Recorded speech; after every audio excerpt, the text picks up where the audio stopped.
Hello, everybody. Welcome. I'm bored today, so I decided to do a surprise daytime stream, especially since there's a heat wave, so I've been having an easier time sleeping during the night. So, thank you all for understanding about that. Now, let's get right into this. Come on.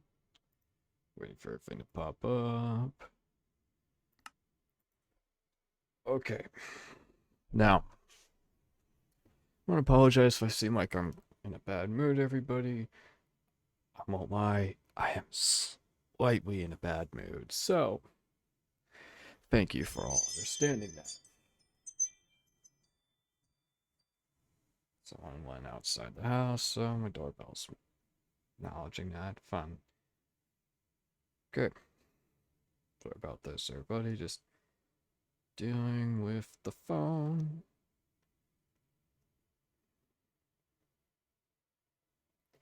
Okay. There's that. Alright.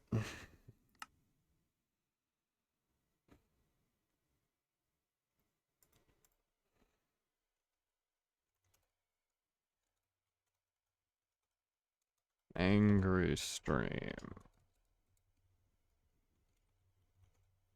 There we go. Angry stream. Capital A only.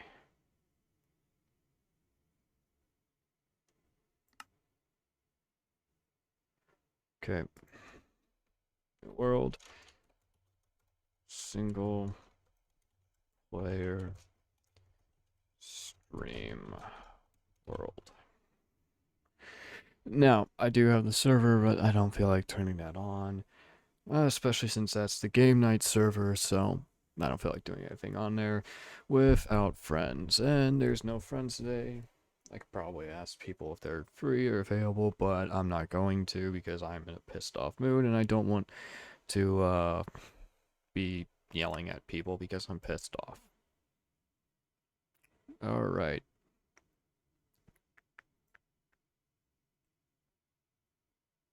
I forgot about that. That's so nice. You can actually change it in the settings. Hmm. Interesting.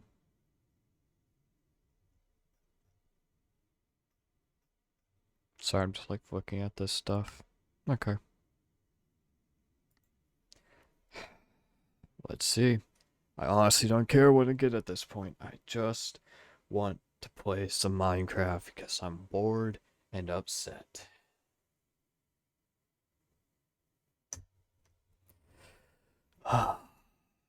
Man.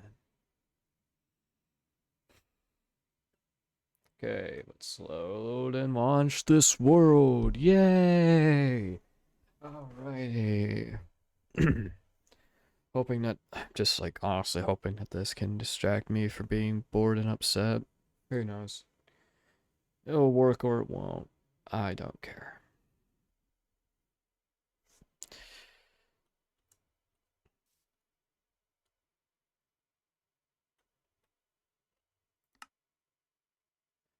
Really quick. Video syncs. Oh no, no, no, no, no.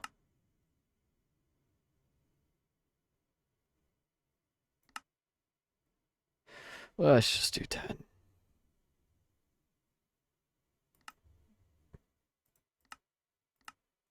Okay.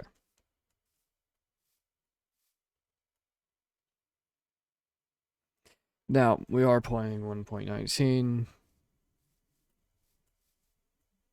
As much as I'd love to be playing like 1.18 or something like that, I just felt that since 1.19 is most updated, we should play that. The only reason we don't play 1.19 on the server is because we want to let bug fixes happen before we get into it.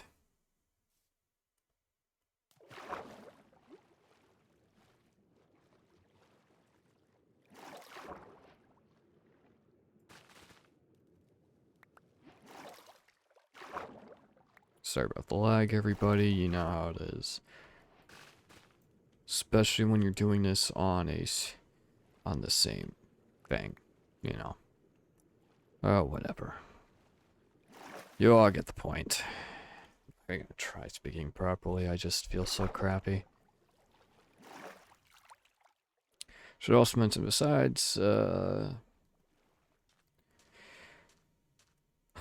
being angry and bored, I also feel very crappy today, so please do have patience with me today.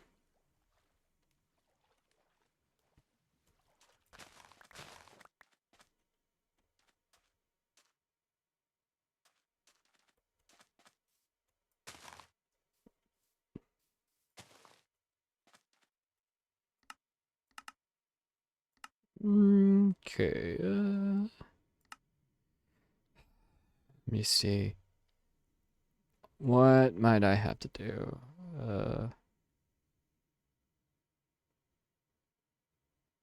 Like just trying to think if there's anything I should probably do. Probably a couple things I should do, but I don't know, I feel lazy.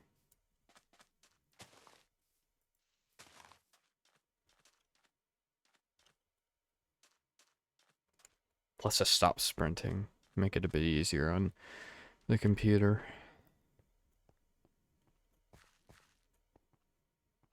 Oh, okay. So I take it we're surrounded on all sides by the sea. Understood. It's not the most common thing, but it's not the most out there thing either.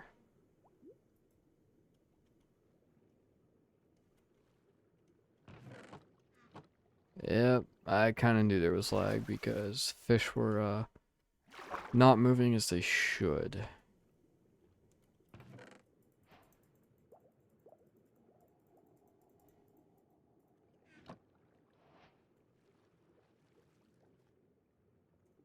Alright.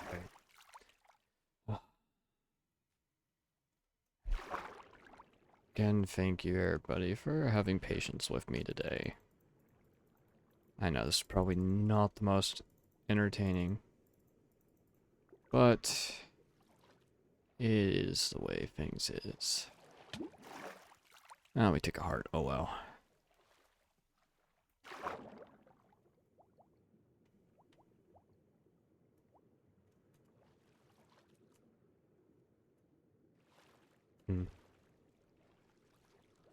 Ooh. I love that generating lag. Man. Please, do forgive me for deciding to stream with this lag.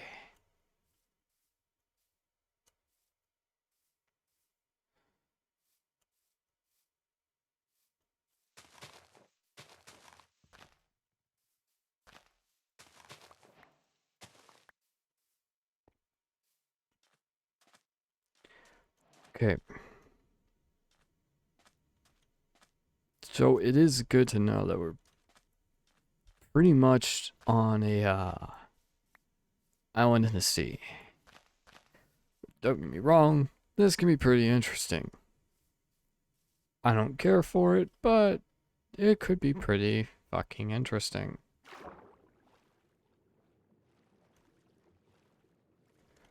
Okay, let's go all the way here. Yeah, it's about time to start actually chopping down some trees. Birch trees are probably the best thing for farming because they may grow slightly crazy, but they don't grow too fucking crazy. Okay.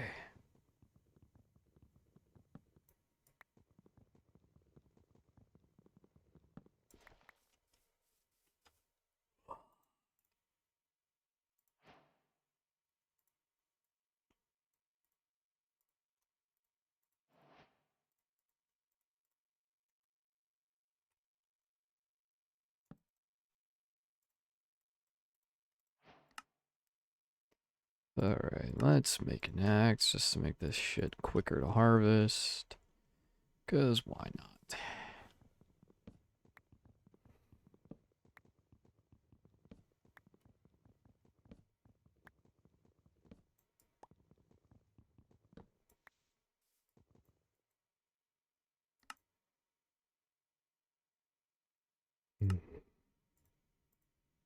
Let's gotta make some torches.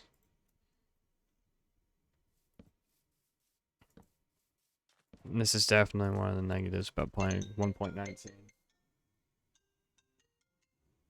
Sorry about that, everybody. There was a spam call. Never, ever have I had that shit happen on stream before. How fucking fantastic. Alright, whatever. Just going to ignore it. Just ignore it.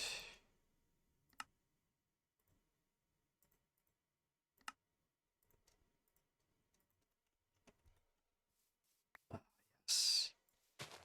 That is the good stuff to have. This breaking down. Alright.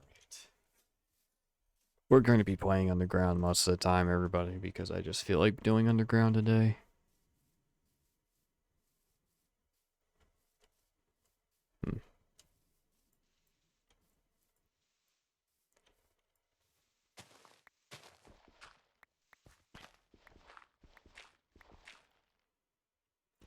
Turn on the F3 so I can see the levels. Man, this is making me miss Mini HUD. Holy shit.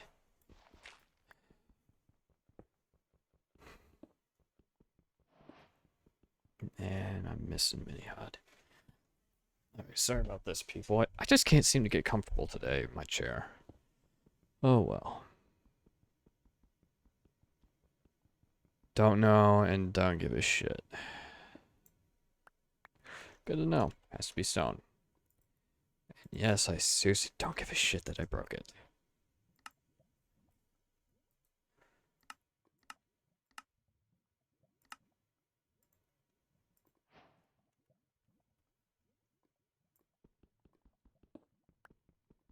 Two, three, okay.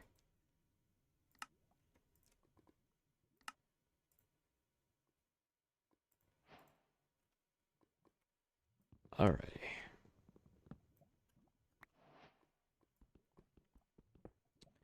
Oh man. Just gonna play a nice, chill day. We're gonna go down to Y11 because that's perfect spot for iron nowadays is Y11. At least I consider it to be like the perfect spot for iron. What the fuck?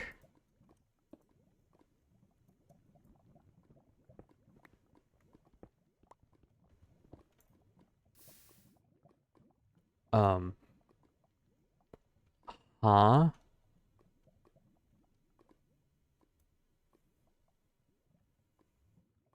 Huh?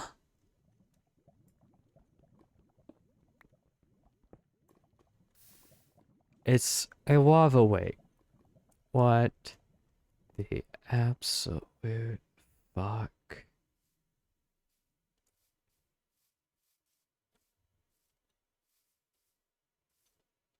Like, I don't even have iron for this. Fuck.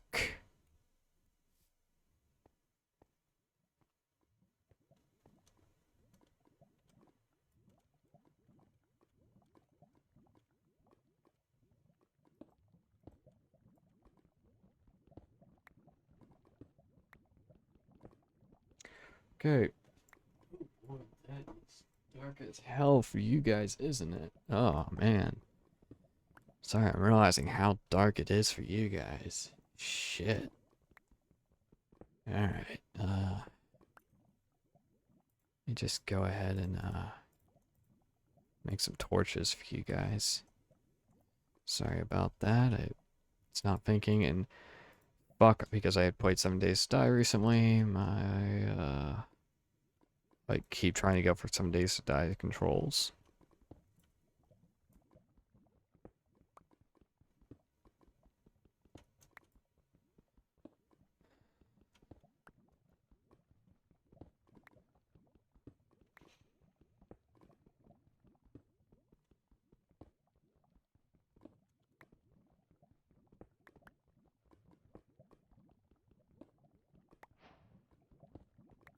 This is one.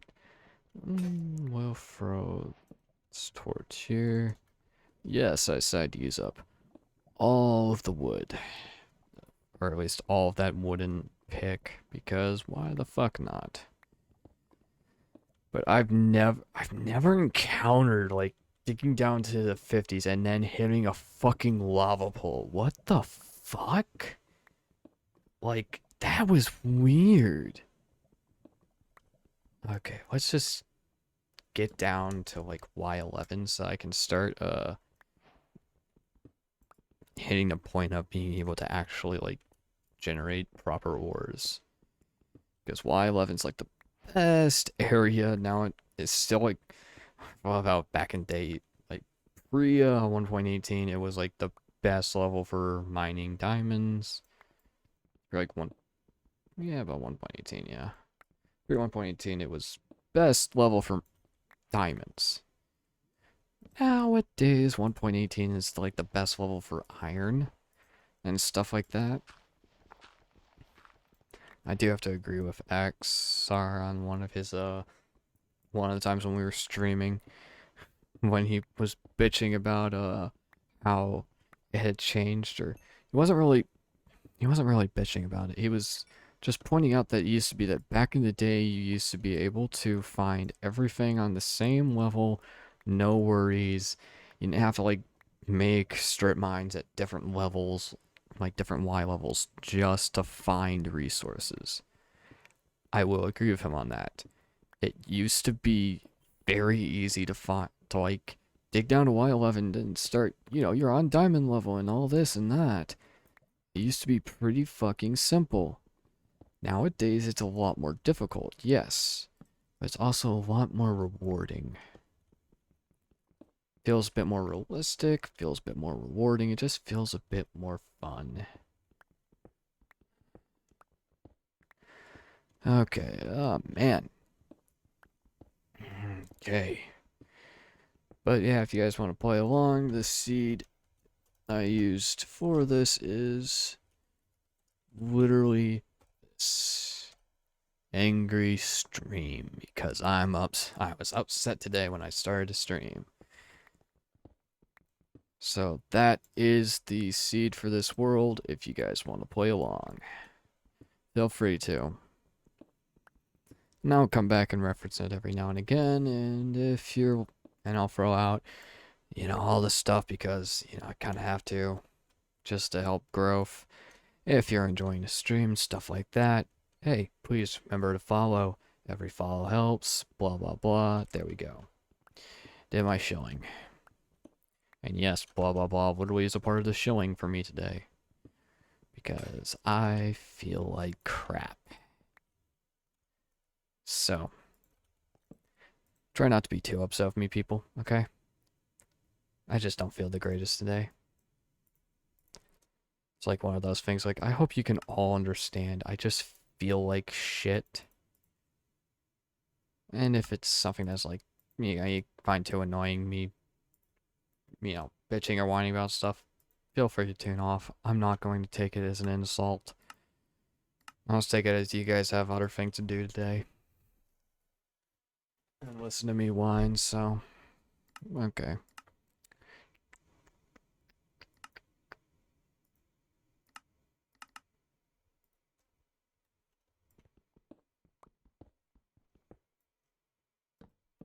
Alrighty.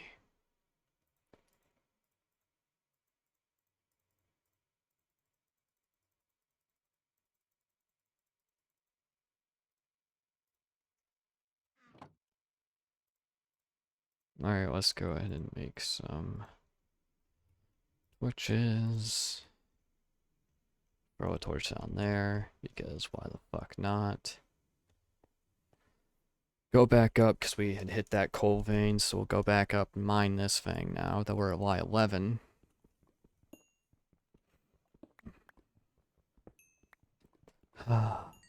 Peace and tranquility. So calming today.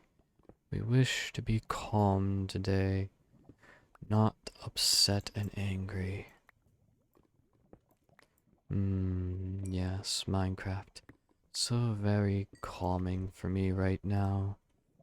Okay. Let's just keep on digging. Just feel all the rage inside you just slowly drain out. Because today is a calm stream, not a upset stream. But yeah, I literally went for like what I could play today because I'm bored, I'm upset. I just wanted to find something to play without getting too angry. Okay.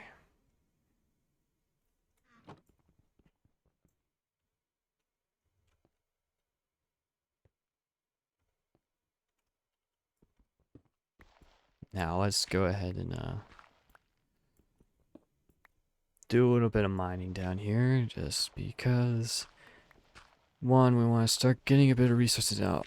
Oh. Oh yes. Oh yes. Let me in, let me in. I want into the lush caves, let me in. Oh, this is pretty. I like this. Let me in, please. Oh, am I too high? Is that what's going on?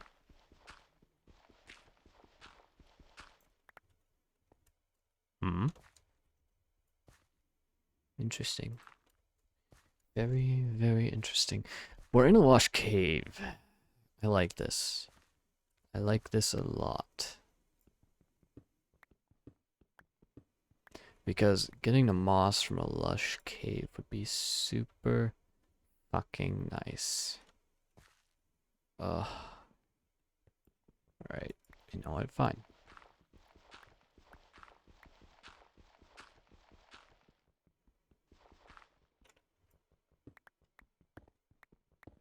We'll just dig back. Just continue doing a little digging.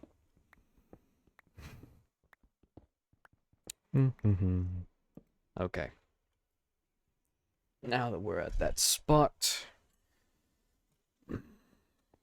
So, we're gonna kind of dig off this way to make ourselves a little area.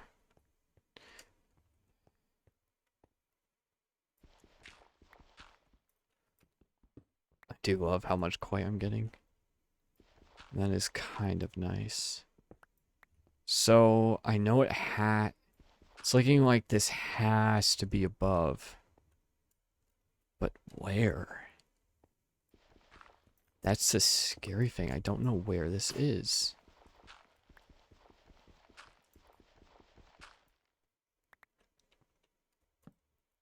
Hmm. How interesting. Hmm.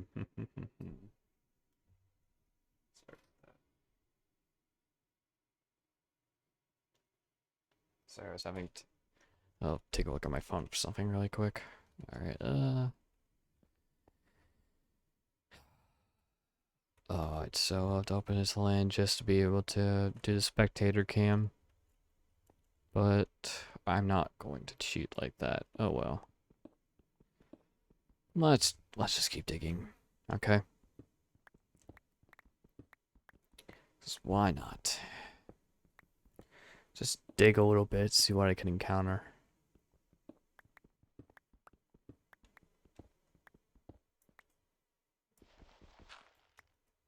Why am I doing it by hand? I have my shovel here.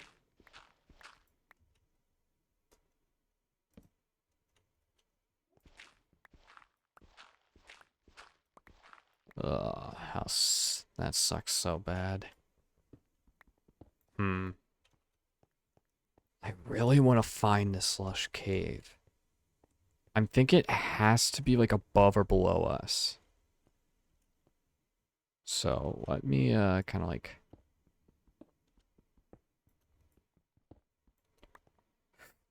I don't think it's going to be below. Shit. Interesting. Very, very interesting. Yeah, let me just like make that into clay blocks for easier storage.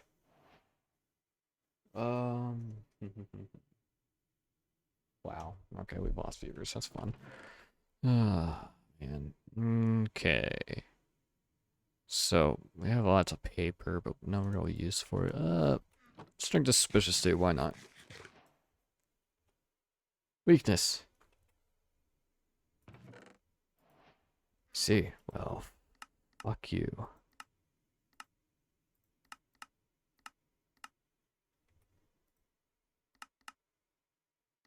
Ah, selling mushroom stew now.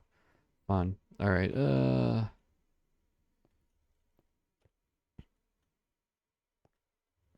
okay, so here's what we're going to do. About here. Alright, something I need to look up really quick. So, yep, be prepared for some things happen, muting the game audio. So I can look this up. Alta.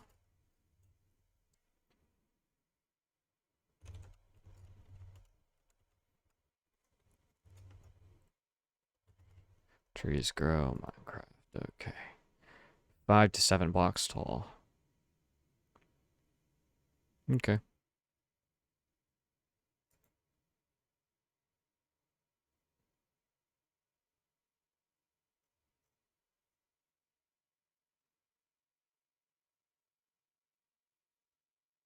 Mm-hmm.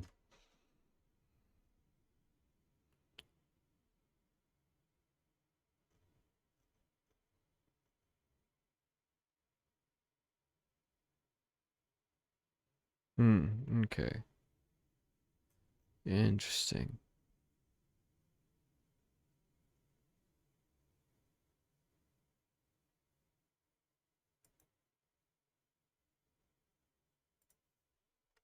Oh, sorry about that. Uh,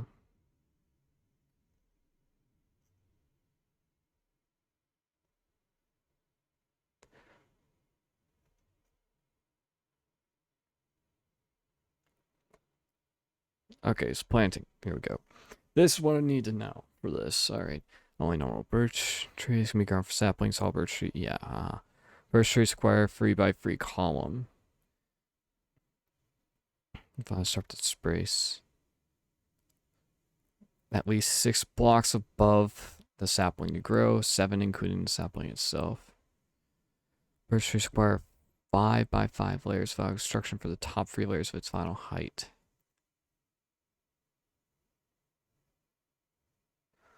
5%. Okay, yeah. Of course, we can also use this to generate bees for honey and all that. It's a good thing I brought flowers with me. Okay, so birch trees acquire a 3x3 column and 5x5. So 3x3 around. If I constructed at least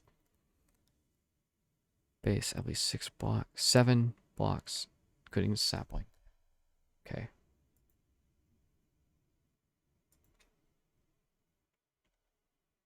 All right, so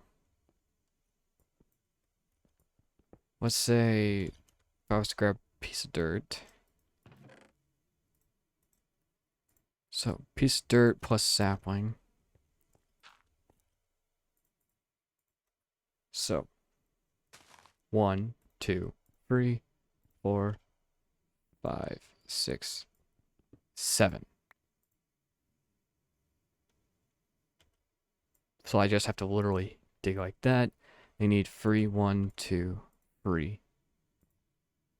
Okay, so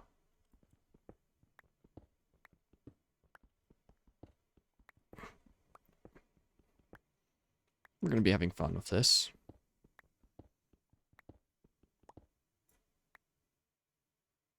And then we need to dig out 2 more. So 1, 2. Because the final height, once it, it's fully grown finally, it requires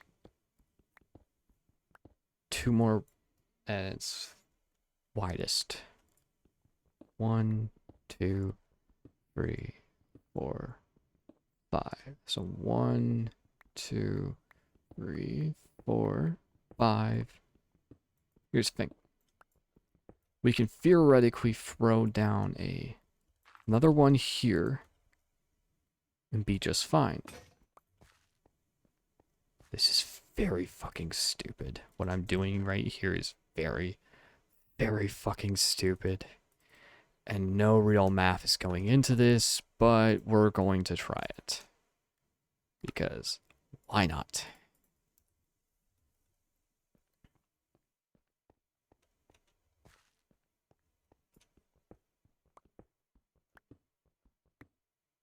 Okay. So first up, 1, 2, 3, 4, 5. Here's 5. Like this. We're going to be getting a lot of dirt from this, thankfully.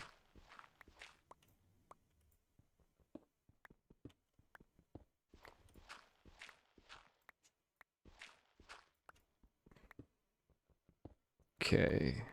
There we go.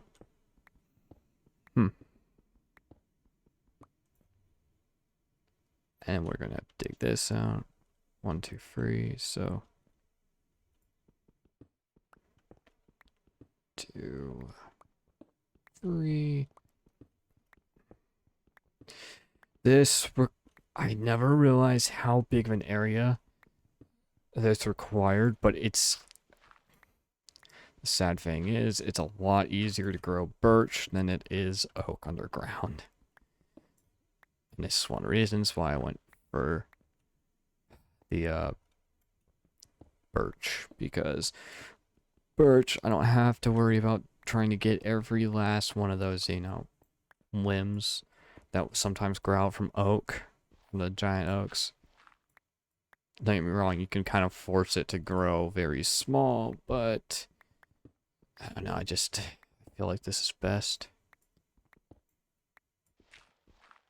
Okay.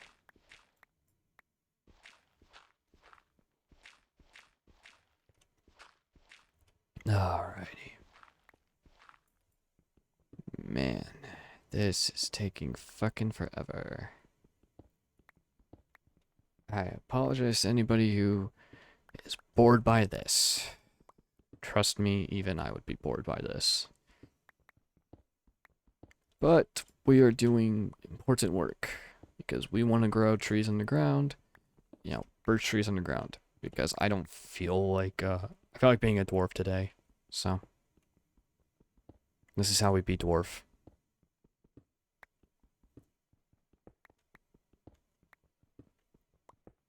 Okay. It takes a lot of work to do this, but this will be very, very nice.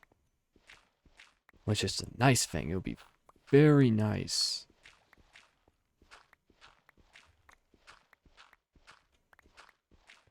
And it also gives us a lot of resources. Not sure if that's a positive, though. Okay. Let's see. 1, 2, 3, 4, 5. You're like 1, 2, 3, 4, 5, 6. Okay, so I went out all the way to 6 here, huh? Okay. 1, 2, 3, 4, 5. We'll go out to 6 on this one because why the fuck not?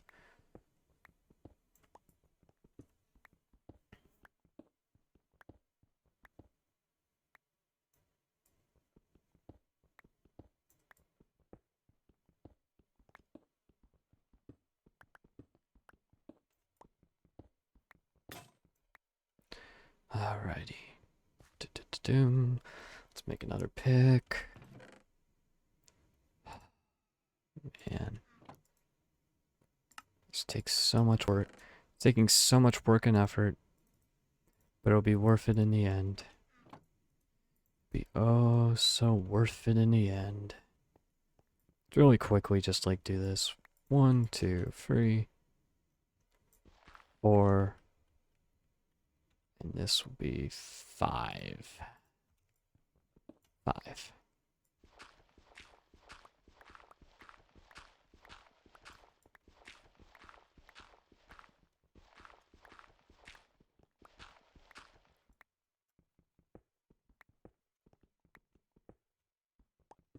Oh, man. Mm-hmm.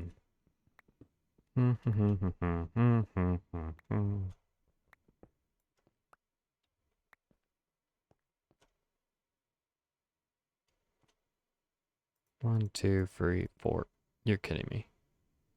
You have to be fucking kidding me. One, two, three, four. Ugh. I fucked up my numbers. Fuck. Alright, come on. This is so fucking stupid. I messed up on that. But, whatever.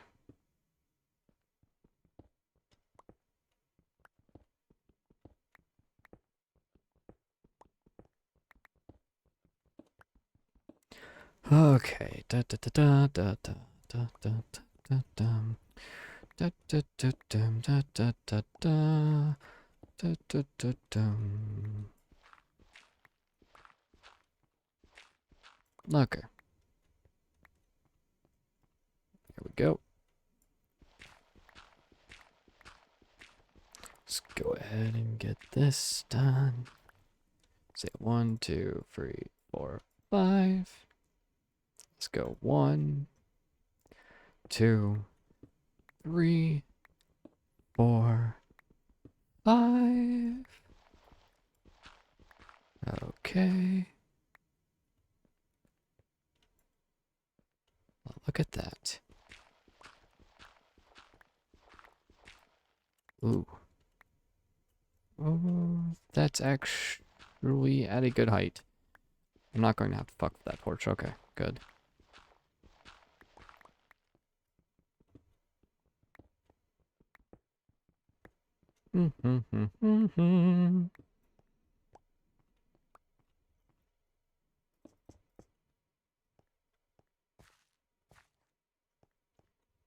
One, two, three, four, five.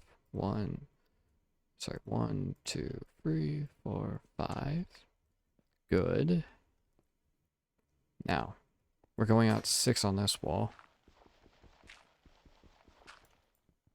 1, 2.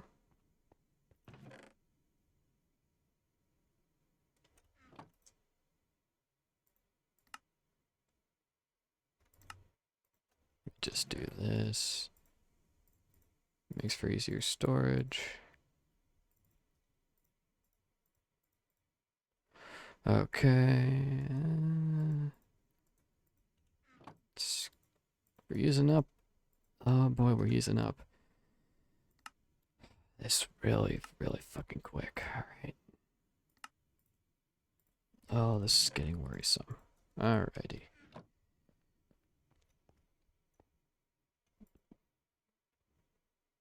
That's 1, 2, 3, 4, 5. And then this should be 6. Fuck it. Just because we need light.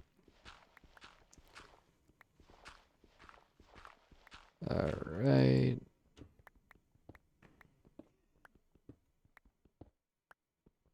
There we go.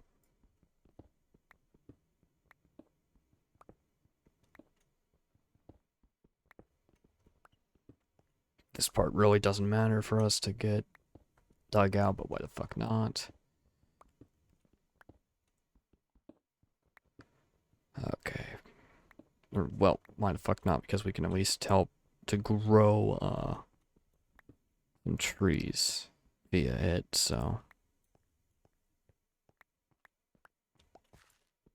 Oh yeah, I should probably state we are totally, definitely going to go through there and add some dirt. Make it real simple to encourage the trees to grow.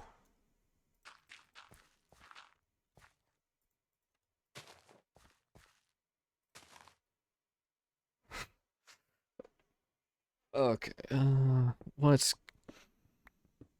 go ahead and get all this going.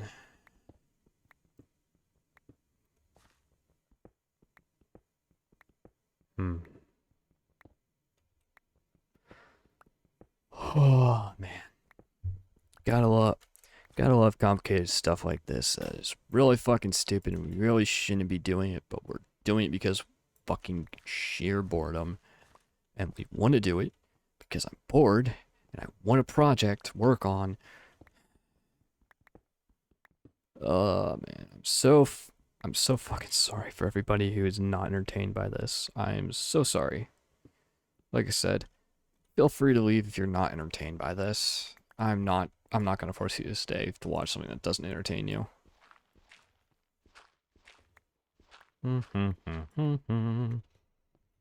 Okay. So one, two, yep. Oh, this is good. All right. Yep, it is good.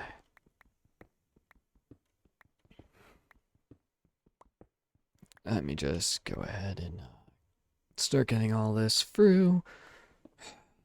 And I'm also so sorry I keep like moving around and squirming in my chair. I can't get comfortable.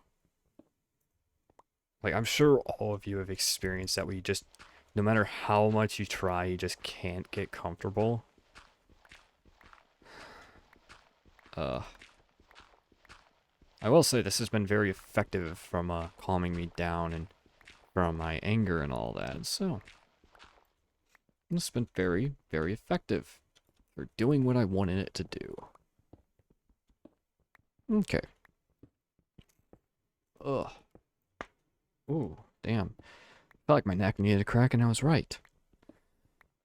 I have no clue if the audio picked that up, and if it did, I am so sorry. If not, then you're probably wondering what the fuck I'm apologizing for. Hmm.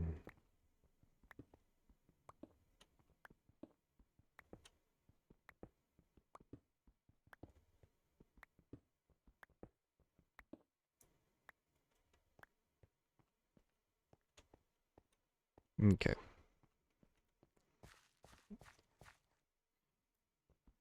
Let's go ahead and get this because this stuff's gonna be needed for that one to grow.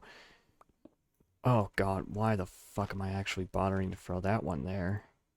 That's just giving me more fucking work.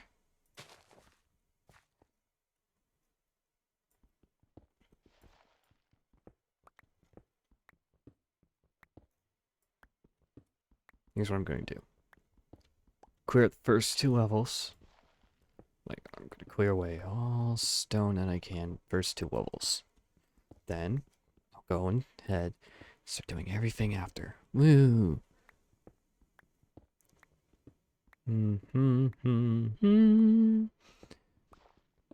This project may bore the fuck out of you, but I'm having a bunch of fun.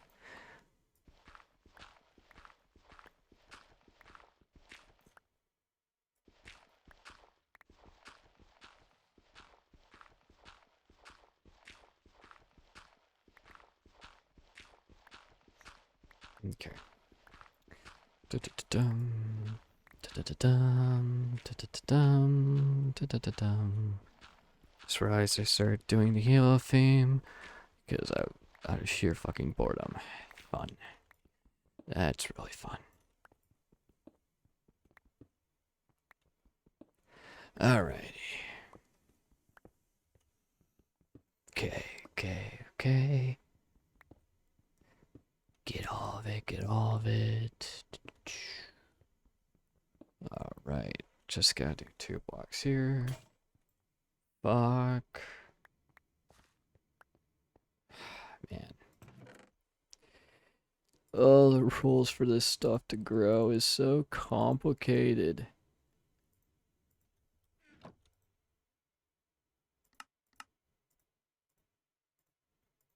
Maybe complicated, but I don't really give a shit. Okay. Wow, we have like almost 2 sticks of clay. Oh, that's real fun.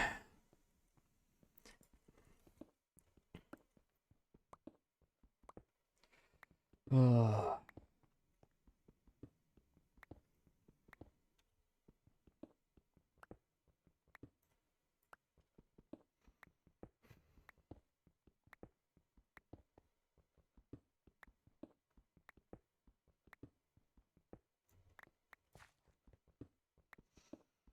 Hmm. I'm gonna have to look up and see if there's like a specific light level for these damn things. Probably, which is why I'm gonna throw that torch there. Because it should encourage it to actually grow. Grow, motherfucker, grow! I need wood. I need wood. I need sticks. So you're going to grow big and strong and give me all the resources I need because I... Ow, my throat. Okay. Sorry about that.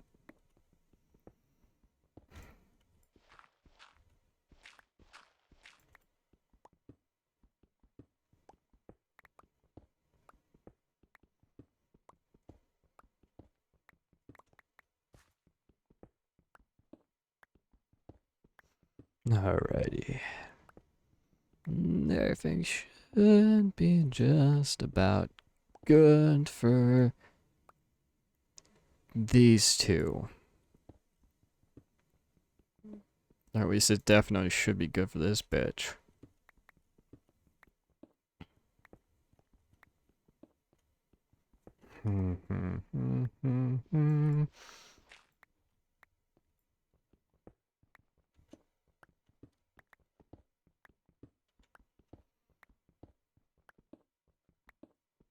I really feel like the closer it is to dirt, the more I need to prioritize it. It's probably a very good strategy long term. I don't know why I decided to do dwarf today, but I decided to do dwarf today.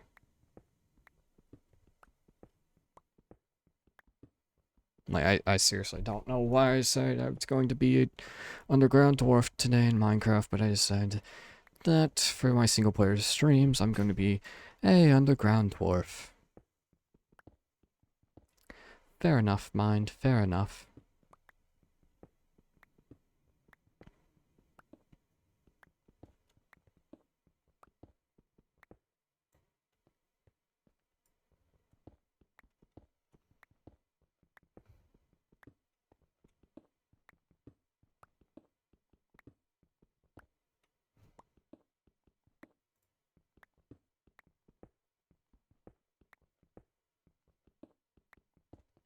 Hmm.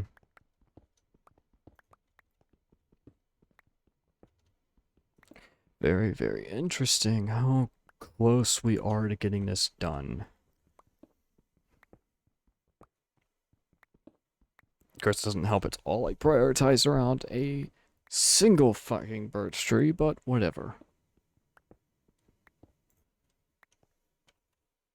I don't know why I've left my F3 screen on the entire time, but whatever. Okay. There we go. Alrighty. This boy sure as fuck has all that he needs for growing.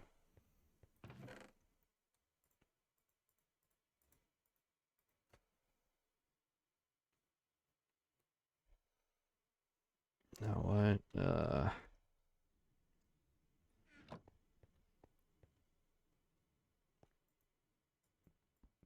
1, 2, 3, 4.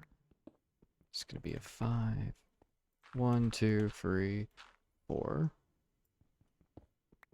1, 2, 3, 4.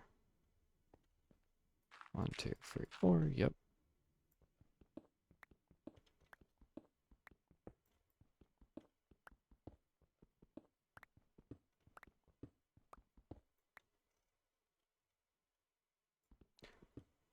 One, 2, 3, 4. Let's like go ahead and deal with these parts out here really quick.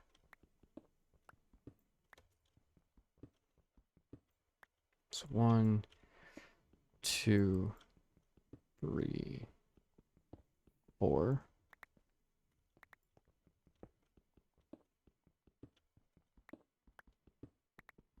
So 1, 2, 3, 4. Cool.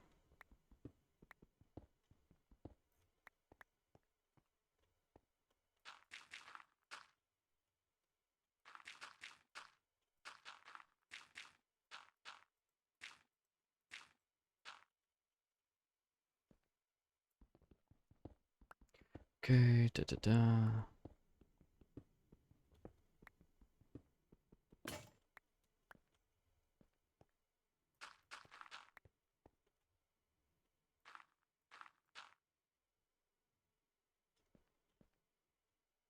One, two, three, four.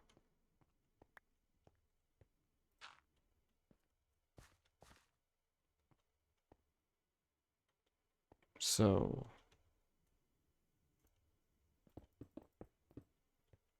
okay. There we go.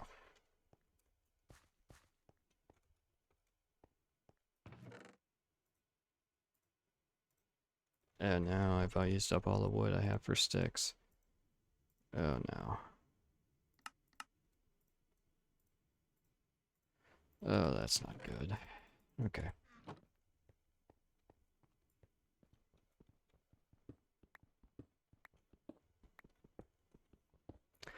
Alrighty.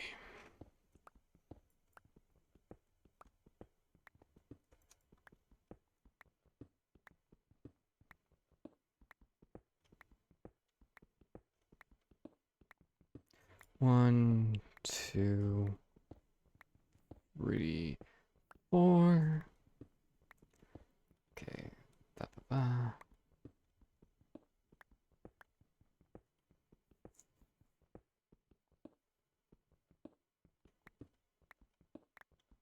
Okay.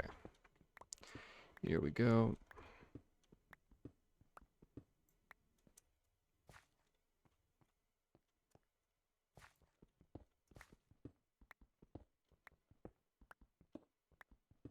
Oh, man. Just like digging out all the stuff we're going to need eventually now. Oh, tree. Tree, tree, tree, tree, tree. Make a hoe. We're gonna need that anyways, so I may as well do it now. Just to make harvesting this a bit more efficient. Bit more efficient. Less time consuming. Oh. Yes. Oh. It's 2 trees. Yes, that makes it even greater.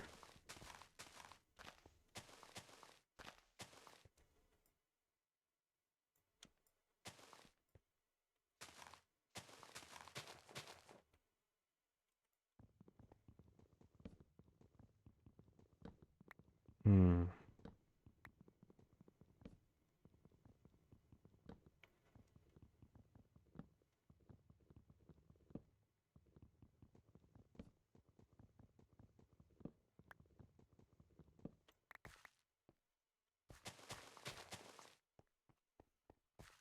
Okay.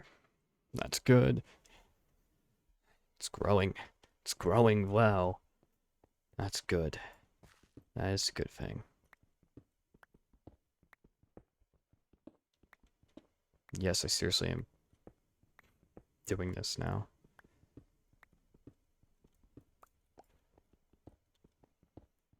Two, three, one, two, three, one, two.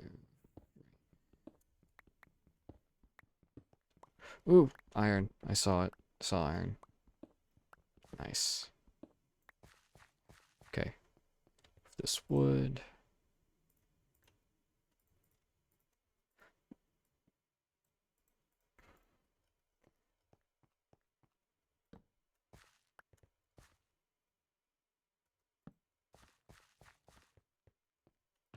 Good.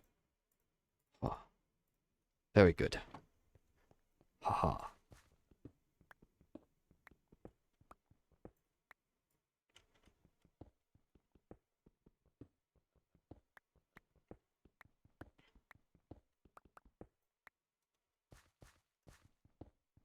Don't worry. We will dig out the full thing.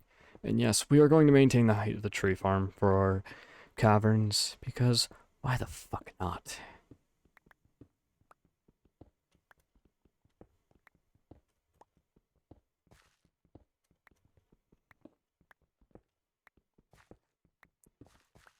Ah, yes.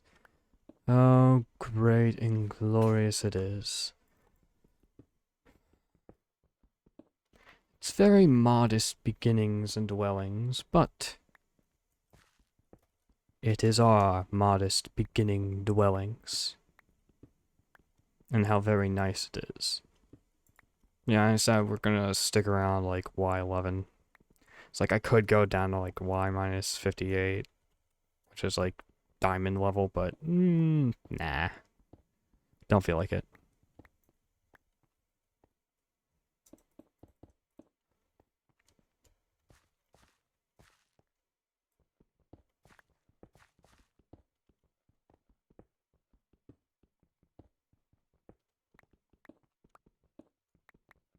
Okay.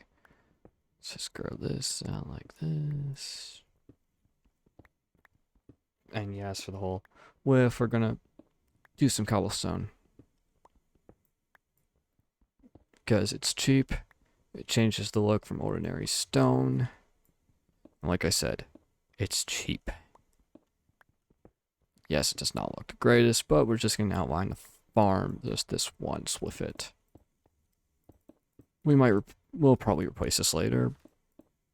But for now, it's cheap, it's effective, it does a good job at outlining it. Cheap, effective, and outlines farm well enough. Mission accomplished.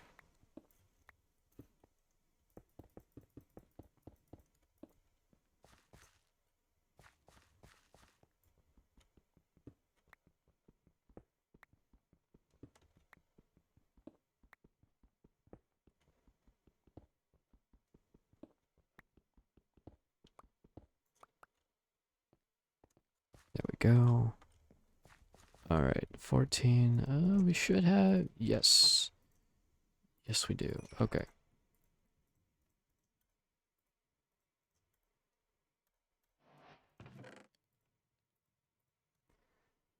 Hello there. Hello, X. I just saw your message. Hello, man. It's good to see you, man. Oh, I did a surprise daytime stream because I'm in a bad mood, so I just went, fuck it. Let me do a stream.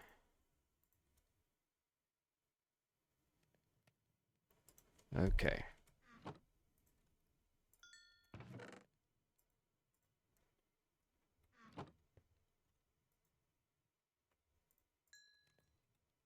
Had a busy day, so I'm not streaming today.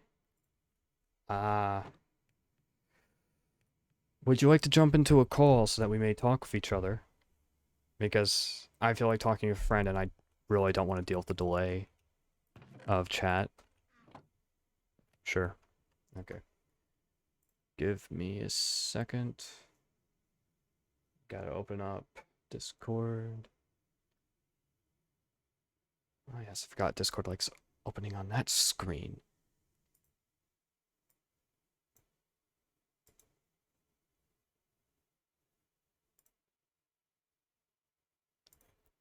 Alright, I'm over in the mod channel. Hey. Hey. Just your mic, man. You're coming in a bit quiet. Okay, give me a second. Is that better? Kind of. You're still really quiet. All right. Odd. Very odd. Is that better? Yeah, I can always boost you if I need to. Okay. Yeah, I should probably boost you. Alright. Okay. So, you had a busy day, man? Yeah. I got up a good bit earlier than I normally do to go to the zoo with Storm and our dad. Oh, that would explain why I never heard anything back. 'Cause I had sent Storm a message yesterday about our Monday game night, never heard anything back, and it's like, normally he messages me back. Hearing that your dad's in town, it's like, okay, yeah, that makes sense. Yeah. So yeah, I got up like 3 hours earlier than I normally do so that I could go to the zoo with them. Uh, And then I had to pick up a blanket I had commissioned from my sister. And Hmm. then I came home and had to make dinner, and after all was said and done, I am not up for streaming at the moment. I'm not up for doing my own stream at the moment. Yeah, fair enough. All right, thank you for, willing to like hop into a chat and talk with me. I was just kind of checking my email and saw the notification. I'm like, you know what? I'll hang out with him. Yeah, I did not have the greatest day today, man. Feel like crap today, and then I got into. There's just, fights going on today here, so. Oh crap. Yeah. So I pretty much got pissed and just was like, fuck it, let me take out my rage in Minecraft and just like calm down. And it's like, I need to stream, so fuck it, let me do a stream while calming down as well. Well, there you go. Yeah, because I was We also all kind have of our like, ways. what was that? We all have our ways to blow off steam. Yeah, I was also like, kind of getting hit with like nervous like antics, like I haven't streamed, I haven't done my work, I'm not doing my job, I need to be doing my job, and I was like, my mind was like hitting me hard. I mean, yeah, that's fair, but at the same time, you need to allow yourself a little bit of leeway. You need to not put so much mental strain on yourself. Yeah, well, to be fair, here's how bad the fight got. And it's like, I'm fine discussing this on the internet. It's like, the fight got bad enough. Like, my dad just literally screaming, well, if you don't like it, you can move the fuck out.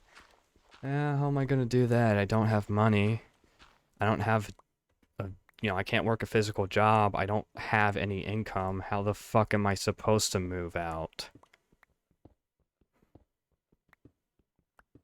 Dang. Yeah. Well, I hope I can brighten your day a little bit. Oh, it definitely will. So, I'm being a dwarf today on Minecraft. I'm Oh, doing a solo world, and I'm being a dwarf.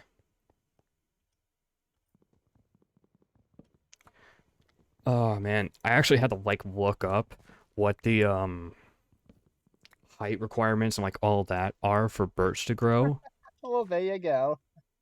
What was that? So you're just gonna set yourself up completely underground. Yep. Oh man, when you said you were gonna be a dwarf, it brought back memories from continuity. That was so much fun. Oh yeah, they're gonna be doing another we're gonna be doing another continuity world next month. Really? Yeah, have you not seen it? Have you not seen like the chats that we've been doing recently? Discussing it? No. I kind of left continuity because like I had so much personal stuff going on, I didn't have time for it. Oh yeah, I didn't see that. Yeah, you are. Wow, yeah, you are. So you didn't see it. But yeah, we pretty much everybody agreed in July so that, we can let Mojang do some bug fixing and like all that. Plus some people don't have the time yet until July, so everybody kind of went, it's like, fuck it, let's wait until July.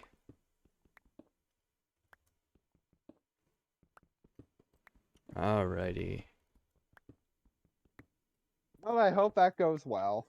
I hope it should hopefully go well. Yeah. I had a good experience on continuity. Continuity was very fun. Yeah. Very My fun, experience good group was of people. Yeah, my experience with them was very good. I had a good time with them. They were a good group. And I left them on good terms. Yeah, you just ran out of time. It's like Yeah. me with when we were doing the second world. I did not have enough time. Yeah. Yeah. Just when you work is like even though I may play with you and Storm on our stream world occasionally, the vast majority of the time I'm just not up for Minecraft because I'm a cart pusher and that job is so grindy. So to come home, the idea of play Minecraft is just not the most appealing game after pushing carts for 8 hours. I recently talked about this on one of my tweets, but So my mom lost her job. Oh, Yeah. They have a thing of you can only like in total for the year you can only miss 5 days.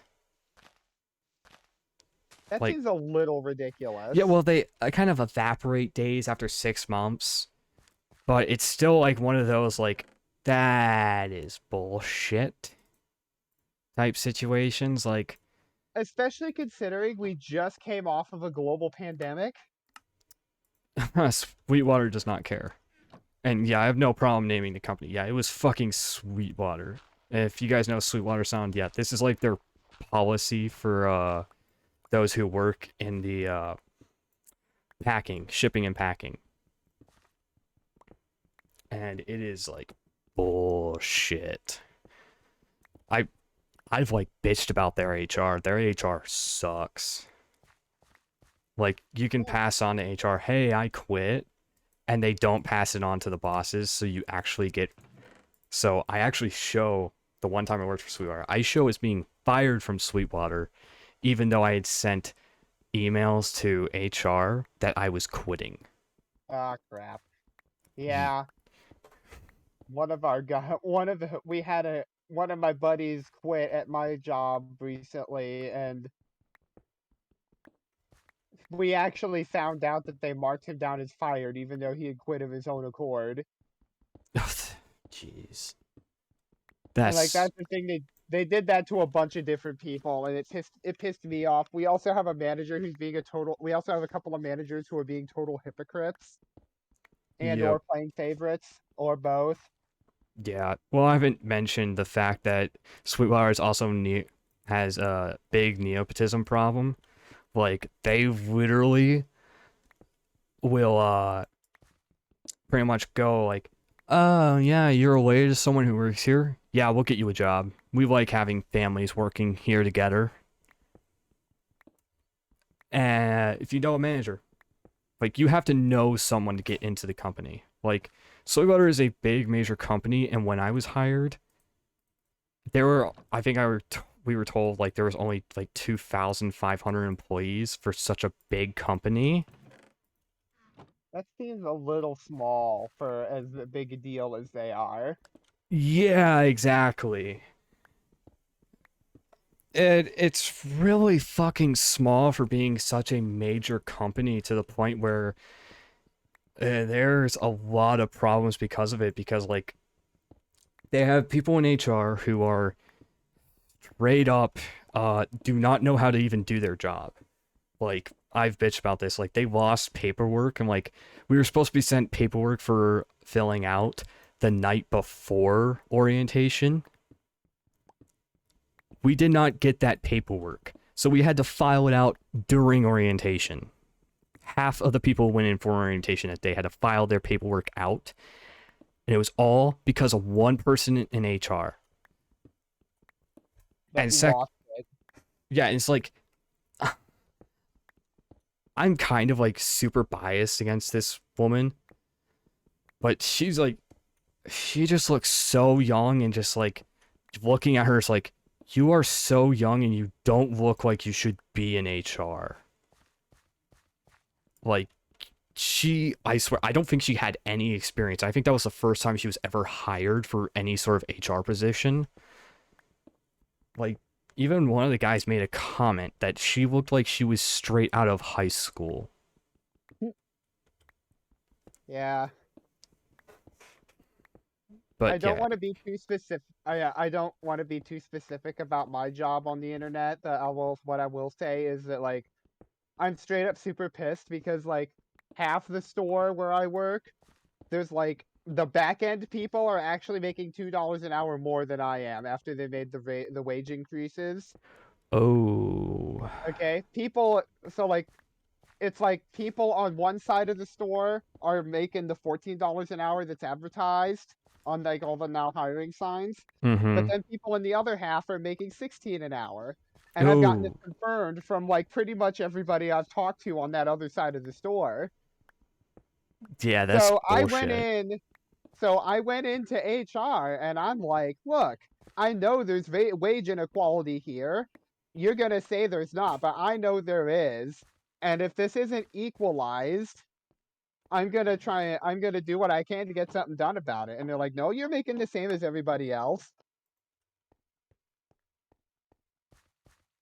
Yeah, no, And then they're like, oh, but then they're comparing me to people in the same department as me, like, oh no, on the front end. I'm like, but there's other people who are also just starting and over there who are making 16 an hour, and they're like, no, they're not.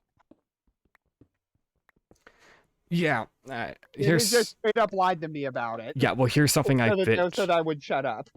Yeah, here's something I bitched about before is that HR is not there to be your friend. They're not like don't ever be friendly with HR. They're not there to be your friend. They are there to I protect the wasn't. company, not your ass. Yeah, This is one of the reasons why I'm in favor of I unions. wasn't even being friendly with it. I went in there. I was being calm but firm. Was the way I would describe it. Yeah, like I said, HR is there to protect the ass of the company People. and managers. They're not there to protect anybody else. But like if you're a worker, they will literally do everything in their power to fuck you over. Yeah, it wouldn't surprise it is like we recently like I have a friend who was being bullied by one of the team leads, like straight up bullied. And we reported that lady's ass to HR so many times and nothing was done. Nothing. Yep. And that's why Because because he was being bullied and nothing was being done about it. Even though like there's all kinds of like OSHA posters and equal treatment posters and other kinds of stuff all over the place, and not to mention all the quotes from the founder of the company. They're like basically like it's the kind of stuff that he's saying because he believes it, and they post it around to try and make people think good things about the company on their first impressions. But they don't actually stand by it. They're just putting it there to make themselves look good. exactly. This like the problem with most companies is they don't care about you, the worker. They care about their profit. And you also Yeah. work the company you work for, we're not going to name the company, but it's also like one of those that's very well known for being very fucking hypocritical like that. Yeah, no kidding. Like I'm trying to remember they did some real like it's kind of like one of those things that's known as they did real shady shit during the pandemic. Oh yeah, I bore direct witness to a lot of to some of it. Like at one point, at one point when we thought the pandemic was starting to calm down, they relaxed the mask rules, and people were like, "Yeah, we don't have to wear masks anymore."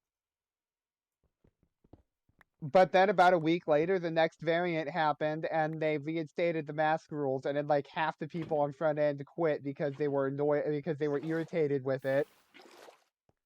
And then those people got, and then they marked those people as fired instead of quit. So like even so, then like a couple of them actually tried to come back because they couldn't find anything else, but then they wouldn't take them back because they marked them. They deliberately marked them as fired.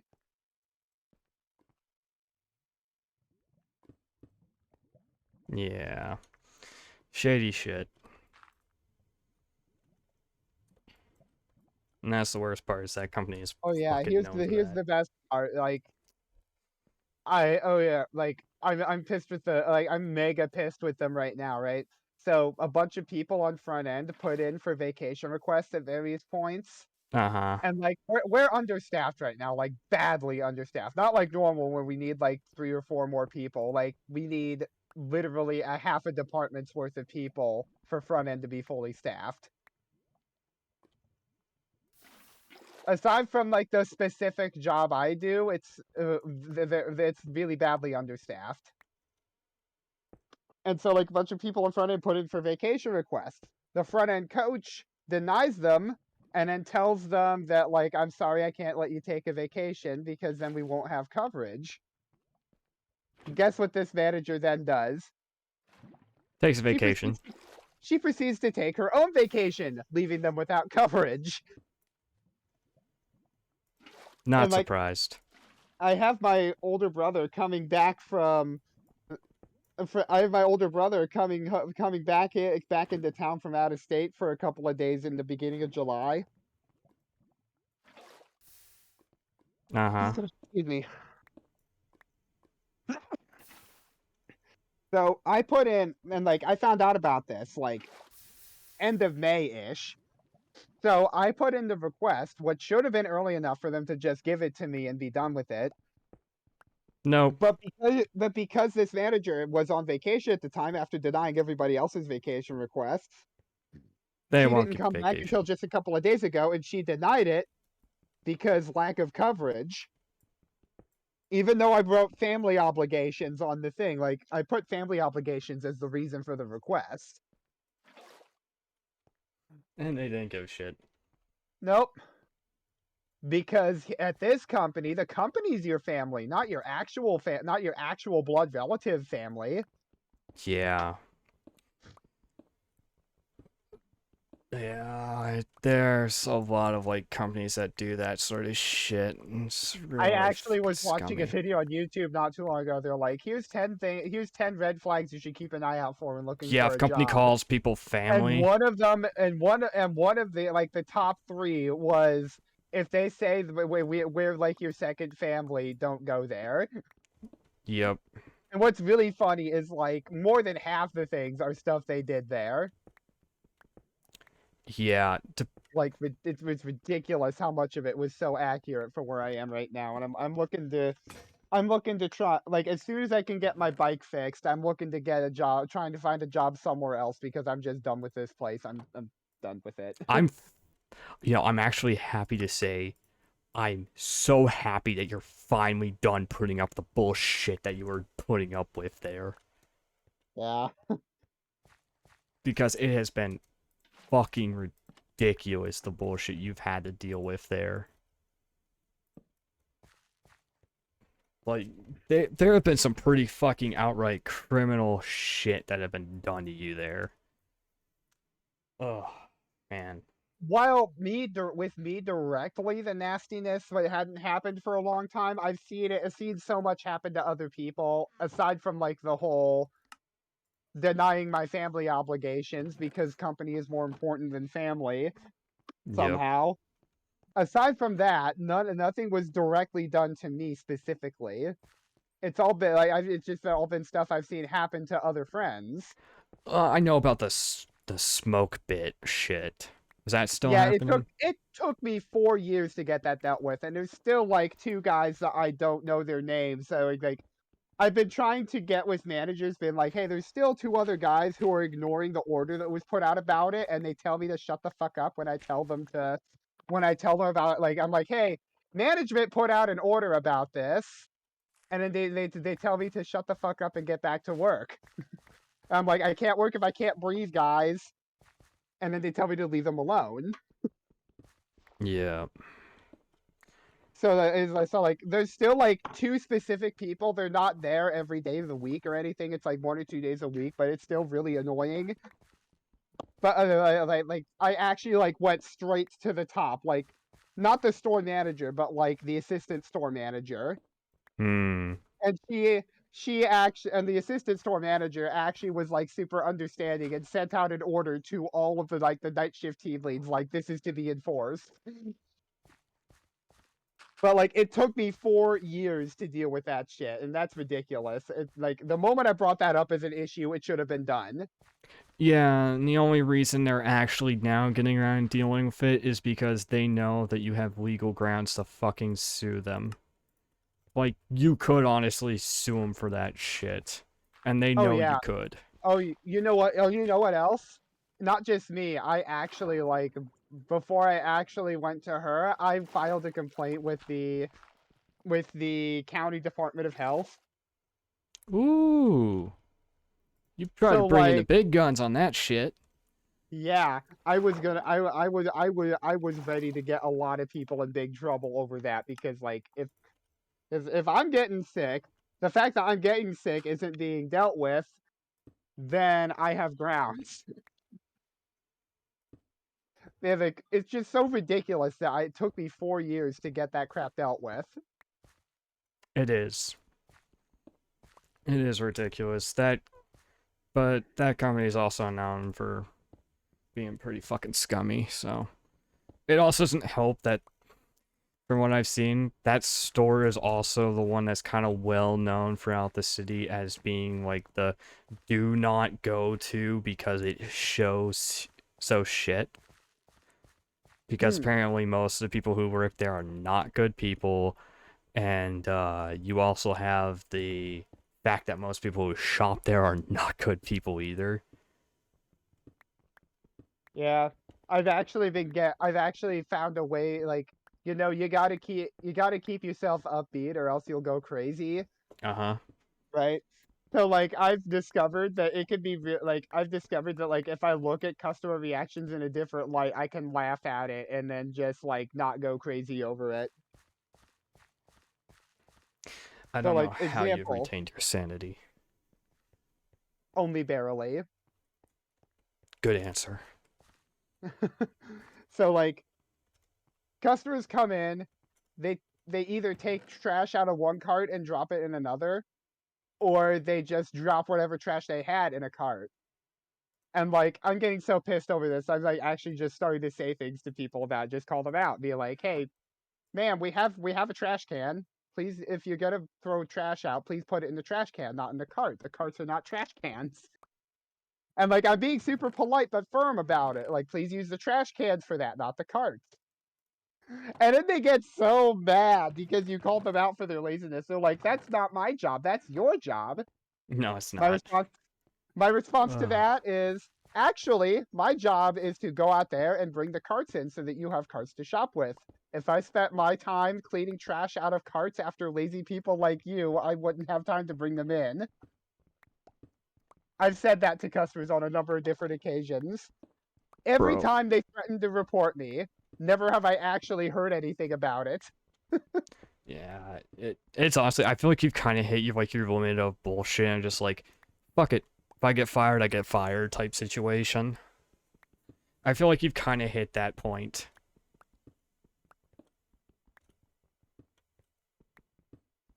Like, here's the thing, I'm not actively gonna do anything nasty that's gonna get me fired. But at the same time, I'm not putting up with bullshit no more. Yeah, you kind of like stop caring. It's like, fuck it. If something results of this, it results of it. But at the same time, I've proven myself to be such an effective worker that they just want to keep me. Yeah, you've made yourself indispensable to the point where you could honestly probably tell someone to piss up a rope and they, they wouldn't do nothing, I bet. There was one time there was a customer smoking next to where I was trying to work. I asked them to smoke elsewhere, and they're like, "Why the hell should I move?" And I'm like, "Well, for one thing, it's illegal to smoke with 8 feet of the door, and for another thing, I have to work here. I get severe asthmatic reactions to the cigarette smoke. They came by and blew smoke in my face, and when I took out an inhaler, they told me you don't need that. I'm like, yes, I do, because you just did this to me. Yeah. So go away. Like there's one I actually told them to go away because because I was getting sick from it. They told me they were going to report me to management. Never heard a word about it. No, I don't know what the fuck it is with this city, but it's like that specific store is like the one that's like rather fucking infamous of the like Like the one type and like it situation. blew like you know what blew my mind? Hmm. Okay, so like the whole smoking within 8 feet of a dorm thing is actually a pretty commonplace regulation around the country, not just in our state. Yeah. Okay. Me and my dad did a road trip that took us through Chicago last summer. Yeah, and We the stores stopped were at better, two weren't they? different We stopped at two different Walmarts in freaking Chicago, a city notorious for its nasty people. And the smokers there were more respectful than the ones here. As in, like, you didn't have to say anything to them because they were already like 30 some feet away from the door next to where the ashtray had been set for them. Yeah, well, there's like I said, there's something very, very like it's very well known that our state is beloved by hate groups for recruiting because we are filled with some of the most hateful motherfuckers around for some fucking reason. Like I don't know what it is about Indiana, but We are well fucking known for being the best recruitment spot for hate groups. That's not a fun thing to have learned. Thank you for that. I thought you knew this. I was not aware of that. Oh yeah, it's like I know like groups like the KKK have actually stated this. And like that's the worst part. Like some of the biggest hate groups have actually said that. Holy crap.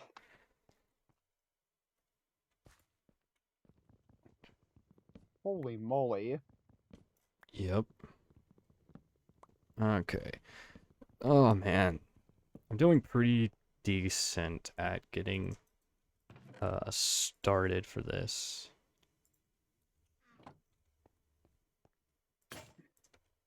I'm not Yeah. gonna plant Whenever I potato. do end up doing my next stream, I'll be finishing up Portal 2. Uh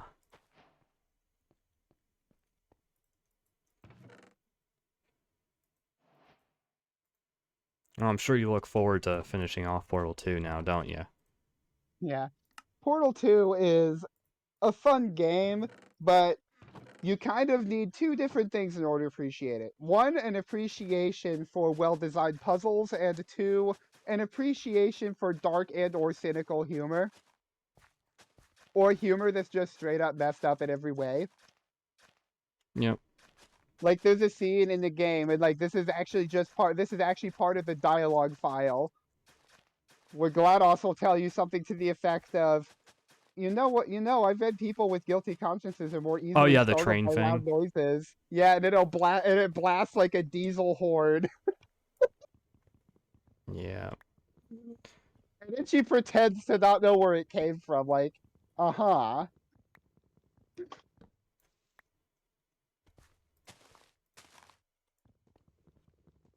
Oh man. Ugh. There's also like a lot of humor that's just based on one of the characters being a moron. Like this is a bit of a spoiler, but one of the AI cores you meet, Wheatley, GLaDOS That's reveals later in the game that Wheatley was designed to be a moron to dampen her intelligence. Wheatley's a female? No, GLaDOS. Oh. GLaDOS tells you about halfway ish through the game that Wheatley is not just a moron. Wheatley is the product of the greatest minds of a generation come together for the express purpose of creating the dumbest moron that ever lived. That's kind of funny. And why? Because GLaDOS was getting too smart for the engineers, and so Wheatley was built as an intelligence dampening sphere to try and hold her back. Yeah. And probably the best joke in the whole game, when you're going through the under levels of 1970s aperture science test chambers and stuff, Mm-hmm. you come across a sign that's like, know your paradoxes in case of AI takeover. And it lists like several well known paradoxes. And GLaDOS, who's in a potato batter at this point, again, play the game, you'll understand better. But like, she's like, this is how we'll beat Wheatley. We'll hit him with a paradox. He won't know what hit him. And when you finally get back up there, you're talking to Wheatley, and she goes, "Hey, moron! This statement is false. What say you? Don't think about it. Don't think about it. Don't think about it." And then all the turret cubes, the moment she says that, all the turret cubes fizzle out and glitch out and just stop operating. And Wheatley just goes, true. I'm gonna go with true. In other words, the Franken cube things are smarter than Wheatley is. Oh man, I love that game.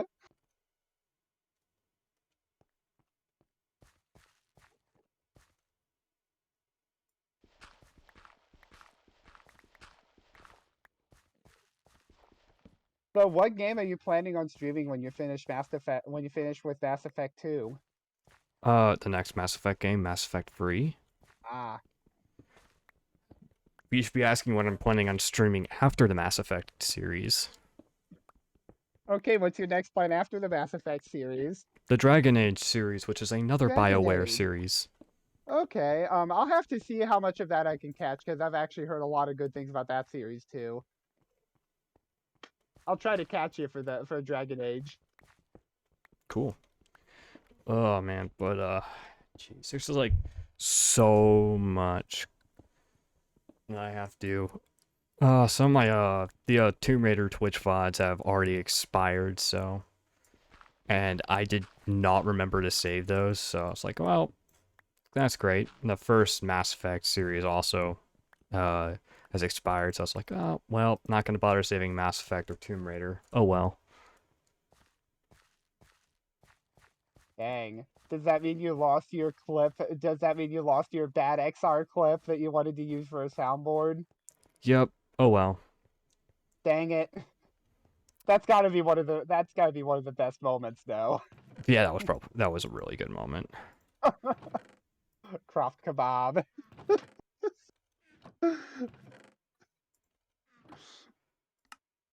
But yeah, it's like I'm gonna be saving everything else after, like shifting it to my YouTube page for as a VOD archive.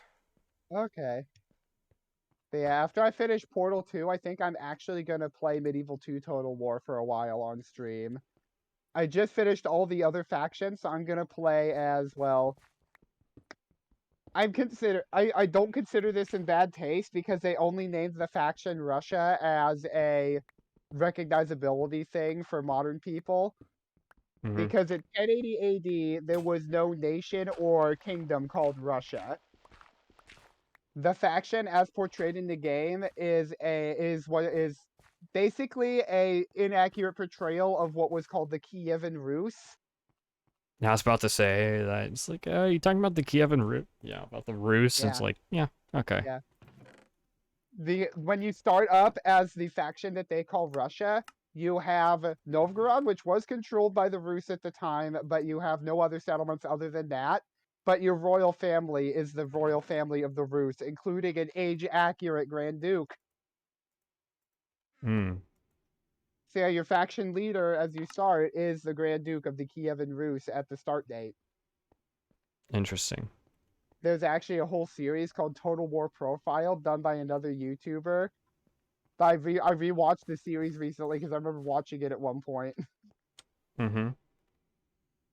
And his video on that bit was actually really interesting. But yeah, the Total War Profiled, most of the videos in the series are analysis of the factions in the game. Well, of most of the videos are an analysis of one or maybe two factions from a Total War game and their historical accuracy, Hmm. Okay.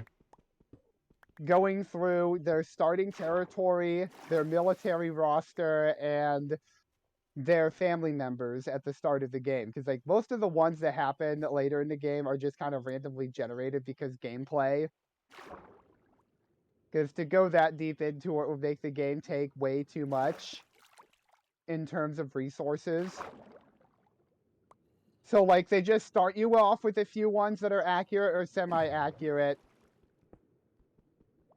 So like for example, if you start as England in Medieval 2, you've got King William the Conqueror, you've got his son Rufus, and you've got another guy Robert who was the Earl of who became the Duke of Normandy after William became the King of England.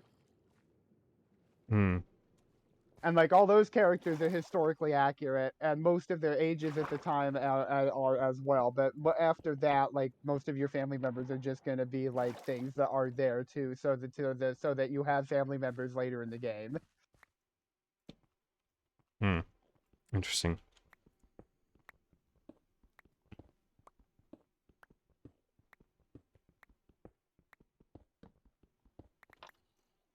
Yeah, I'm playing as the Russian faction in Medieval 2 whenever I stream it because they have my favorite military roster in the game.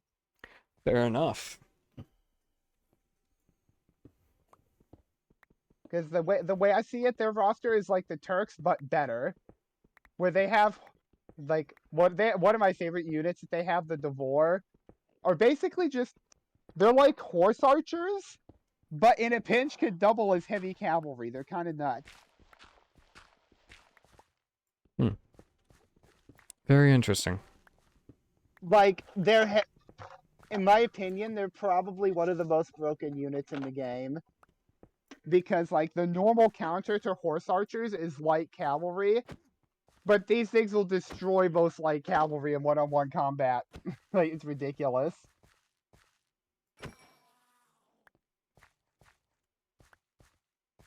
Yeah, that's what I'm gonna be doing after I do Portal 2. Hashtag shameless plug. Hmm.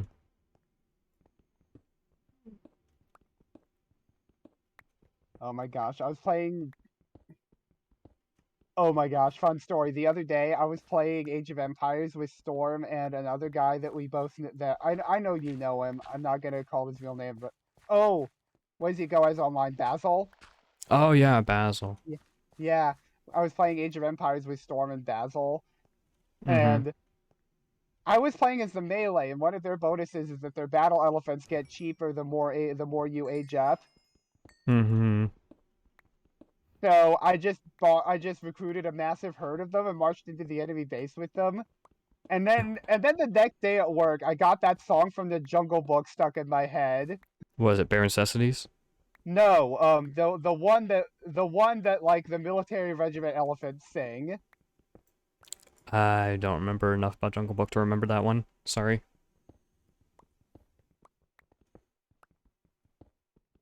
Dang, I would like sing a snippet, but I don't want to get you in trouble with copyright. So, but yeah, I just got it stuck in my head. I couldn't remember the lyrics. So like next time I'm playing with him, like if it's offline, but like supposing it's offline, next time I play with him, I'm gonna do the melee elephant spam again, and I'm gonna sing that song as I march into his base with a herd of elephants. That is evil. Funny, but evil. You should see the way I was conquering Italy in a Rome Total War mod earlier. Oh, I'd seen you've been playing Rome Total War earlier. Yeah, but yeah, I discovered a mod through one of the channels I follow. Is just the Rise of Rome mod that adds a campaign that takes place almost entirely in Italy and allows you to like play as the Romans, but you can also play as the Greeks, the Etruscans, the No. Samnites, or the Sochi. Interesting. So yeah, I've been playing that mod a lot lately. Um, I beat it. I've beaten it already with the Romans, and now I'm playing it as the Greeks. And I may have told you about phalanx boxing. Oh god. Oh man, Yeah, phalanx boxing. yeah. So I basically have an army that's 2/3 cavalry and then just 4 units of phalanx men, and then just like marching up the peninsula with that. I march it up a little bit at a time, wait for them to attack me, destroy their army by making them forcing them to have to attack my phalanx box, charge them in the back with my cavalry, and bam, You're evil. they rout. I run them down, and then I just have a free city.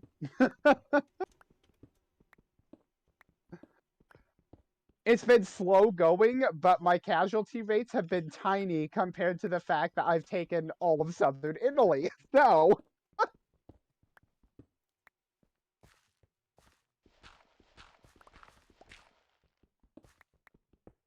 Hmm. Oh the man. thing is, that style of play takes an incredible amount of patience, so I only have so much stamina for it. Oh, you didn't hear about the what was it, Friday when me and Storm had streamed? We had streamed 7 Days to Die and Company of Heroes.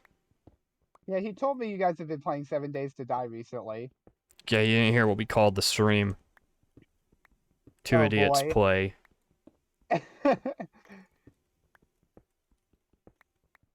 Two idiots barely surviving in 7 Days to Die. No, we just called it Two Idiots Play. Yeah. I'm proud of you now.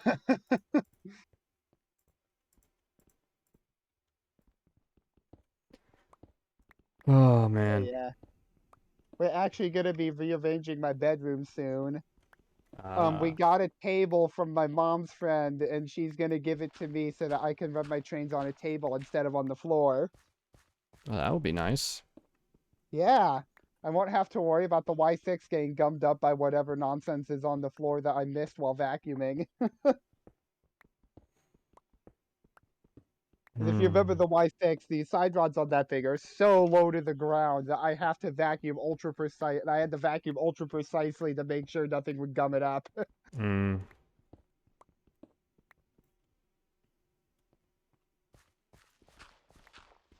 See, I'm sure my Y6 will appreciate the favor at least. No doubt. But honestly, you do vacuum like do like vacuum sweeping like all that like every day, right?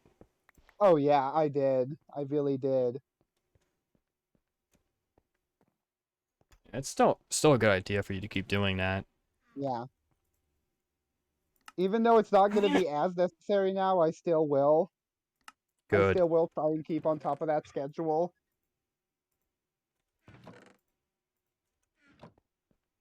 Oh, here's something funny. Storm was playing Assassin's Creed Syndicate recently. Oh boy. So here's what happened. I came home from work and he got mega excited because there was a train in one of the stations that he wanted to show me. He had a screenshot of it. Mm-hmm. And so Syndicate takes place in I know. 1868, right? Well, he showed me a screenshot of the locomotive, and I'm fairly certain that the locomotive in question is a Brighton LBSC A1, which is the Okay. same class as Stepney, which is a really famous preserved locomotive that also appeared as a character in Thomas. Mm-hmm. So it's the same class as him, right? Now, here's the funny thing. They did a really good job portraying the locomotive, but there's one small issue. The game takes place in 1868. The Brighton A1s were not built until 1872. Oh well. Oh well. The other issue is that they were all marked up for the Southeastern Railway, SER. The A1s were never used by the SER.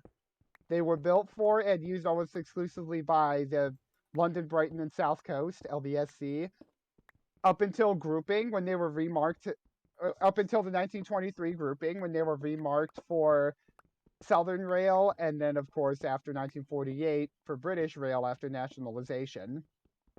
Mm. But they worked almost exclusively in that Brighton region, except for a few that worked on the Isle of Wight Railway and were modified with extended coal bunkers for that purpose. However, there are several preserved examples around that were painted into different liveries, like Great Western Green and LSWR Mint and Chocolate and Southeastern and Chatham Green Mm. that were there that like they never used during their original service life because they didn't work on those lines.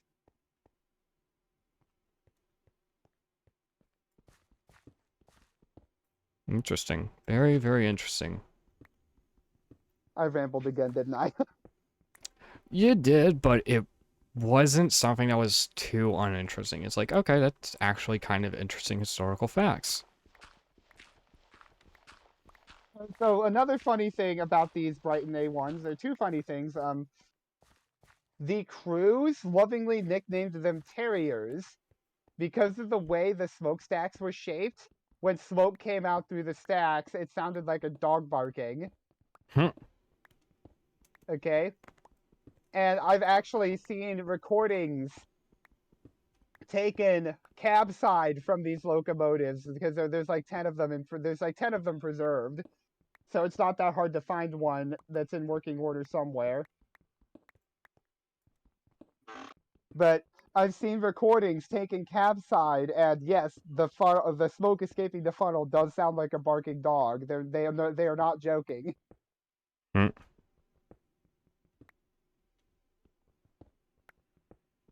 And the second thing, they were designed by a guy called William Stroudley. Rail fans joke that he was colorblind because the livery that a lot of them were painted in when they first came out of the works, Mm-hmm. he called the livery improved engine green. It But wasn't green, the was it? livery was the livery was more of a like an orange tan than a green. Oh, he could have been colorblind. Certainly isn't impossible, that's for sure. Yeah.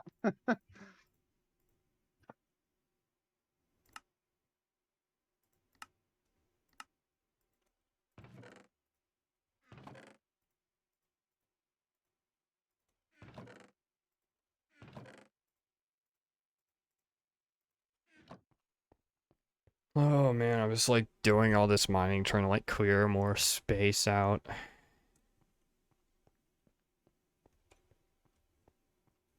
Okay.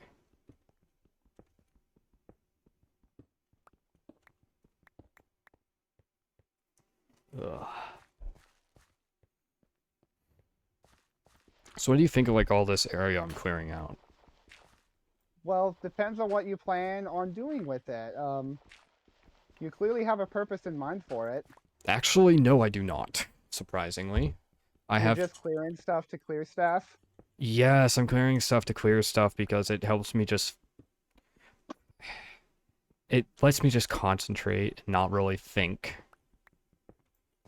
You know what I mean? I've had Yeah, one of those days where I just need to not think.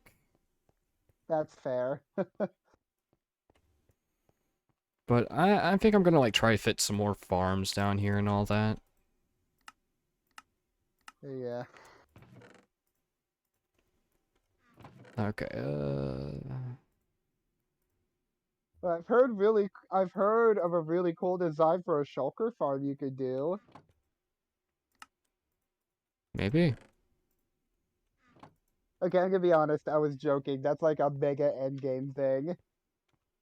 Yeah, I'm also in 1.19, so Like first you have to beat the dragon, and then two you have to like place a mass of buttons within a certain radius, covering every block within a certain radius of the end portal, so that when the shulkers go in, they'll actually like teleport into the end portal instead of some other piece of ground. And yeah, then we're blessing me. you also gotta keep a lot of milk around so that you're not floating everywhere. It's all a pain. Hmm.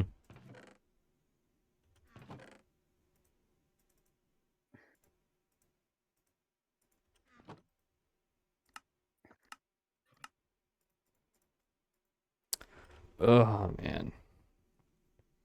I know I'd love to find like a spawner or something. Isn't that always the early game dream? Yeah, I guess it is. The ultimate one is the skeleton. If you found a skeleton spawner, because bones are so useful for like a lot of things.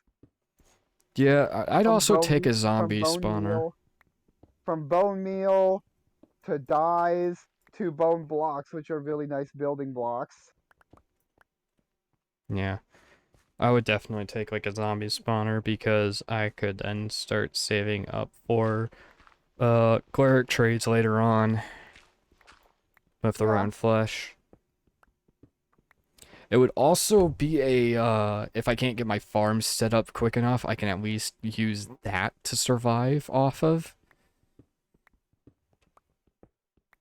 Because I'm in hard mode, which means I will die of having no food at some point.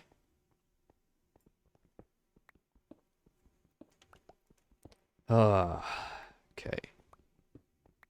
Clear this space. So you know one of the craziest farms I've ever seen is What? so like this guy blows my mind every time. If you ever watched Doc M77, Oh man, I've watched every episode of his most recent Hermitcraft season. yeah, at the beginning of season 8, he so like I actually looked up descriptions by like the technical Minecraft people who explained what he did.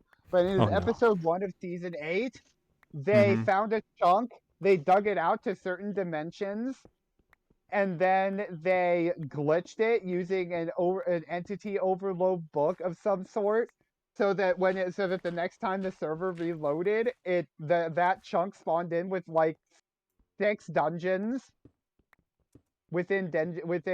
within range of each other. Damn. So in effect, what he had was a massive farm for everything mob drop.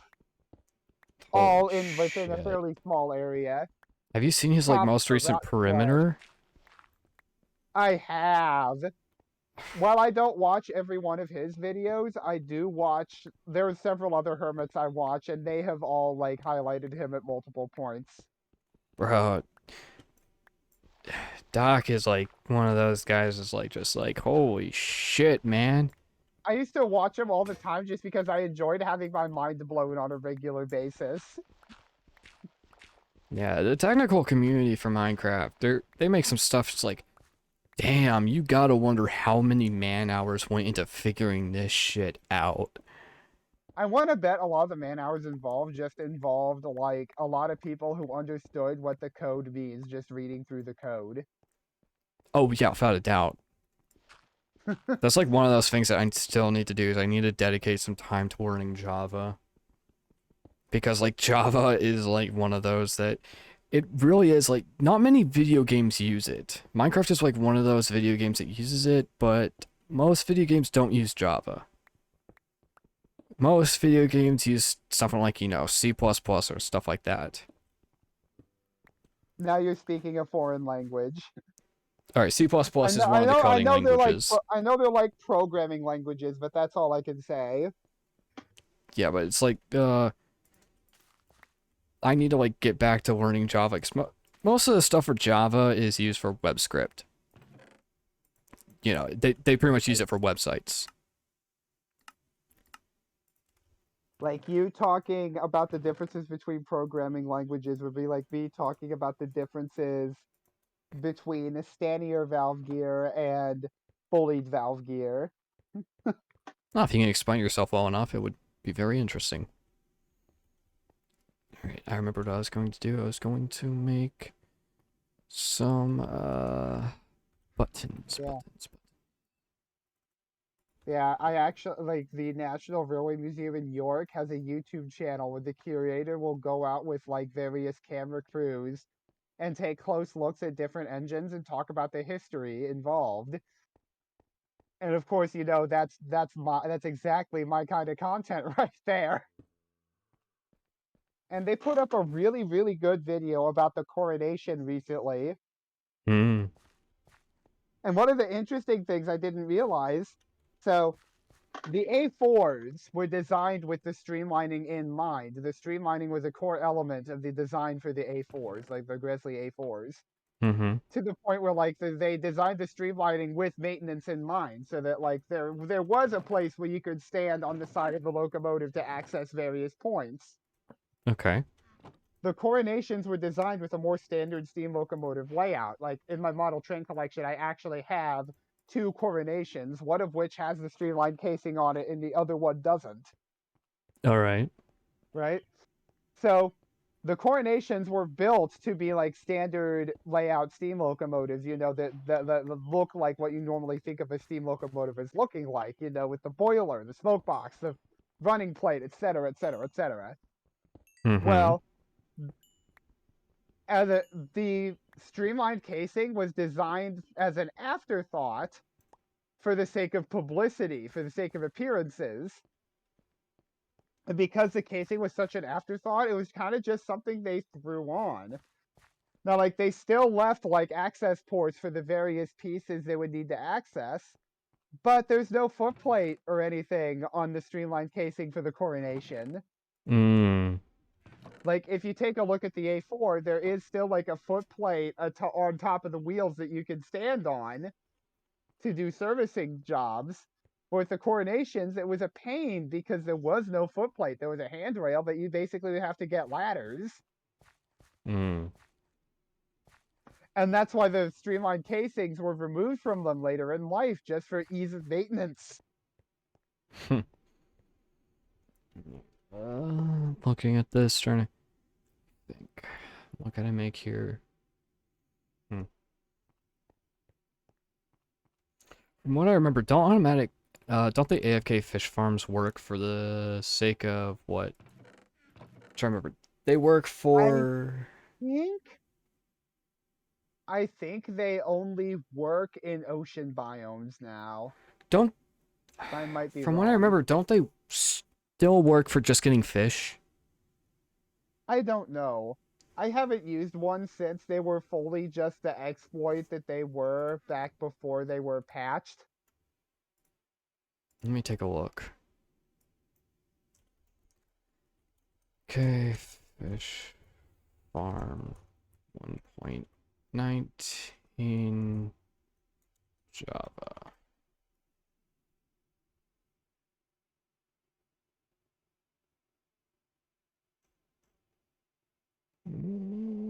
People are still making them. Still being made. Alright, so it's what's the iron trap door, no block? Alright. Yeah. Remember this. I remember it well enough. Let's see.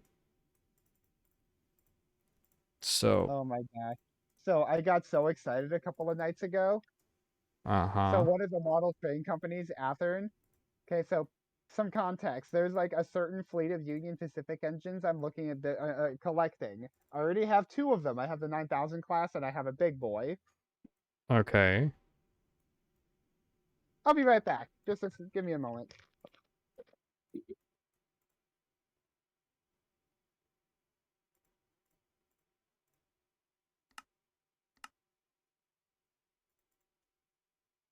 Here we go. Here's the iron trap door.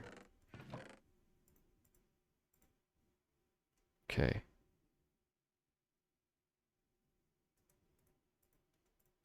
Now. Oh, I've not found any redstone. Fuck.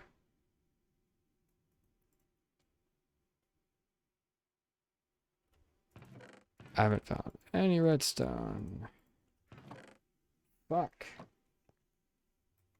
Okay.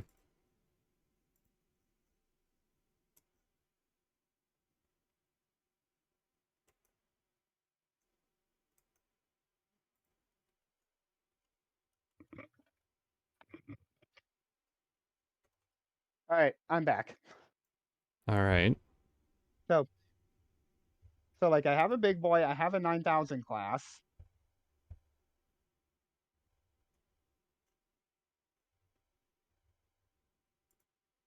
So basically what I'm trying to collect is what I've heard some people refer to as the Union Pacific superpower fleet. The giants of the Union Pacific, the super powered locomotives, if you will. So I have the 9000, I have a big boy. I still need a Challenger, an FEF3, a a gas turbine locomotive, a U50, and a DD40. So there are two varieties of turbines. There's the veranda turbine and there's the big blow turbine. The difference is not important, not necessarily important to this discussion. But Scale Okay. Trains produces the big blow, and I'm looking at getting one of those by the end of the year. It's a very expensive model, but also a super high end one with really accurate sound functions on it. It's really cool. But Athearn have re-released their FEF3s and their DD40s, and then later this year they're releasing their Challengers, and they just announced that they're re-releasing both the U50s and the Veranda turbines next year. It's like somebody at that company knows me, knows what I want, and so they're like, okay, get another batch on the market so that this guy can have one. Hmm. That's what it feels like, at least. Like, I'm looking for those things. It's like, oh, they're putting out a new batch of them. Amazing. Okay, here's what I'm going to do. I'm going to actually start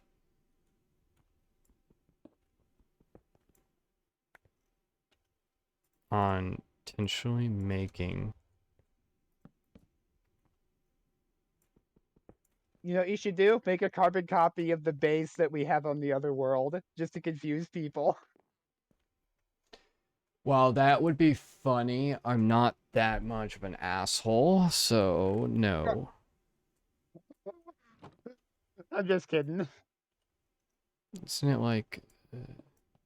That would be funny, though.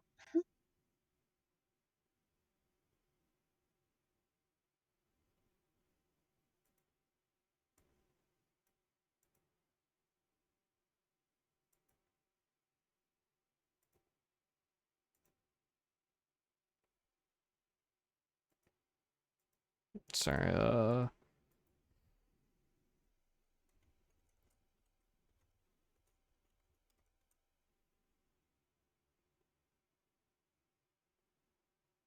ah, yes, you also need a weighted pressure plate. Okay.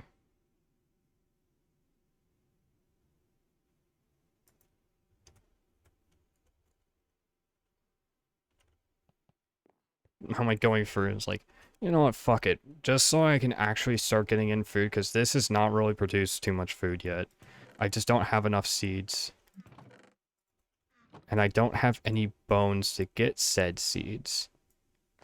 Because I'm kind of trying to challenge myself to stay underground as much as possible.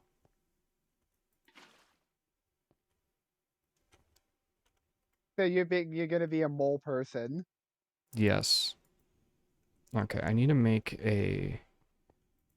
So, I'm gonna The make a design fence I saw that was post. super reliable, at least back in the day, I'm making had that. a fence post with a weighted pressure plate and an iron trapdoor and a note block. Yep. How do I still remember all this stuff about Minecraft when I haven't played in when like I haven't like properly played in absolutely ages? Because you had memorized it back in the day. That's like the sheer fucking reason is you memorized it back in the day, so your mind still technically kind of remembers it barely. Fair.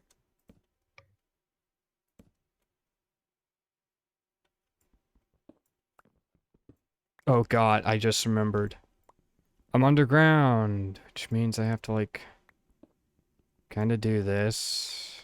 Head clearance. Yeah.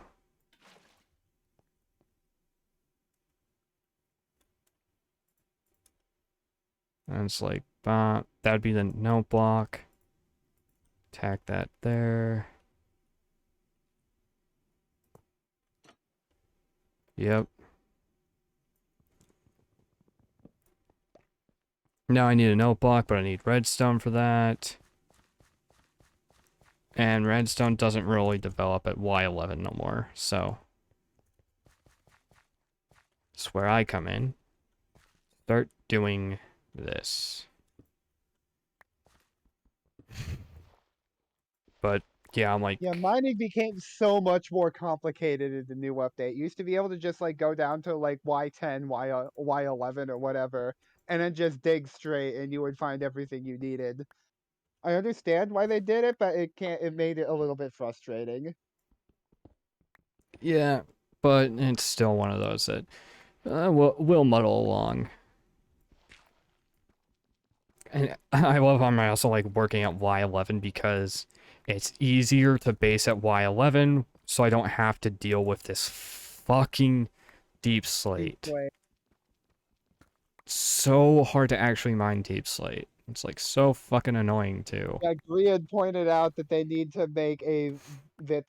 like make Deep Slate insta mineable in some way, just so that there could be a way to make it not a pain in the butt.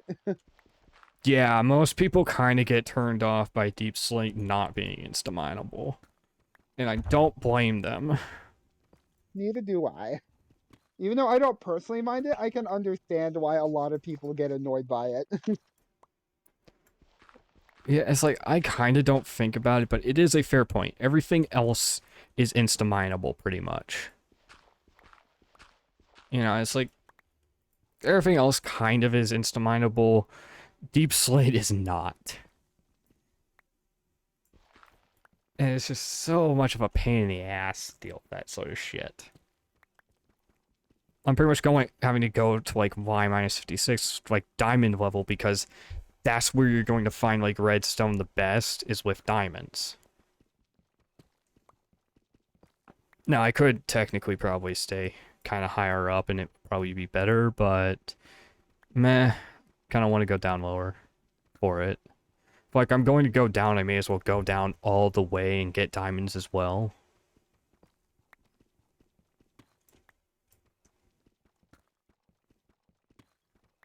Oh man.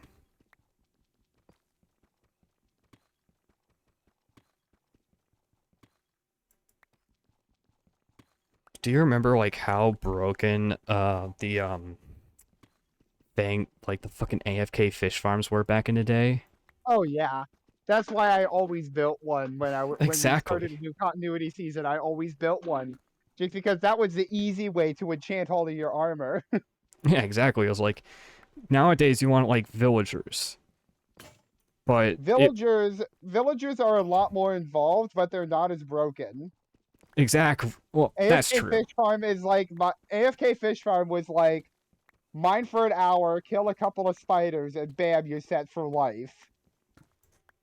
Villagers, you got to build this complicated, precisely built breeder, and then you have to AFK at it for a while, so a bunch of villagers come out of it, and then you have to make a bunch of farmers so that you can use the extra carrots that fell through into the hopper to trade them for emeralds, Finally, which you'll moss. then use on other people. It's just like there's so much more to it to get to the things than the AFK fish farms. The AFK fish farms are on the level of me saying, "Wow, it's stupid bullshit. It's probably a good thing that they fixed it."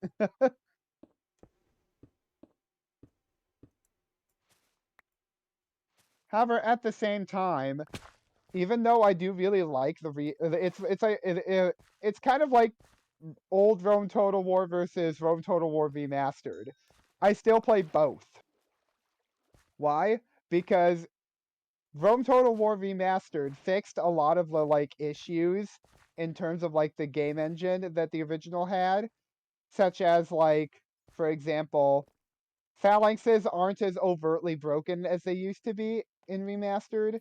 The berserkers aren't broken. A lot of the things that were broken back in the day aren't anymore and are a more balanced part of the game. So like you actually have to strategize a lot more now, which is a good thing.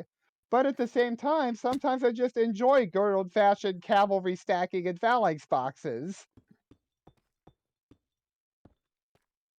And I feel the same way about AFK Fish Farms. It was broken. It's a good thing that they fixed it. But at the same time, sometimes I kind of wish for it. Yeah.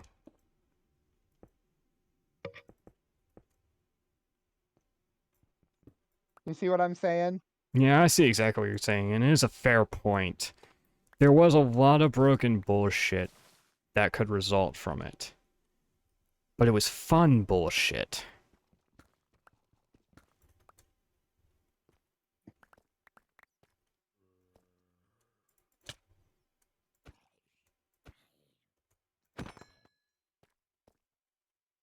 Like it was broken, but it was never too broken.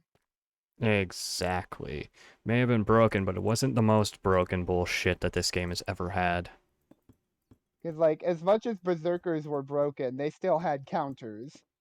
And like the armor is only as broken as the player is good.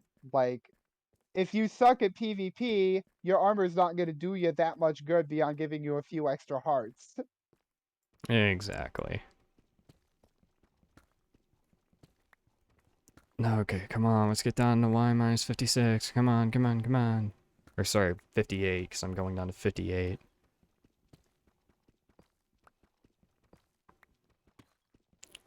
Ooh, I'm now under the ocean. Under the sea.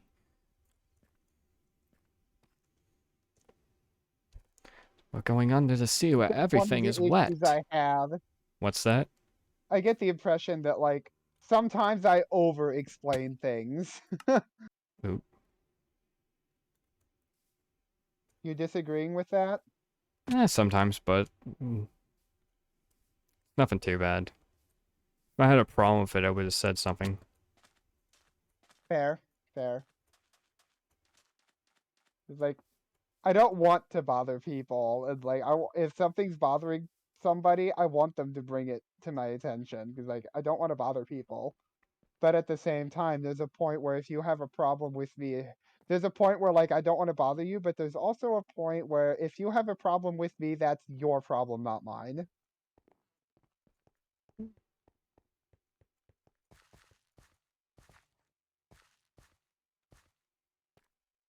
Like if you find my excessively outgoing personality annoying, then just stop hanging around me. Yep, fair enough. Oh.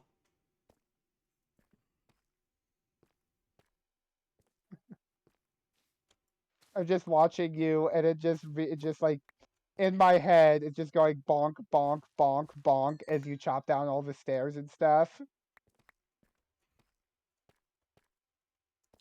Ugh.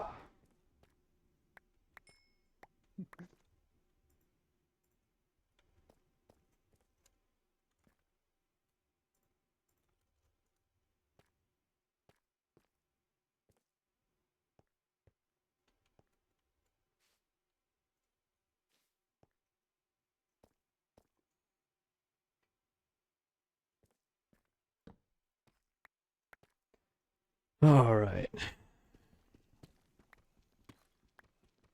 56, 57, 58. Okay. Now it's time for the fun bullshit.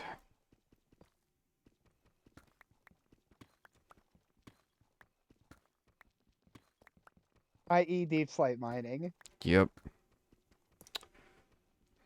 I just want redstone. That's like the only fucking thing I want. I just want a piece of redstone, please, game. And then this is when the game gives you diamonds. Game already gave me a diamond. A diamond. Yeah, this is when you're gonna find a big vein of diamonds instead of redstone.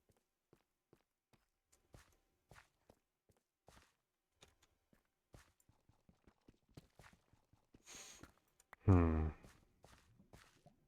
At least I finally have moss. Moss is really nice.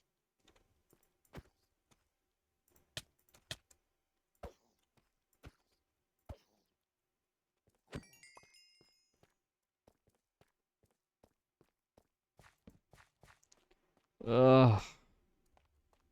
Dang Great. those little. Why are the little guys harder to beat than the big guys? Because they're faster and they have smaller hitboxes. It's like one of the reasons why you kind of don't want to be fighting smaller guys than you typically is because they're a bit more agile and they're fucking quicker No. typically. I think the best comparison is like there's this episode of Amazing World of Gumball that goes into the origins of Darwin, and Mm-hmm. it shows like a 4-year-old it shows a gumball who's like 4 years old, and there's this running gag throughout the episode that he can move at a speed that his parent he can move at a speed where he just perceives things faster than his parents do. Mm. Like it's like based on the whole little kids have so much energy and the parents only barely keep up. The baby zombies are like that. Mm. Ugh. So we finally got redstone.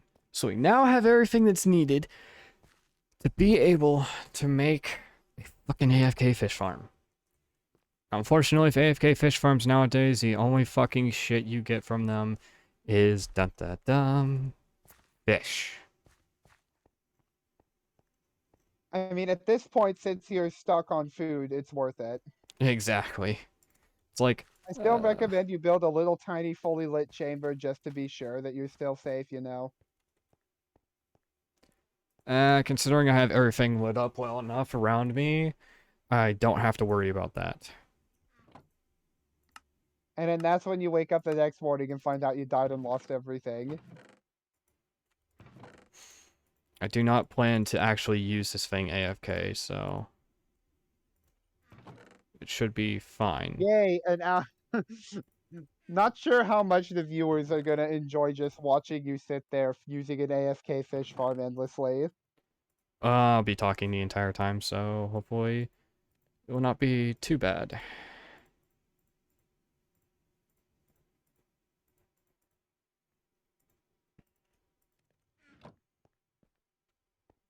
Okay, right.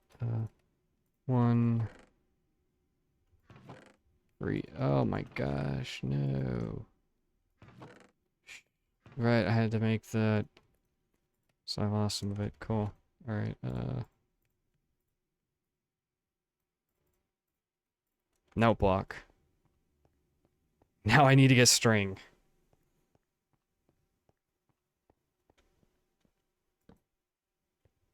That's it. It's literally finished now.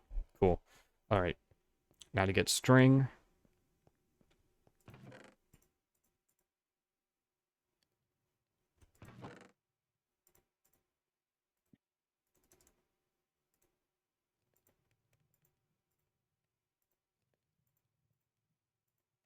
Hmm. Okay. Here's this. Oh, yeah. I need string. Okay. And now we go up top to get some string. This is gonna be fun. I need to make some stairs, but I'll do that later. Do that after we get enough string for this. But yeah, I don't plan on doing anything on this world offline for stuff because I don't know, I don't feel like it's right to do it like that. I feel like doing it all on camera's better. I see where you're coming from. However, at the same time, there's certain types of grinding that I would get bored watching, no matter how much you were talking. The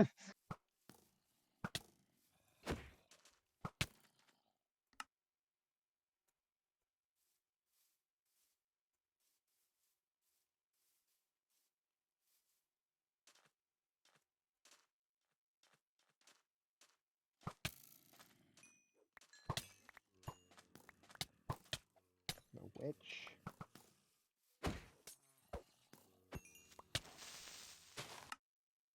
That is not good.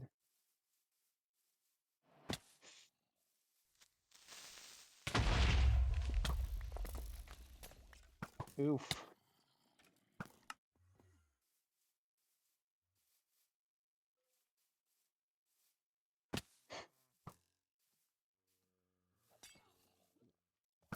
Now it's personal.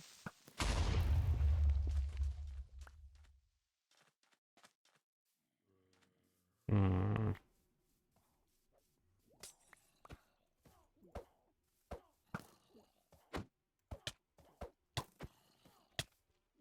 Fuck. Getting my ass kicked.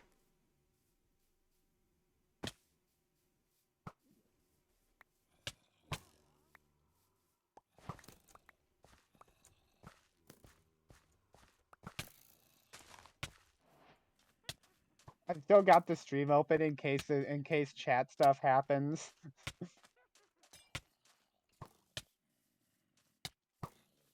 Okay.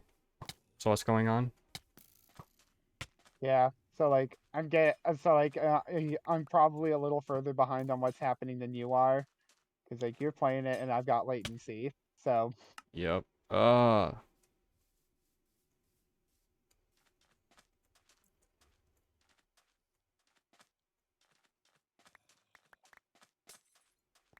ouch.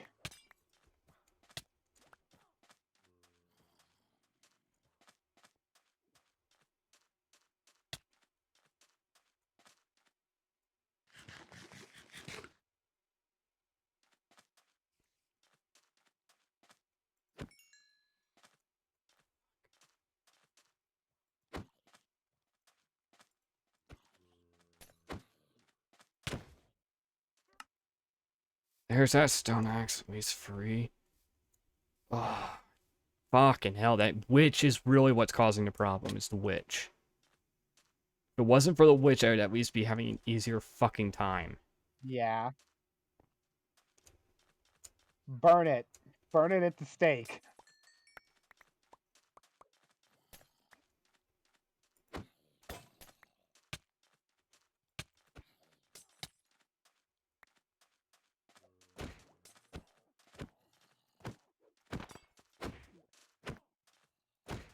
Bitch.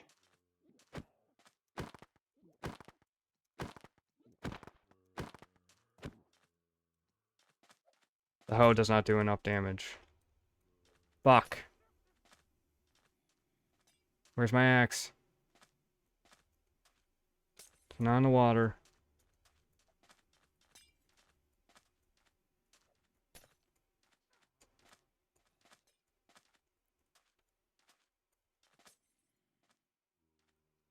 Oh, okay, it's here on my hotbar and I didn't even realize it.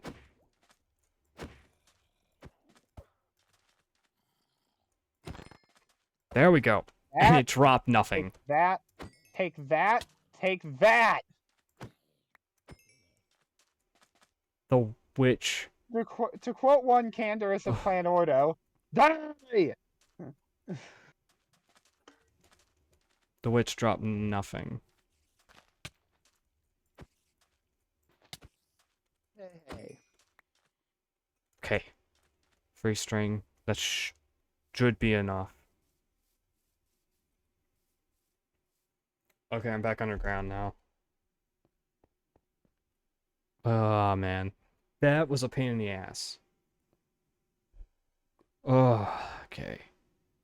Like, I'm happy I spotted, like, that dead Enderman because I got a Ender Pearl and a grass block from that. Okay, and now make some wood. Sticks.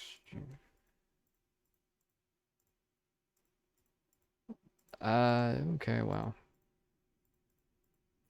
Lost a iron pick and a stone pick. Doing that. Fuck.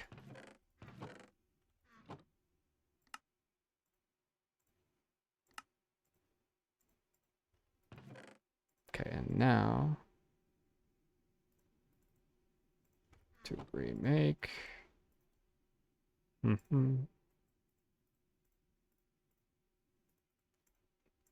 Fishing rod.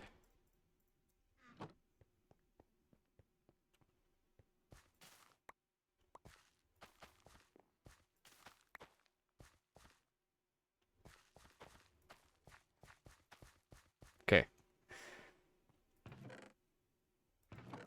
Ugh. Ooh. And make a piece of bread. Nom nom nom. Oh man. That was a pain in the ass getting my ass kicked. Alright. I want to see like if this even actually will work.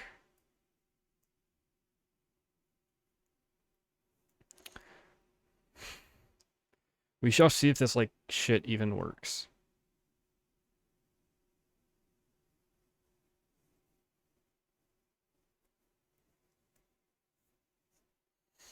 Hmm.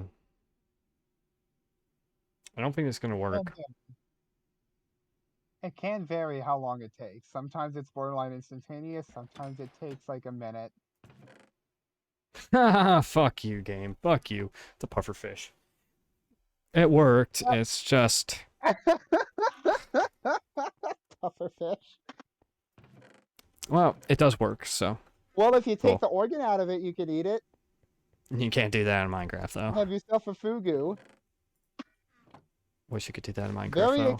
very expensive delicacy right there. Got yourself a Nausea, fugu. hunger, poison. That hurt me worse.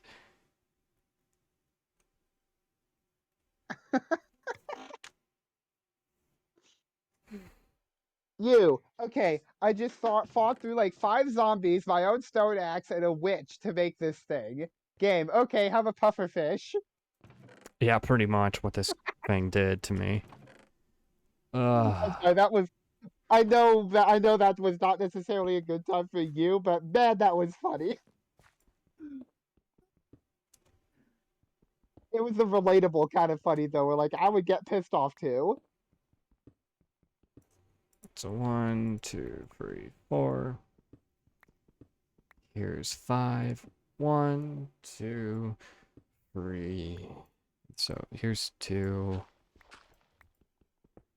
3, 4.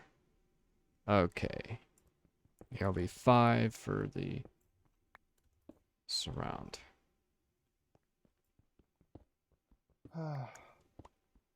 3. So 1, 2. This 3, 4, 5. 1, 2, 3, 4, 5. Okay. Now let's do this. But yeah, that kicked my ass. Like that kicked my ass pretty bad. So, 1, 2, 3, 4, 5.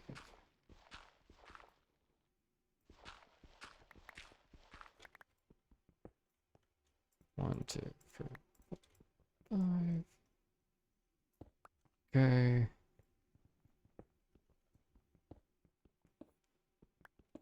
3,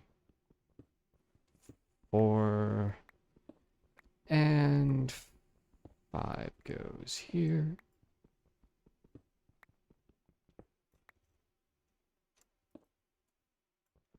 Alright. Now just like really quickly dig this shit out. Oh, man. I can definitely say that this is not the greatest fun ever. And I'm like sure some people are pretty much going as like, hey, he's just finding out a base. Not really too interesting. Maybe true, but it will become interesting eventually. I'm making. So, are you wondering what I'm making now, X? I'm sorry, I had another tab open because I'm door dashing a milkshake. Fair enough. So, are you interested in what I'm making? I'm digging out another farm. Why? Z. Hmm?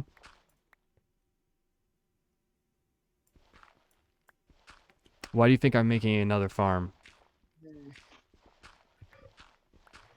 More food options? Yes, I'm going to. I have potatoes that I got from a shipwreck, and I'm going to plant them. Okay. If you have a good supply of coal or like you have a good wood farm, you can make charcoal. Baked potatoes are actually really good early game food. You've seen my wood farm. It's not the greatest wood Yeah. farm, but it is But it's something. got some. Yeah.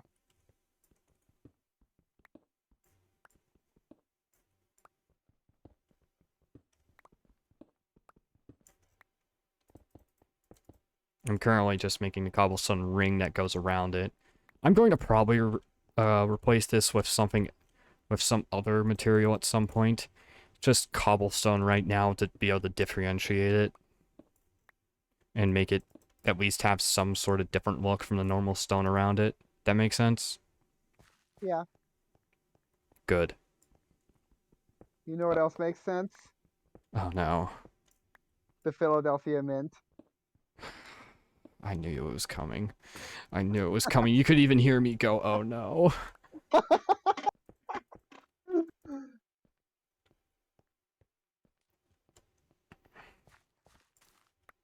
Yep, when you invite me onto your streams, you get lousy puns for the audience.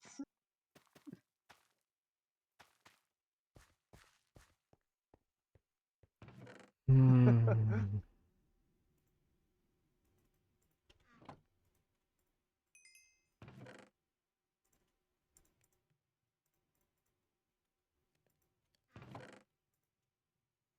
Okay, what I need to do... I'm gonna have to make a... Oh, I'm gonna have to make an automatic moss farm at some point. Just so I have the bone meal from the moss. Have fun with that. No kidding.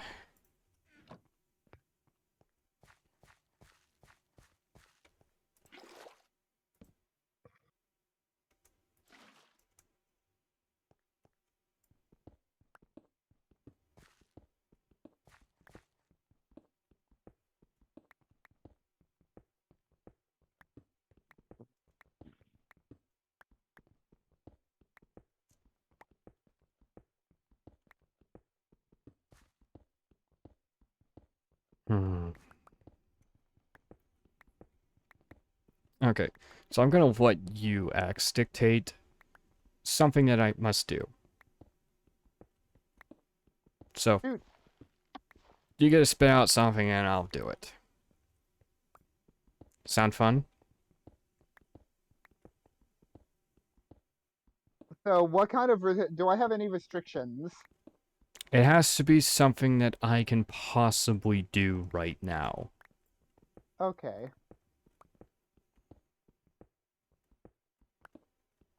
Ketchup shots? No. You monster. No. I could be worse than that. In game, asshole. In game. uh, you have enough iron for some armor yet? Potentially. We shall see. I will definitely make a shield while I'm thinking about it, though.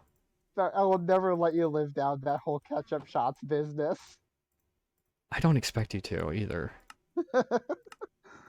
That was like the worst fucking idea I ever had. It's like, oh, let me do a challenge. Like, hey, every time I fuck up, let me do a ketchup shot. And it's like, why the fuck am I right-minded? I decide to do that. And then your stomach's just like, no. Oh yeah, stomach went, no, and puked on me. So, Ugh. but that was funny. You just came in and it was like, I and came I, in right when you puked, like, oh man, you okay, dude? yeah, I was like, oh, that could not have been better timed though. And like I said then, we'll look back on it and laugh, and look what we're doing now. Yep. Oh, I have a better idea. What? Hot sauce shots. What? Hot sauce shots. Don't have hot sauce, so. That was the fucking pure reason I did ketchup that day was because we don't have hot sauce. Oh my gosh. You actually were gonna do hot sauce? Yeah, I was gonna do hot sauce, but we didn't have hot sauce, so I went, fuck Yeah. it, ketchup. They had Yeah, I was at the zoo with my dad and Storm earlier, and they had ghost pepper hot sauce in the gift shop, but they wanted like $10 a bottle because zoo souvenir, all that. Yeah. So like, I actually like understand the reasons behind the pricing in zoo gift shops now, but it's still crazy pricing. Like, Yeah, souvenir shops, period, are always crazy pricing. There's I good mean, you could, reason for it, but yeah, there's a good reason for it, but I can't always afford it. Says the guy who says the guy who collects model trains.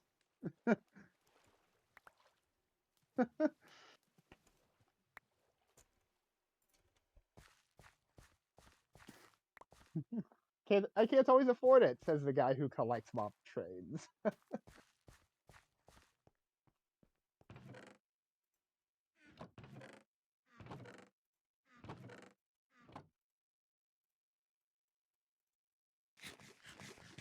And so, for your next stream challenge, get yourself some last dab sauce, and you don't even need to do shots of it. just like Put try like it. just like try it. Yeah.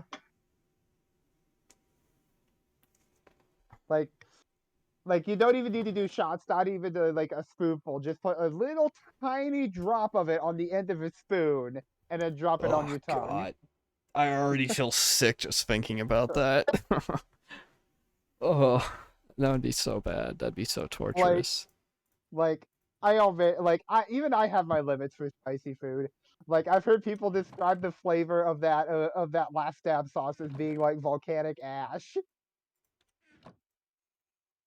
because it's that hot. Like I saw a clip of a guy who just unknowingly took a tiny little taste of it and it bent it, and he was immediately bent over sweating. Yep, that stuff is like it's like the devil pretty much made it.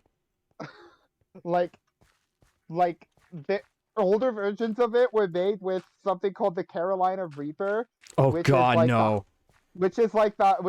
hottest It naturally is occurring pepper. it is the hottest pepper in all the world. Oh my god. It's like it used to be the ghost pepper was, and then the Carolina Reaper came in and took that title. They discovered the Carolina Reaper. And the current iteration of the last dab sauce is made with an engineered thing that they call Pepper X. Oh That god. just sounds that just sounds sinister. Have I ever told you that about something I learned is that the military actually has a what they call a chemical, well, it's pretty much a chemical grade stink bomb. It is a military grade stink bomb that is called bathroom malodor something another, and it is apparently the most vile, horrendous shit you will ever encounter. Oh man. There was a chemical accident in like the mid to late 1800s at a town in Germany. Okay,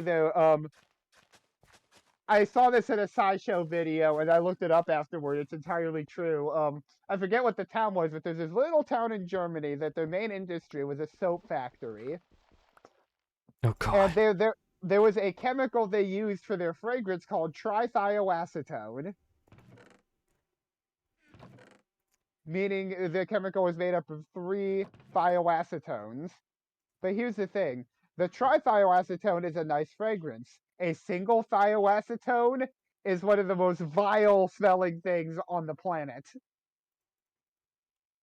Okay? Because they were trying to mix it up and they accidentally made pure thioacetones instead of trithioacetones. They had to evacuate the whole town because people 3 blocks away were vomiting from the smell.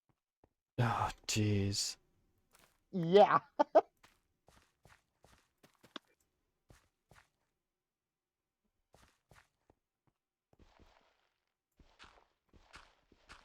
Like, oh my gosh. But yeah, it's like Like, how do you discover that sort of thing?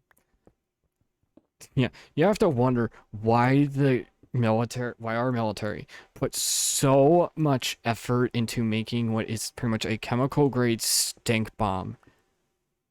Um, Non-lethal takedown? You would think, I don't know, I don't even know if it's ever been used in battle. All Um, I know, I do know about basically a stink bomb that was made during World War II for to be used by the French resistance or by like intelligence workers or spies. That like it would mm-hmm. be carried around in like a perfume canister. They jokingly called it the Who Me, because the Oh, idea is they would spray jeez. it behind somebody and it would smell like the most vile fart ever. The idea is they would use it to break up morale behind the lines. Ugh. uh, But it's like there's a chemist on YouTube who pretty much made this stuff. why would you even try to make something like that? This guy, okay, this is like it's like Nile Red. He has like two different channels, Nile Red, Nile Blue. The guy has made grape soda from plastic gloves and hot sauce from plastic gloves. So, you know, That's that's not chemical engineering. That's wizardry. yeah, he does a lot of shit that's like, wow, I didn't even know you could fucking do this shit. Then again, he's also on the Canadian government watch list for some of the shit because some of the chemicals that he needs for stuff like that is apparently super hard to find. So, yeah, that's like even real fun. Yeah. As I've kind of learned, like anybody who deals with chemicals on the like any of the chemists on the internet on YouTube are all on like government watch lists. Yeah, I can remember back when I still am to an extent, but back when I was like mega into the paper model aircraft bit, I would Mm-hmm. just occasionally do Google searches and like, hey, that's a funny prototype. I wonder if anybody has ever made a model of it. And like I would just do a Google search for a paper model of it, and I sometimes would wonder, am I on a government watch list for trying to find a model of this thing? Probably. The government Like has watch lists for everything. Like, like why but like why would they care if somebody is looking for a paper model of a failed experimental aircraft from years past? Like because you never know why someone may be looking up shit like that. They may have bad intentions, because stuff I'm like in that. There's because I'm a lot of bullshit into like that. because maybe the simple logic of he's into modeling with paper maybe he actually makes paper model aircraft and wants to have that plane in his collection. Yeah, no. Or it could be, or he wants to make a paper model of this for dangerous reasons. Yeah, the government really doesn't give a Yeah. shit about the Like reasons. As like as I've learned, the terms of service for iTunes has a passage saying that it cannot be used to distribute nuclear material. yeah, that's not a surprise. Like, like how do you even use a what? How do you even Someone use an definitely did it. online music shop to distribute nuclear material? I don't even want Oh, to know. oh yeah, it's always like something like that. If you see something like that, it's like you, I guarantee somebody did it, so they had to put that passage in there. Part of me wants to know how they did it. And the other part of me is like, never mind, never mind. Yeah, no, knowing how they did it would definitely get you put on a government watch list. But I know it's like you have like all sorts of shit that's like super easy to find on the internet that's like, yep, that definitely puts you on a watch list knowing this. But I know if you know programming, there is a good chance that you are on a government watch list for knowing how to program. A lot of programmers and coders are actually on government watch lists.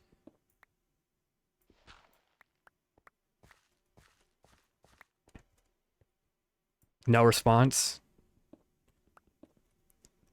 On one side of things, it doesn't surprise me. On the other side of things, why do you need to watch everybody who knows how to program? I mean, like, Hackers, just because, pretty much.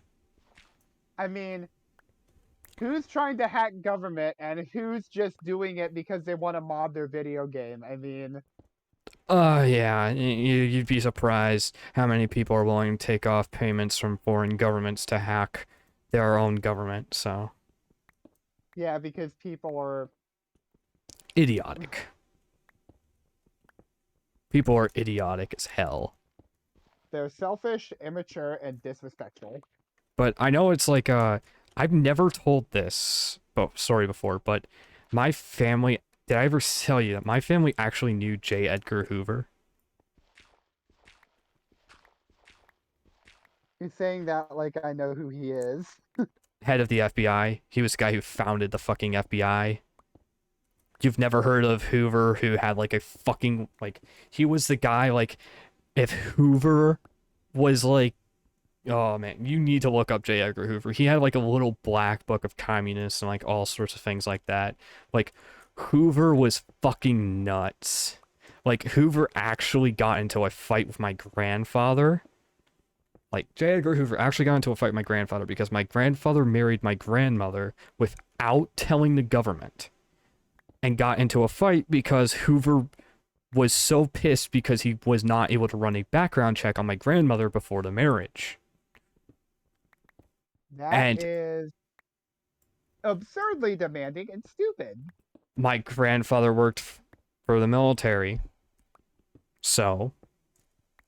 And this was time during the Cold War, so. Yeah, the whole Red Scare thing. Oh, J. Edgar Hoover was one of those fuckers who was perpetrating that on, who was like going super far into that. And it's like, if you disagreed with J. Edgar Hoover, he would send the fucking FBI around knocking to kick your ass. Like, J. Edgar Hoover was fucking crazy. And it's very well known by my family that if J. Edgar Hoover, like, if my grandfather had told J. Edgar Hoover and he had done the background check, he would not have allowed my grandmother to marry my grandfather because we had Frankly, she had Nazis in her adopted family. frankly, that's none of his business. Nope. Considering the fact that my grandfather was one of those guys who did some shit that cannot be talked about for the government. You know. The Yeah. kind of if I knew you'd have to shoot me type of thing. Yeah. Yeah, that sort of type of thing. So like So, I yes, have Hoover was very actually strong well within his opinions rights to on be that, but I'm pissed. not sure if you'd be okay with me voicing this type of opinion on stream. Basically, I hold an opinion that any kind of government secret that is more than 50 years old. I mean, like I could understand if it's like the kind of thing that's like, oh, this is how RAM is made. I can understand if they want to keep that secret. But I'm talking about like I'm talking about like anything that's like a secret, an operation of a secret government agency that's more than 50 years old should be public knowledge. Mm, uh, I disagree. That's My just my opinion opinion. is, well, you have a reason for it, and I don't fully disagree with your opinion. What it is there's a problem of what happens if, say, one of the people who was part of that op is still alive. So like I'm not gonna say reveal the identities of everybody, just like Just what reveal was that the op had taken place. the op had taken place, this was the purpose of the op, and this is the degree of success the op had. Okay, that's more understandable. But yeah, it's like my family kind of holds the wait until every last party is dead before operations are unclassified and revealed. It's like I'm gonna say like I don't think you need to tell how many people were involved with the op. Just be like, this was the op, this was its purpose, and this is the degree of success that the op had, whether or not it achieved its goals, type of deal. Yeah, I'm but not saying reveal the name of every agent involved. That I think is like a small invasion of privacy on the part of the yeah, except when people government involved with the op. reveals stuff, they always reveal the name of people in the op too, because they do. They pretty much just unclassify the file and don't give a shit if someone's name is in it or not. Yeah, basically it gets to my point. My point basically there is that the government is holding too many secrets that do not need to be held anymore. Yeah. But yeah, it was like one of those things that's like you should look up who J. Edgar Hoover is so you have an idea of like the guy I'm I mean, talking about. now that you've told me that he was one of the main instigators of the Red Scare, I have a general idea, and it makes me shudder Yeah, that your family actually knew him, and it makes you yeah. feel bad for your ancestors that they knew him. That was my grandfather who knew him. Like, it's very well known that my grandfather, and this is like on my maternal side, like my grandfather would never have been allowed to marry my grandmother if J. Edgar Hoover had been allowed to have his background check beforehand, because there had been Nazis in my grandmother was adopted. Just And her because there adopted family, was there was just Nazis. so like here's the thing: just because there were Nazis in the family does not mean she is a Nazi. Yes, Hoover did not give a shit, though. The government really doesn't give a shit about that sort of thing, unfortunately. So, Yeah, like you can have an entire family of devout. You can have a family that were raised as devout Christians and still have a kid who rejects Christianity. At the same time, you can have a family who are all staunch atheists, but with one kid who's a Christian. yeah. Just because your family shows a specific trend does not mean everybody follows that trend.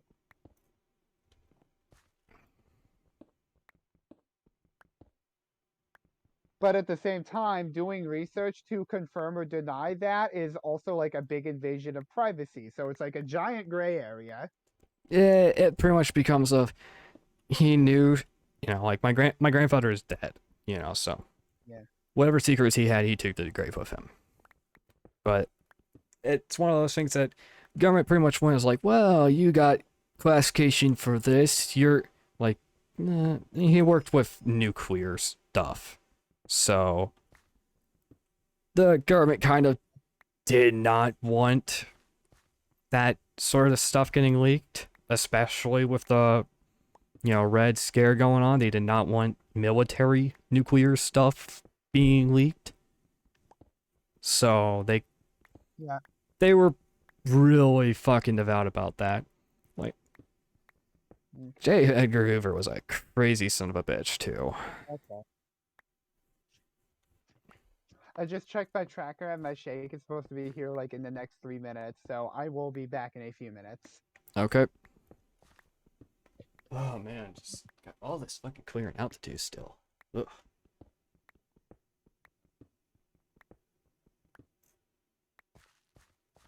So much of a pain in the ass to clear all this stuff out.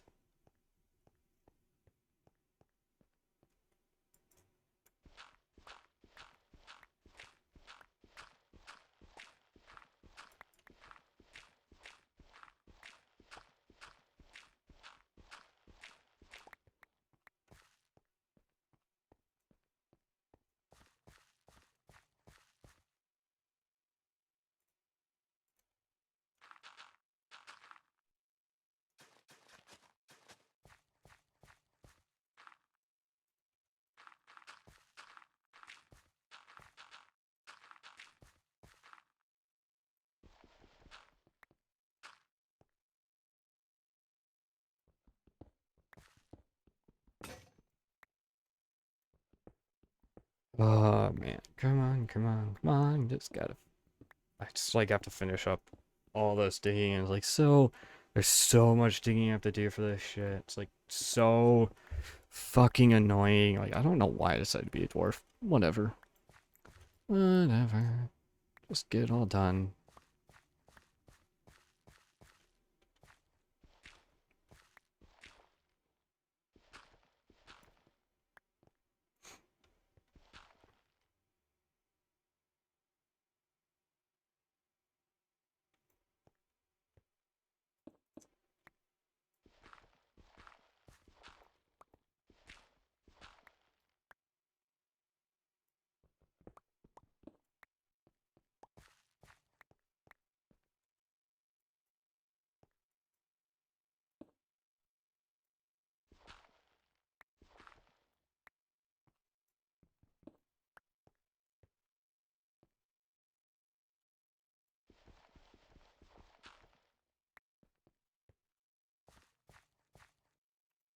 I will say though, it is very interesting to learn that X did not know who J. Edgar Hoover was at first.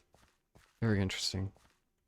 I don't think I've ever encountered someone who didn't know who J. Edgar Hoover was right off the beat, so. Interesting. Okay, and...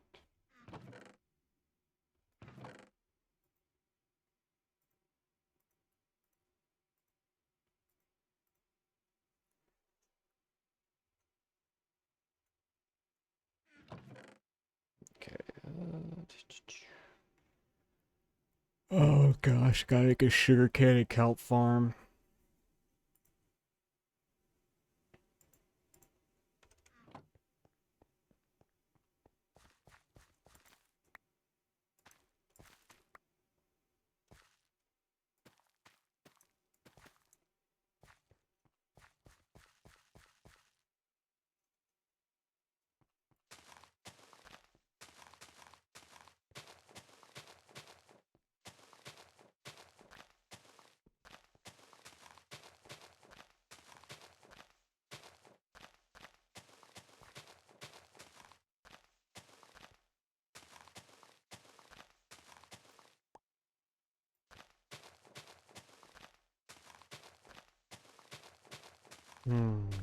Okay.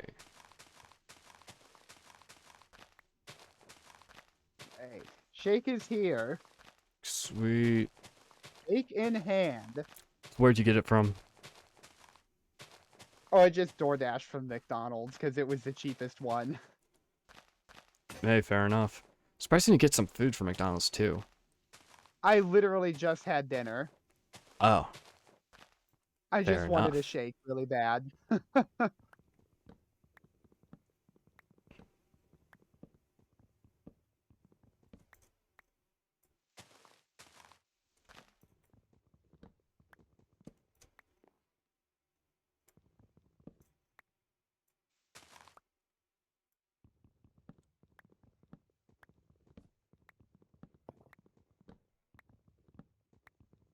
Hmm.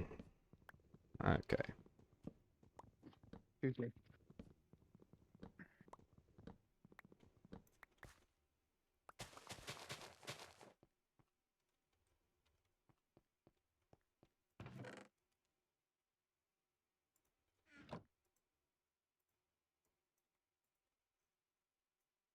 Alright, my wheat farm's kind of gotten up to the point where I don't really have to worry too much now. But I still gotta worry slightly. But yeah, it's not to the point where you can like head out on an adventure because you have enough food to last for the adventure. It's more Exactly. of just like you're producing enough that you can keep yourself fed at home. Exactly.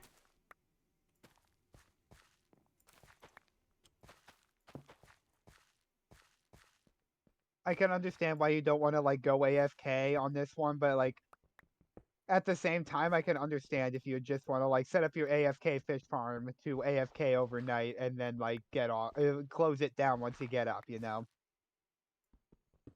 Yeah, it would be understandable, but I don't know. There's just something about it. I just don't feel right about it. And I'll also admit, I don't like fucking AFKing on shit like that. Just, it's a additional strain on my computer. I just don't like straining it. I don't know. It's like, it's kind of like hit a point Um, where just you don't. can ask. Jay actually knows a mod that will make it so that when you minimize Minecraft, it will turn all the settings down to the point where it's basically just a background operation. No, that'd be nice to consider. So like I don't know what the mod is or where to get it, but like you can ask Jay about it and he'll probably be happy to help you out. I might just ask him about that. Don't know.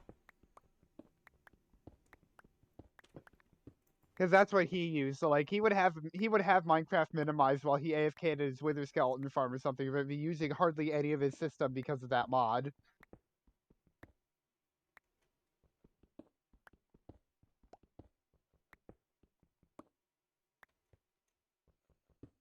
Ugh. Something wrong? No, my neck's just hurting. That's all. Okay. Because for a second I thought you might be hearing me slurping my shake through the mic. No, no, I'm not hearing that at all. So you're fine. Okay. It's just my And then fucking you can neck's clip killing me it. is Gross all. noises dot wave.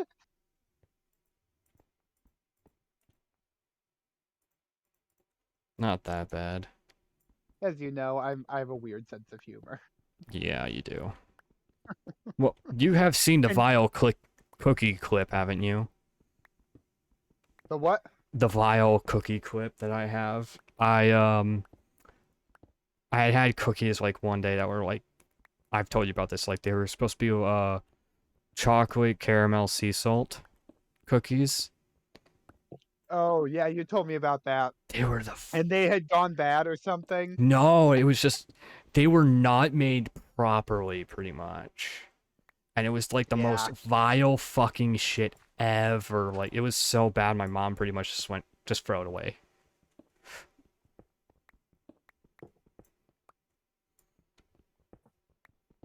Oh, I'm expanding the tree farm stuff a little bit. Just expanding it by free to allow this to actually start producing more. Okay. What I should do as well is I should give like an expansion to that. The nice thing is I can theoretically, if I throw down a, if I were to theoretically throw down flour, if I was to throw down a flour within 2 blocks of this, so like 1, 2, about here, where the torch is, if I was to throw Yeah. down, I could theoretically produce bees for honey, Yeah. which is a nice thing. What does honey do aside from being useful for flying machines? Useful saturation. It's a very good Ah, saturation food. It's low food, but it's very fucking good for saturation for healing. Because you can't. That's the thing that sucks. You cannot see in base game Minecraft the saturation. You can yeah. only see like your Oh yeah. food bar I level. have a general idea of how the saturation works. It's how long the hunger bars last based on how good the food was. Something like that. Exactly, and it also kind of helps heal. Yeah. Yeah, and that's where the healing comes from is the saturation effect. Yes. So it's one of those things. It's like it's a bit of a pain in the ass. They don't show it in base You game. You just have to helped like me realize mod. I know way. You just helped me realize I know way more about this game than I thought I did. Yeah, with sucks you have to like mod it slightly for that, Mm. which positively fucking sucks. But oh well. Oh, so I don't know if I told you. I know I've kind of stated on stream why I'm using Birch. Take a guess. Why do you think I'm using Birch? To annoy the people that hate it. No. It's because it doesn't have the random big limbs that you can get from oak. Birch is much easier to farm when compared to oak. Don't get me wrong, it's like the giant spruce trees are like the best thing for farming wood, but for farming wood We're trying to manually, birch is we're like the trying to best. stay underground. Yes, for trying to stay underground, birch is like the fucking best thing to kind of farm.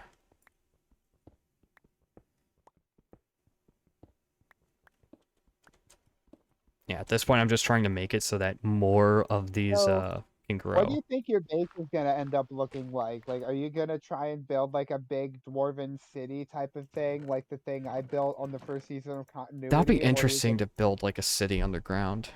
or are you gonna like find a cave and decorate a cave? I think I'm going to go and kind of like try to make a city underground more likely, like a dwarven city underground. Sounds kind of fun.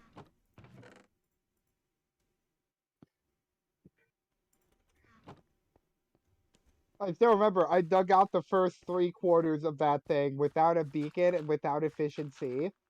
Never again. Yeah, I love how you declare never again for that. And you see me in like the mall, and I just go, I just like digging. Yeah. So I should probably explain what the maw is. So In Star Wars, the Maw is a cluster of black holes, that's and not what it. That's the not what this Kessel is. Run is actually a smuggler's route that takes you perilously close to the Maw to shave some time off the journey. All right, that's not what my maw is. But let me explain what the maw is for those who have never encountered me before. So I don't know if I've ever explained this on a stream before. The maw. So imagine this. Imagine like all that I've dug out so far, as far as the eye can see. So like 10 chunks or farther. That is the maw. Yeah. Huh. It's like pretty much one of the ways we have explained it before is beacon mining without the beacon. That is the maw. It's like this ever growing underground pit that's like 2 high or more that forever grows from me mining. That is the You maw. are a madman. Yes. Yes, I am. But it's like I pretty much just go like mindless when mining. I prefer to go mindless when mining, so I'll just like tune out. There's a lot of times when I'll just be like in single player and it's like, I'm just gonna listen to music or I'm just going to listen to a podcast and like tune the fuck out and just keep Yeah. digging.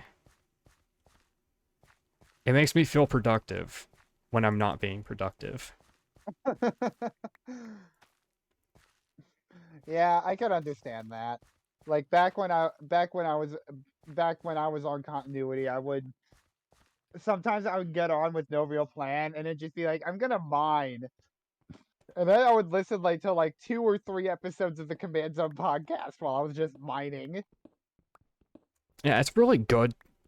Doing that is like a really good thing to do when you're like hanging out and just talking with someone.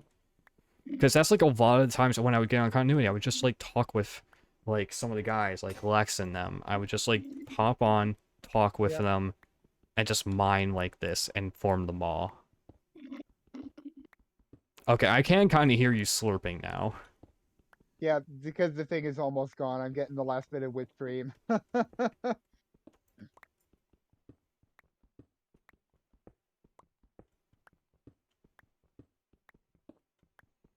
Just out of curiosity, did you ever tell Lex about the mall?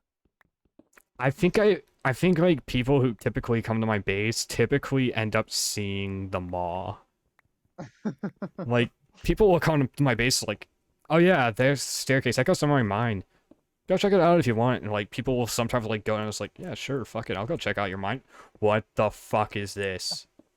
And it's just like the maw. The Understandable what? reaction.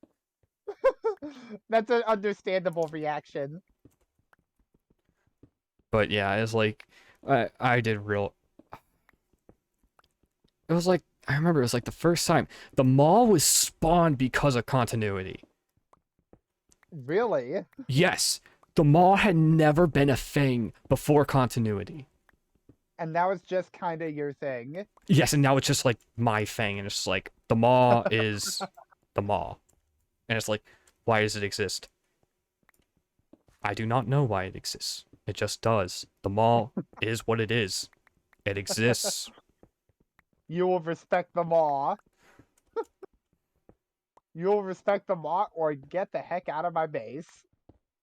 Yeah, I think like one of the times, I I swear one of the times I actually dug out from like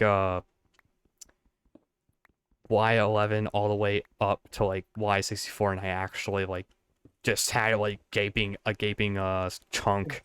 Big old block Yeah, I had of a empty. literal chunk just gaping, and it's like, why? Because I could. Yeah, I remember when I was building my dwarven cavern, I didn't just dig it out and then build from there. I dug out a bit and then built that bit up the way I wanted it to look, and then dug the next bit out. A bit out. Yeah, jeez. But think I remember trying to remember like some of the things like I'm known typically like this is kind of like giving away. I'm known typically for like making either the maw or just like digging stuff out and making like flattening my entire base. Like that is Yeah, what I became known for was like flat area bases. and I was always just the dwarven cavern slash castle guy. Yeah. Oh man, what was it? One of the times on continuity? I swear there was something funny as hell, and I don't remember what it was. It was Oh, the one of the funniest memories I have from continuity is like Jay was hanging out with a couple of guys, and there's the one guy who had like 6 R's in his username. But anyway, he stopped doing whatever it was he was doing with Jay, and he just throws me a diamond. He says, "I want you to have this. It's important to me." And I mm, said, "There's a catch, isn't there? There's something you want." And he says, "Yeah. What does your username mean?" And uh then Jay types in the chat, "Oh no, you didn't."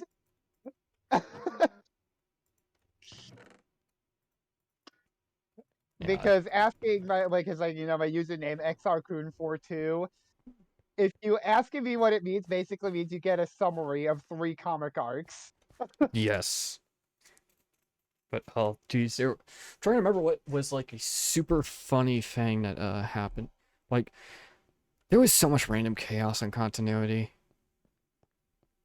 Like the Uh time there was the one guy who was being a child and got banned from the server, and then just like I 2 or 3 weeks later, me, you, and Jelly just went exploring the bowels of the dude's base. I feel so bad for the guy though that happened. Like I do feel bad for him that had happened. But I mean it's kind of what he got for just he got upset because he was AFKing like dude built like a massive fucking base, Yeah, AFKing all the time, and ended up he was not getting like the drop rates like all that he wanted, so he got super upset, said a lot of said a lot of shit, and that then he should be dipped, said. Yep. and he got and it's like I remember like some of us like volunteered to like go check on him at and, like we volunteered to check on him, and we just got told by like server owner, don't bother, he's banned, like he's not coming back. I was like, okay. Yep, and then me, you, and Jelly went and explored his base, and we found the pit. We found like the one I remember is we had this. He had this Oh, he had the pit at witch the end of farm the village. pit. He had this pit where like he had a villager breeder, and then he had this just little bowl of lava where the Oh reject yeah, was. And that we found that.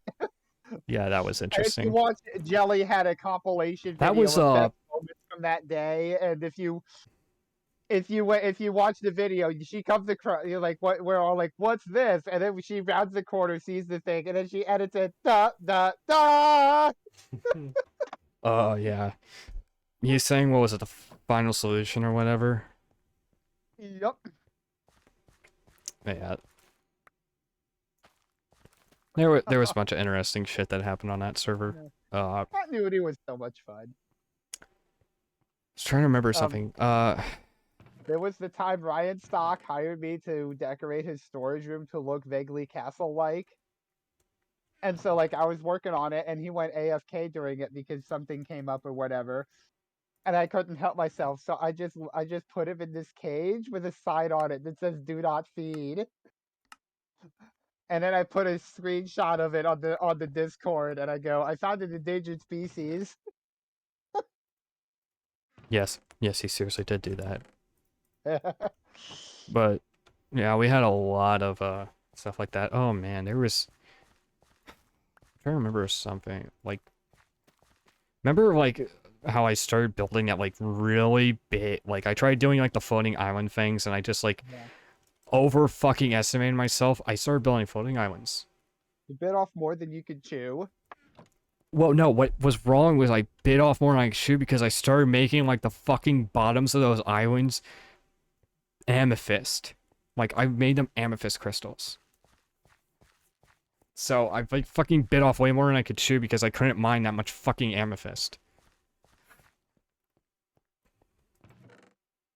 This must have been after I left.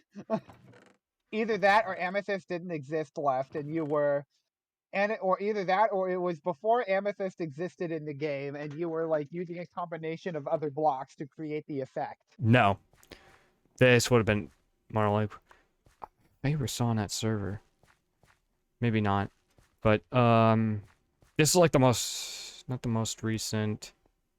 Actually, it might have been the most recent. I'm actually going to check.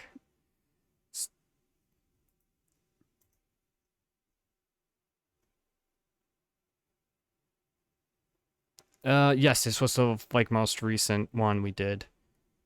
This would have been the one that happened about last year. About this time last year. Okay. So it would have been after I left.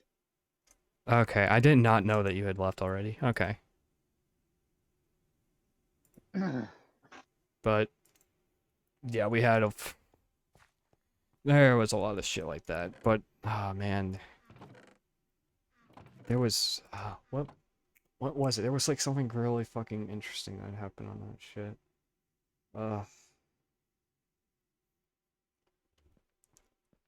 I just remembered the name of the guy who raged and got banned. Oh yeah. JW. Yeah. Yeah. Like I remembered his name, but I wasn't gonna name I wasn't gonna name him for privacy's sake. Alright. But yeah, there was a lot of stuff like that and all that. Oh man, I remember one time, just one day, everybody decided they were gonna do face reveals on the Discord. Oh So I joined gosh. in. And like let's see, I took a shot of it, and everybody else was commenting on how everybody looked, and then in mine, people just like, nice planes, bro. Yeah, oh Because my gosh. Remember I've got a bunch of model planes hanging from my ceiling remember how for I said like one of the viewers. guys like I was so shocked that his hair was like, so thin he kind of looked like he was starting to go bald and it's like it shocked me like wow, that's not what I imagined your hair looking like. And I said something like really fucking stupid and just like he kind of just goes like, "Really? Really, man?" I was like, "Sorry." Oops. And then It's he one of goes those like, oops moments. he pretty much went as like, Yeah, no fucking wonder you said like the hair fang, like you over here with the fucking lion's mane. Oh, that was like one of the funnier things. Like I built so many stupid bases. I've had one of the bases. Oh my gosh, one of the fucking bases was so stupid in that I built a underwater skyscraper. Hey, you just do what you like to do, you know? I hope it wasn't the stupid part, but it was like so fucking interesting, like some of the stuff I was building. Meanwhile, I was just over there hiring myself out as a castle consultant or whatever. Yeah, you remember the that nice, really fucking cool villager training hall I had built that one time? Oh, yeah. That was an expensive ass villager hall, but it looked super fucking good. It did. Like, I think also like the first season of that, I ended up having what was probably the funniest fucking nether tunnel. It was blocks of coal and also ended up being blocks of coal and redstone because I had so fucking much blocks of coal and redstone that I just went, I just have so much of it. And I literally kept buying out one of the guy who was running the redstone shop. I kept buying him out of redstone so I could make redstone blocks for it. Well, somebody got stinking rich off of you. Bro, no, it's like it's a shocker. Like some of the like guys who played on there, they work IT. And these guys would be like playing on the fucking job and it's like, how the fuck are you guys able to do this and not get fired? I feel like the answer for one of them was like seniority. I remember one of them said seniority, and one of them said something to the effect of, I only am expected to do something if they direct a call my way. Exactly. Like what one guy is like but he was like playing it like at the like fucking like he was in the office playing it and it's like holy shit. I remember, so like, what was this one time I remember? So like, I was kind of notorious because my signature prank was the bell noise machines. Oh, the fucking door noise machines. It's like, oh, you could tell when XR had pranked you. I started off doing the note blocks on top of gravel with the doors and the redstone clock. And then when the bells came out, I just switched to observer clocks with bells. This man was evil. He was the most fucking evil bastard there was for this. I remember one time Jelly logs on and goes to her base, and she just writes in the chat, the bells! So I come over to help her find it. I show her where it is, and it's like the simplest, stupidest thing that I built. Just like two observers, one on top of the other, facing in opposite directions, Mm. each powering a block with a bell hanging from it. Hey, do you think I should dig this up, like my other area? Dig it up to Yes. the max height? Okay. Yes, for uniformity, yes. Let me dig the tunnel like that too. And then when I showed her what it was and how freaking simple the machine was, she just looks at me and then she puts like that into the chat. Oh, yeah, there was a couple good ones like that. Yeah, we also got yelled at a lot first. Like some of us pretty much use certain language pretty much went like, "Oh, come on, guys. Too far, too far." Yeah. Like I remember one of the guys had a villager that he had taken a name tag and named Ben Dover. Yeah, there was a I'm lot like, of shit like that. We dude, had really? like most of that stuff like I remember like the only reason like there was that villager killer was because that was still like what 1.13. Yeah, it was before the big villager update. Yeah, that was like 1.13 but right before 1.14's big villager update. So but it was so much fucking shit that had happened. The other funny one that the other funny chat interaction I remember off the top of my head, there's a couple of them. one time, so like I was end busting. I had some ender pearls because I wanted to get the achievement nice view from up here, which is like float so high off of a shulker effect. And you can kind of cheese the system. I don't know if they've patched it, but back then you could cheese the system by throwing an ender pearl and it would count as extra blocks. So I threw an ender pearl, got the achievement. Jelly goes, nice. And I put that into the chat. Storm goes, wow, that is the cheesiest grid I've ever seen. And then Jelly puts it into the chat just to push Storm's buttons.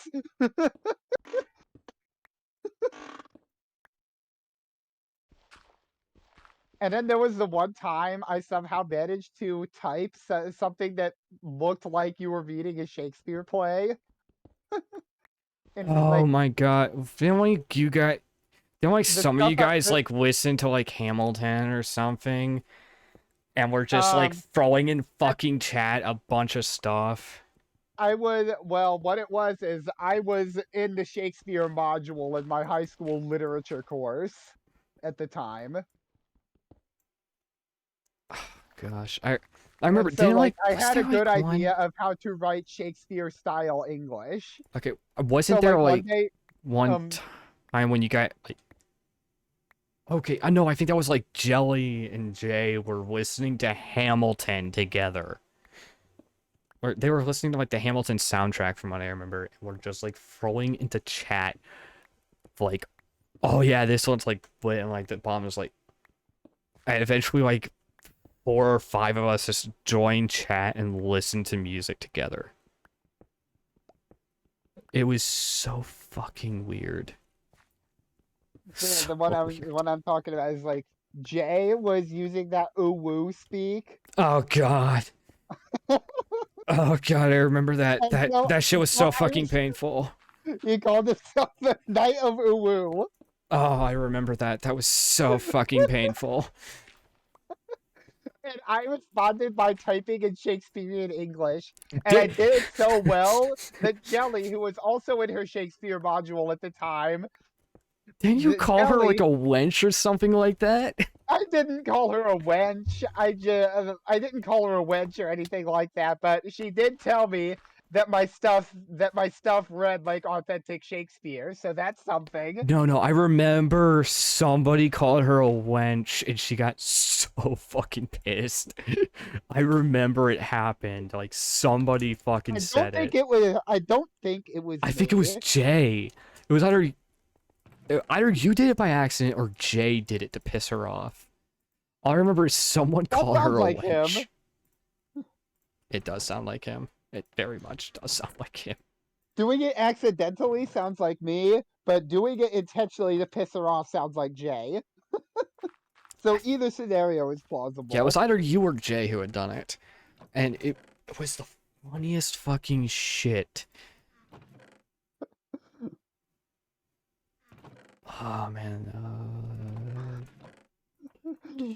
I just thought it was funny that she told me that that night my text. She told me that one night that my texts read like Shakespeare plays.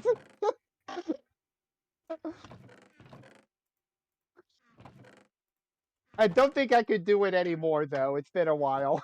Yeah, it's been way too long for you to be able to do that. But man, was it funny. Definitely was funny. Oh man, good times. Good times were had.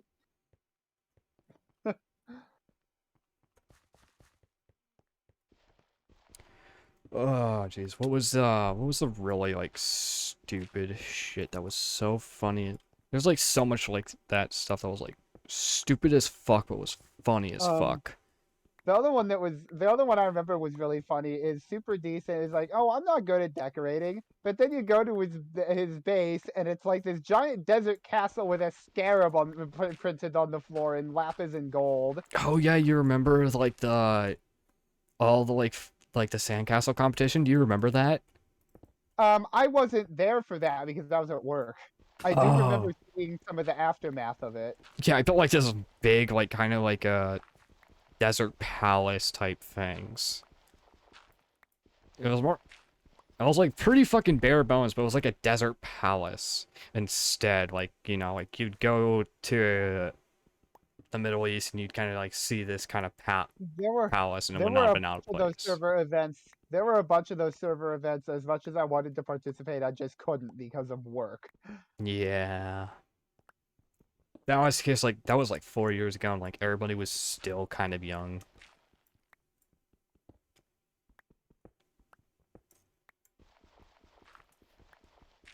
It's like most of us were like still kind of like teenagers and like all that when that was going down. And there was what was it? There was something really funny. I'm trying to remember what like I'm trying to remember some of the shit that happened. Oh yeah. Oh, yeah, I remember. It was Comrade Craft, remember that? Oh yeah.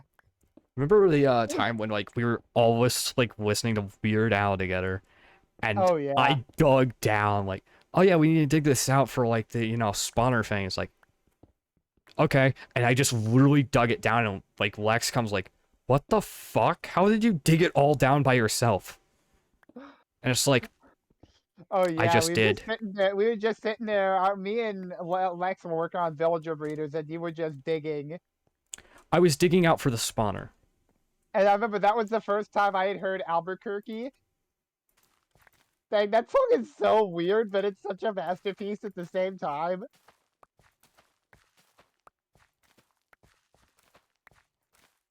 Weird Al is very, very good.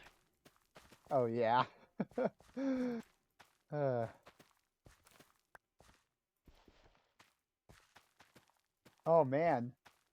I just realized Comrade Craft was literally last year because I remember like not too long after Comrade Craft, I went on my road trip with my dad and then I sent Lex pictures of the big boy. Hmm. Yeah, there was a bunch of stuff like that. Oh, we had so much fun. Yeah, if I worked a less grindy job, I would play more Minecraft. Maybe get back with continuity. You need to get like you need to change job. Like honestly, you should be looking for a better job. I'm not Yeah. going to lie. Just like I go like look the for a job job. I'm doing, just not the company I'm working for or like the managers at my store. Yeah, it's to a point where you need to like just like go and find a better paying job somewhere else, man. Yeah. Because your managers are just like so fucking bad.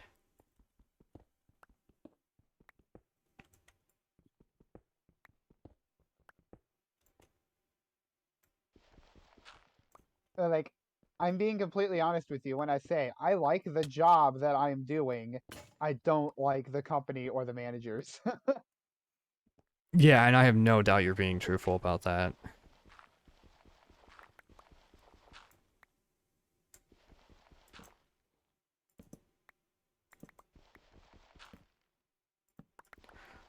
Ugh.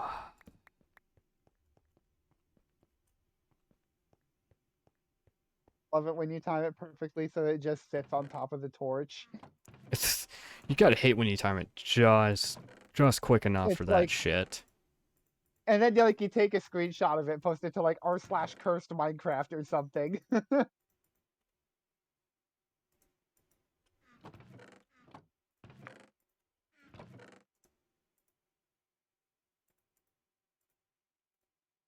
I'm making another shovel. Okay, and there we The go. classy people call it a spade. Fuck you.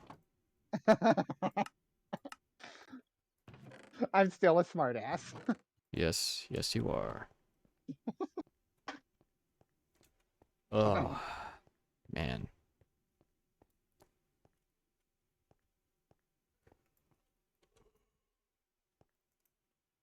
Ugh, Man, that was a really nice trip down memory lane, though. that was.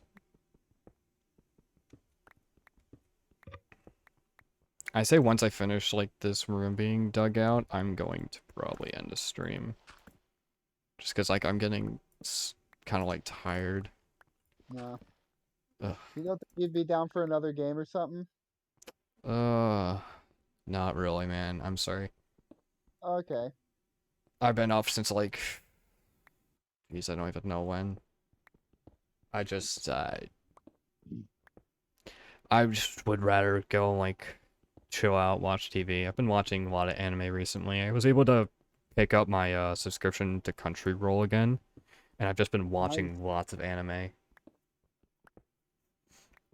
There's like one anime I've been wanting to keep up with and haven't been able to because of What is subscription. it? Attack on Titan. Okay, so what happened is they actually split the fucking season again and went, the season's not done yet. Like, everybody kind of knew it was like, hold on, there's only a certain amount of episodes left this season, and we're nowhere fucking close to the ending. And then they went, yeah, surprise, expect next year more Attack on Titan because, uh, uh we need more episodes. You know, they kind of like shot themselves in the foot and like needed more episodes, more time. So, yeah. Because like I was watching it with Jay on Hulu, and then like we kind of stopped using Hulu, and I don't know what he's using anymore. And then we just kind of left it by the wayside because he wants to watch Star Wars shows with me now, which I'm all down for, honestly. But So, still, I'm wondering what happened to Attack on Titan. all right, question. How far were you? Uh, I think they had reached the seaside, and they had done the big plot reveal about the or oh my gosh, I don't think we had gotten quite to the origin of the Titans yet, but there was like a big plot twist about a civilization that went a lot further than just the one city. Ah, yes. Talking about the Marlians. Yes, the Marlians, thank you. Ah, yes. Ah, I cannot wait for you to. Yeah, you're like season 3. You're like tail end of season 3 from what I remember, I think. Which means, you have not seen anything of season 4 I then. also am aware that a couple of the other I also like I don't know which came first, but I also know that I saw the plot reveal about a couple of the other people who were in the boot camp with Aaron and company were actually the Colossal and Armored Titans, respectively. Ah, yes. You will find out a lot more about that, but Yeah, like yeah. I'm aware of that, and like I saw the scene where like they developed the weapon that was designed to penetrate the Armored Titan so that they could pull him out of it and defeat him. Mm-hmm. That was Reiner. Reiner.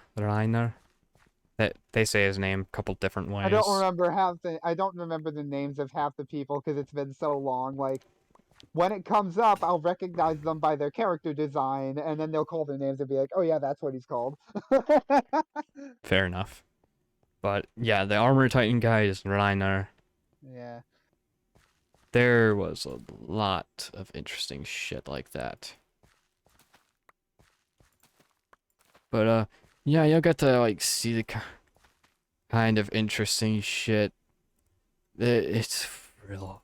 There's like a lot of fucking shit that's like, what the fuck? They did a lot of that type of thing.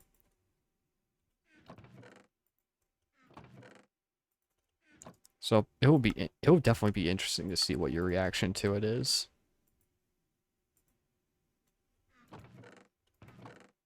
I think I I can only think actually. of one anime that I've actually watched to the end, Okay. and that was Brotherhood. Oh my gosh, Full Metal Alchemist Brotherhood. Full Metal Alchemist, not Brotherhood. It was just the original Full Metal Alchemist. Weird that you would watch the original but not Brotherhood. Okay. I started Brotherhood at one point, but never got around to getting further than like episode 5. That explains things. Fullmetal Alchemist is a series that I know I should watch at some point, but I've never watched. I would definitely recommend one for you. It is a anime about skateboarders. It's called Skate the Infinity. SK8 the Infinity. And if anybody who's like watching like fucking knows Skate, they know how fucking good that anime is.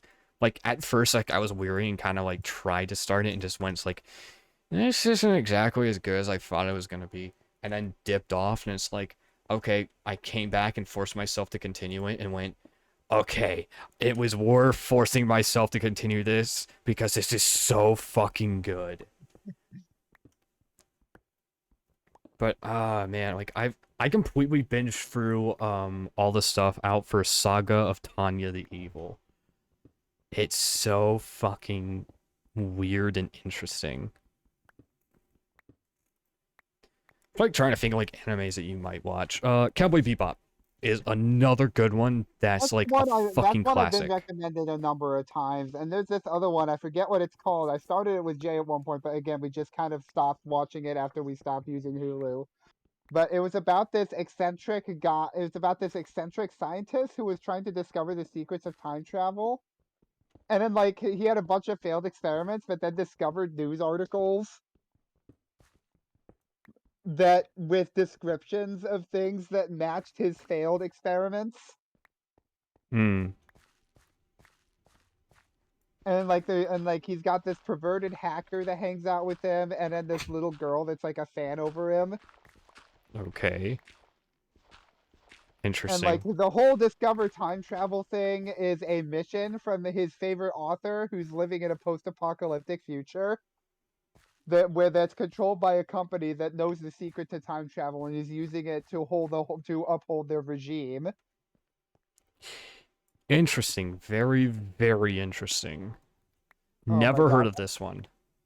I'm trying to remember what it's called, but I remember Jay told me that he thought I'd like it because the main character reminded him of me. uh Jeez. I'm trying to remember like all the stuff I've watched. Sentence of a Bookworm. Really fucking good. That time I was reincarnated as a slime. Really good as well. Kuma Kuma Kuma Bear. Super good as well. There's been like a lot of ones I've watched. It's like, this is super good. Oh man, I'm trying to like remember them all. Whatever. I'll either remember them or won't. But it's like I actually showed my grandmother Sentence of Bookworm, and she pretty much went like, "Ooh, okay, I like this." But yeah, there's been like a lot of stuff like that. Oh my gosh. So Storm was showing me this video last night from Alternate History Hub where he talked about the whole ancient aliens theory and Okay. the fact that there's like this running show on History Channel that's Yeah, been I know running exactly for what like you're talking 16 about. My seasons dad about watches it. it. Yeah.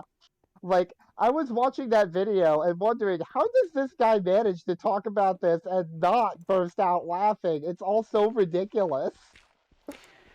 So some of like the shit that they say is like it's so stupid as hell, but when I was younger it's like, "Oh, this is interesting." Like it's the kind of thing I would watch just to see why they think it, but at the same time it's just so stupid. Like I remember Yeah. when I was a kid, we were on vacation to the East Coast Mhm. and I stumbled across this History Channel show where they were talking like, "Oh, the Knights Templar got to the New World before Christopher Columbus did, and here's all this evidence." And like a bunch of the evidence was stuff that seemed utter contrived. It was either totally contrived, misinterpreted Viking relics, or stuff that was complete and utter coincidence. They the actual worst part is they actually are finding some stuff. It's like, uh, not exactly Knights Templar, but there is some stuff that it kind of goes like, what the fuck?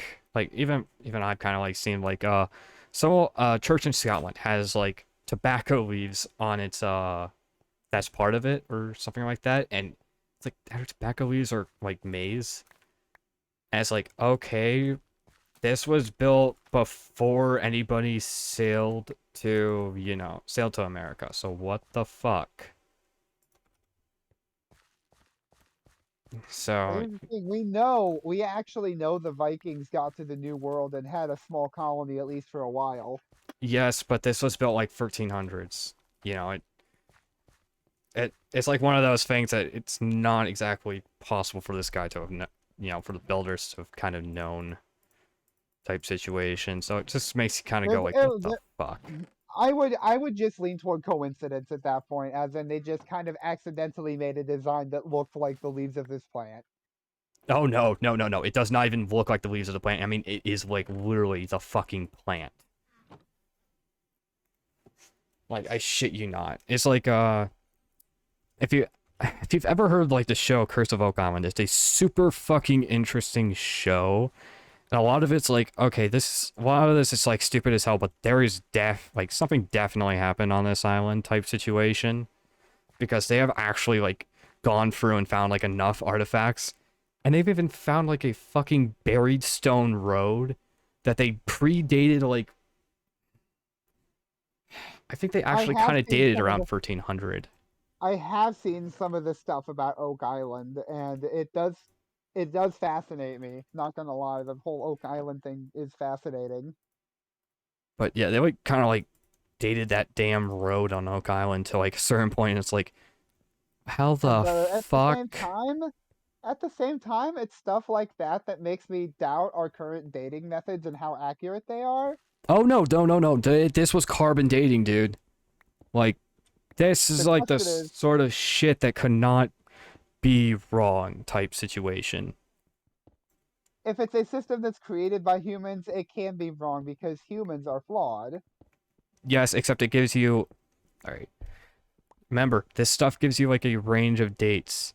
So at most, yeah, it's the type of thing like you kind of call this stuff into doubt. It's like, okay, yeah, I give you credit for calling it into doubt, but at the same time, there's like enough things, like even major scientists have been like going like, it's like you've had like some important like science of like even archaeologists, like they've had major archaeologists taking part, and they've been going, it's like, we don't know what the fuck has happened here, but something fucking happened here because it's like European road styles and like a point like they were even going through like all government records, and it's like there was never anything in record for this. Like, they found like enough shit to kind of like indicate like something fucking weird was going on with this island.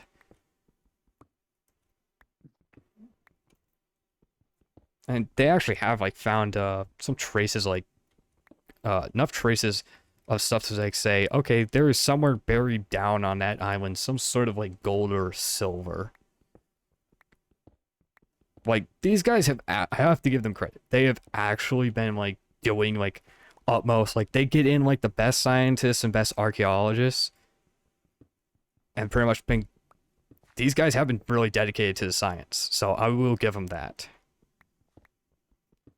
You get my point? Yeah, It's like some of like the stuff like that. I will give them credit. They do kind of like have where they'll listen to like anybody, and it's like, we'll like if we find you interesting, compelling, we'll bring you in and listen to you. But we're not exactly going to agree. And like they give some like guys like, okay, uh, more than likely your theory is like wrong and bullshit, but we'll test out your theory for you and see. And some of those they've like tested out the theory and gone like, okay, yeah, this was bullshit. And then other times they've gone like, we tested out the theory and damn if the theory wasn't right. But speaking of like ancient archaeology stuff, did you know that using like submarines under the oh my gosh, it's not the Red Sea, but no, but like one of the two, the one of Dead one of the, Sea, Black not Sea. not not Dead Sea. I'm talking about the Red Sea, like it's one of the two offshoots of it on either side of the Sinai Peninsula. Mm-hmm.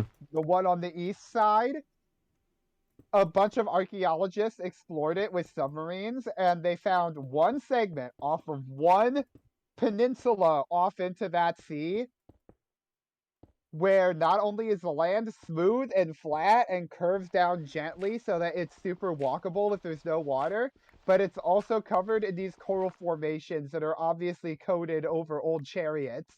Yeah, I had seen that actually. And they even found one chariot wheel that wasn't covered in coral, and based on the design of the wheel, they were able to date what Egyptian dynasty this was from. Yeah, I had And actually like how seen did that. all these chariots get down there unless like the sea parted via some either either some kind of natural phenomena split the water that would seem miraculous to the people who didn't know what they were seeing, you know what I mean? Yeah. So like we basically can confirm that the Exodus of the Bible actually happened based on this and several other pieces of evidence. Like they found a rock that's like split halfway down the center with evidence of water corrosion around it Hmm. over in Saudi Arabia. And like, it's like, wow, that's cool. Yeah, there's And like a lot of stuff like that where they kind of find it's like, oh, okay, that was actually super, super interesting shit.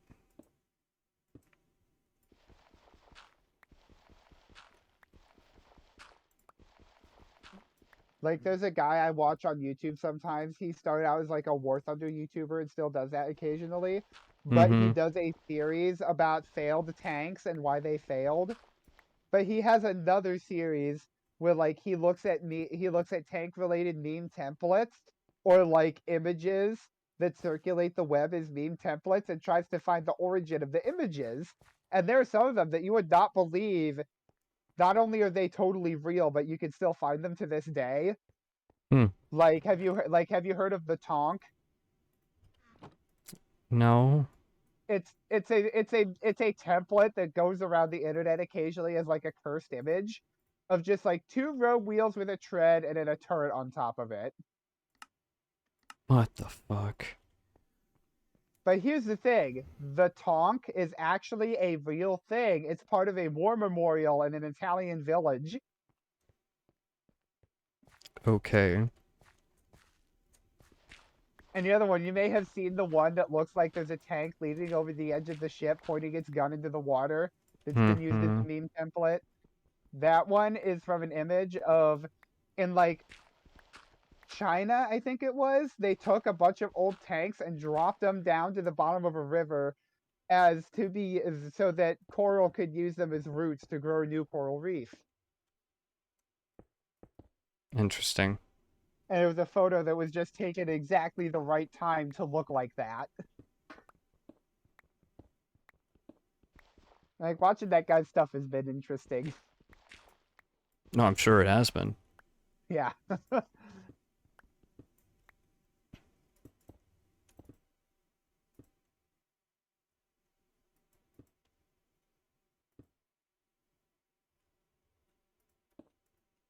Oh man.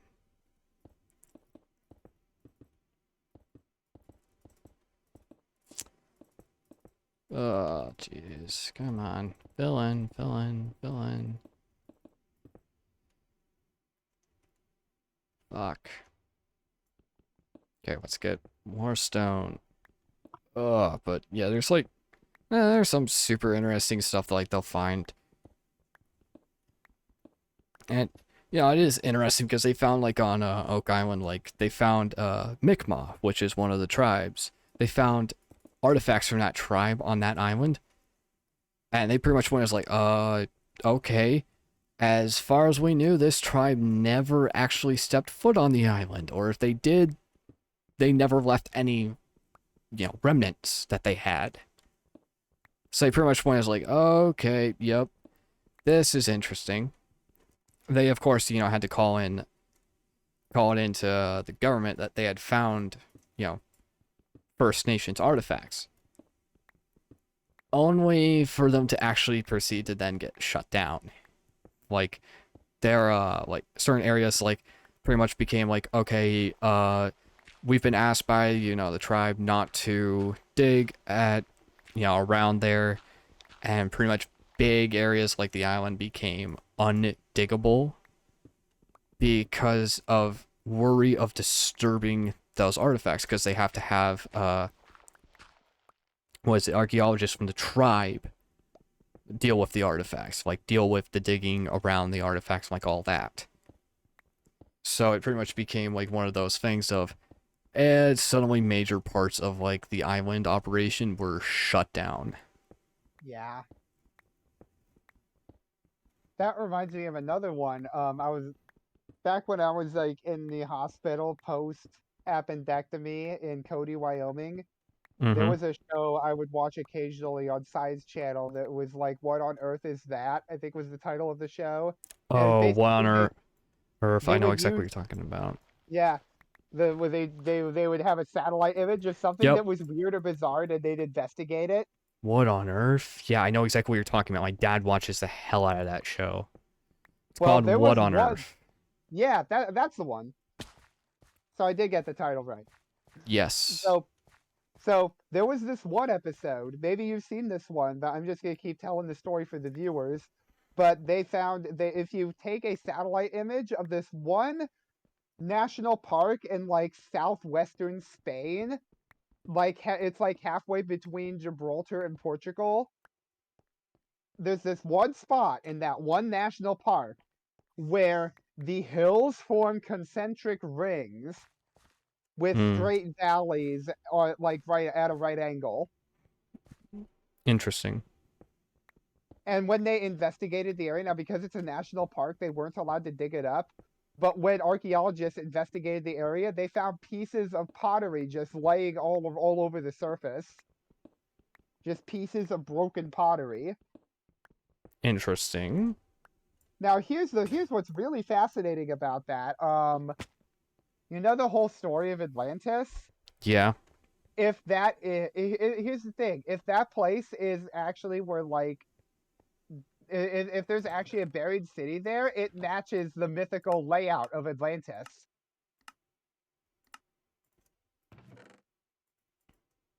Yeah, they've had Like, several sites where they swore it was Atlantis, so.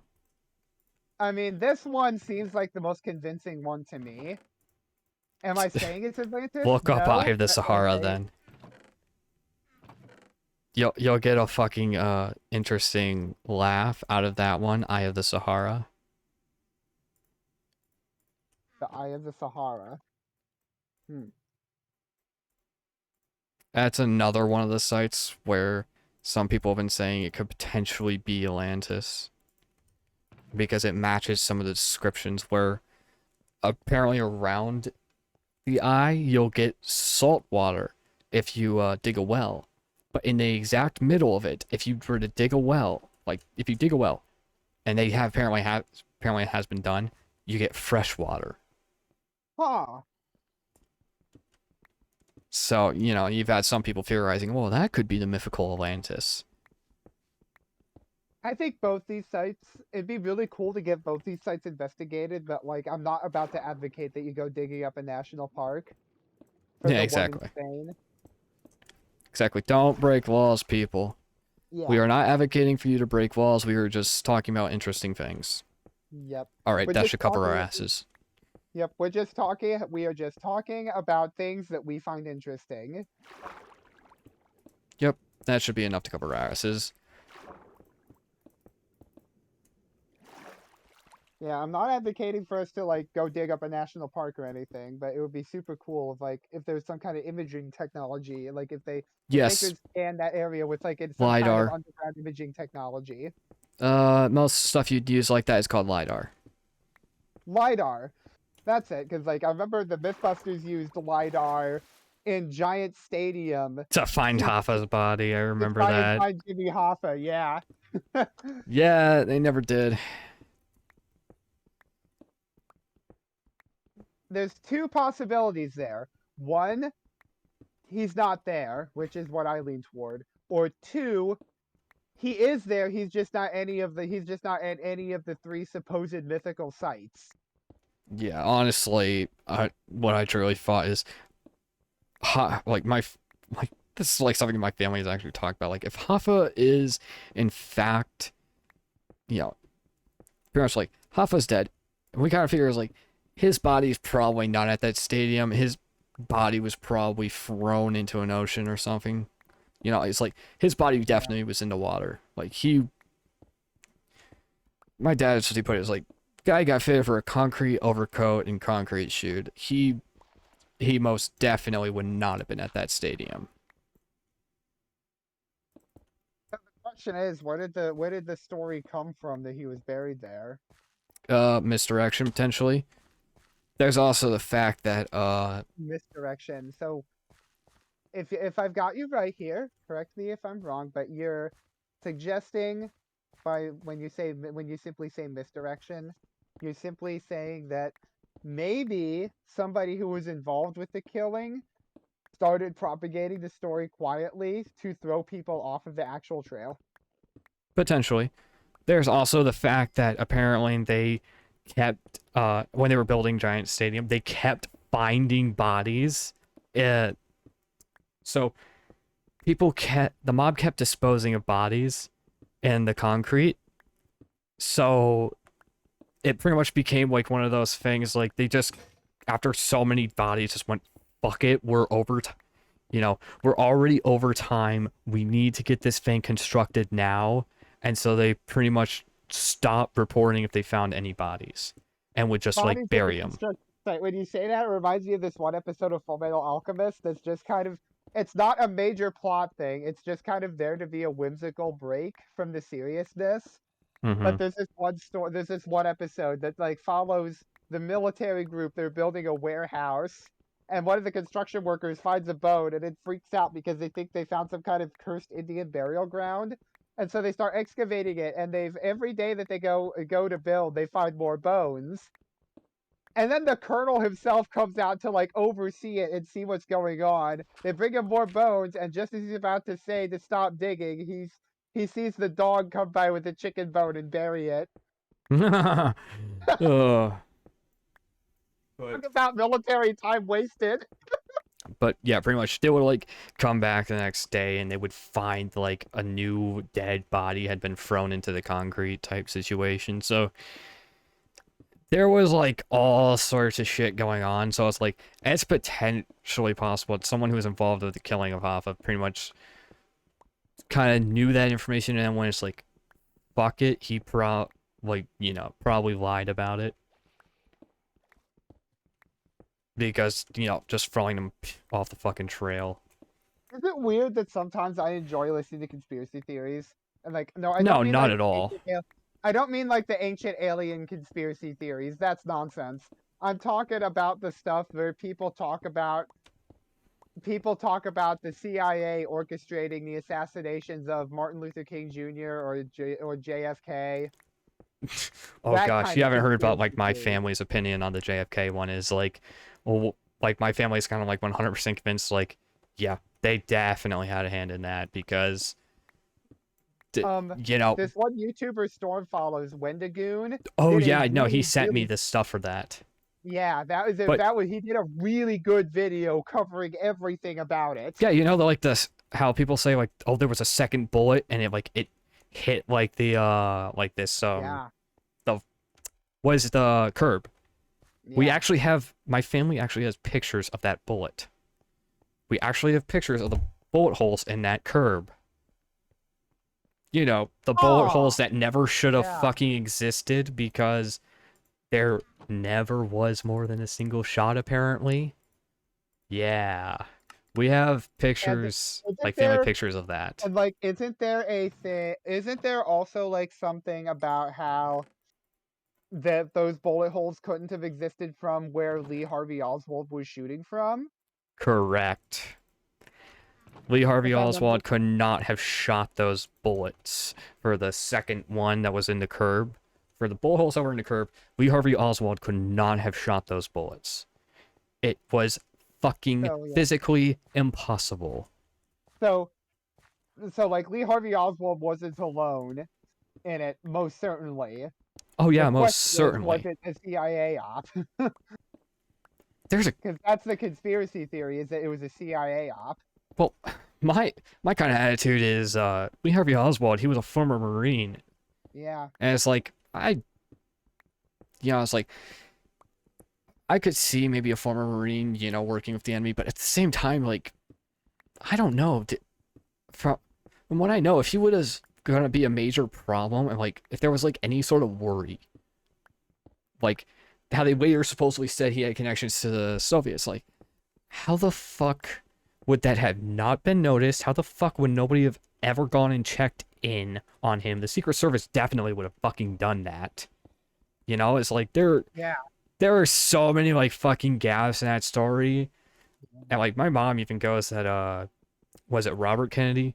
Bobby Kennedy, like my mom even says like, oh yeah, he was definitely killed as well by like whoever. Like it's like that was definitely government involved because he was really kind to the blacks, and she was pretty much convinced like, yeah, no, he was killed because they did not want status quo changing, pretty much.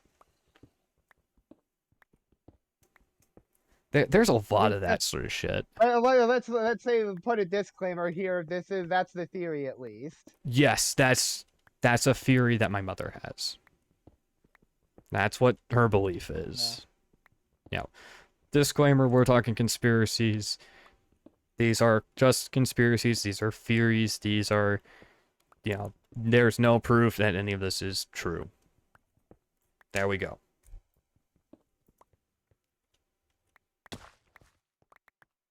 I say there is proof, but not conclusive proof for some of this. Yes, exactly. For some of this, there is either not conclusive proof or, stuff like that. It's like how everybody knows that the fucking crack cocaine epidemic of the like 80s and 90s was responsible from the fucking CIA. You ask the CIA, and they say, we investigated ourselves. We concluded that there is no evidence that we, the CIA, were ever involved in this, in this shit. Or at least nobody from within. The question is, the CIA officially. What about somebody from within the CIA? Oh, no, no, no. What it was is the CIA investigated. It's like the fucking wonderful, glorious thing of the CIA investigated themselves and pretty much then said, like, yeah, Oh, this is we cleared bullshit. our own name. Yeah, exactly. Like, they did that sort of thing. That's not how investigation works. Ask any cop. Yeah, exactly. It's like, you can't investigate You're not yourself. allowed Doesn't to. You're work. not allowed to investigate yourself because then you're just going to come out the next day and say, "Okay, I didn't do it. The evidence is there." Exactly. You can just say whatever the heck you want. Yep. So, I have a question. What's your opinion on unions? I do not know enough to say. Fair point. I would recommend looking up information on unions. Because, I do know that Jay works at a place that is unionized, and he has nothing but good things to say about it. yeah, the typical opinion is unions are a necessary thing. Like, I worked a job where they pretty much fucking were so anti-union, they pretty much said, watch what you sign, because if you sign something for a union, you're fired. Wow, that's BS. I'm, you know what? Fuck it, I'll name it. Dollar General. Dollar General is anti-union. Like, they will fire you if you sign anything for a union. If you, I'm pretty sure that if you that what you sign outside of Dollar General is not Dollar General's business, legally speaking. If it's a union thing, it kind of gets into a gray area. Because if you're trying to unionize, then yes, it does become the company's business. And mainly, it only Or becomes that company's business because, because that means they then have to treat everybody in the union equally. yes, exactly. The union has can then talk about workers' rights, discuss pay, and like all of that. Okay, yeah, that makes sense. Yeah, it's like, so here's the thing. With unions, It's typically one of the things like if union goes on strike and you're a member of the union, you go on strike as well. So if the union tells you to strike, you strike. If you don't, you can cause all sorts of problems. And it's like I have no problem saying this. Like my father, when he retired from working a security job, he retired from what was a union job and retired with union, benefits and all that. Yeah. So I have like no problem stating that. So yes, like my family does typically support unions. I know in the video game industry, unions are not a very big thing. There is like only 2 unions ever I think I've heard of. But it's really become like unions are really starting to come back into picture. Like unions are a good thing. I don't know how the fuck companies were able to convince workers that unions were a bad thing, but they're a very fucking good thing typically.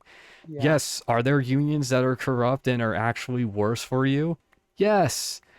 Nine But times as out of long as ten, you though, it's worse for the company than it is for you.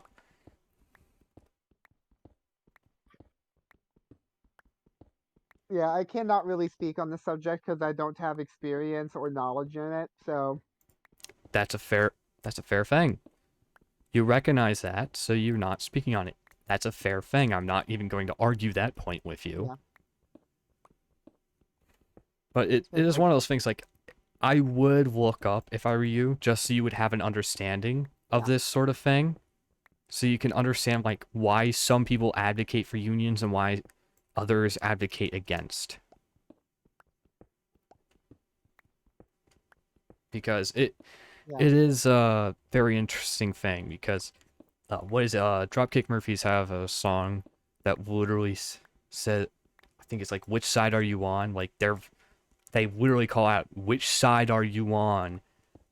Because father was a union man, like something like that. I don't remember, but they do have like it's which side are you on? Is the song, but they literally do call out on it. Which side are you on? Union or anti-union? Yeah, most of the time it's like, which side are you on? The workers' side or the company's side?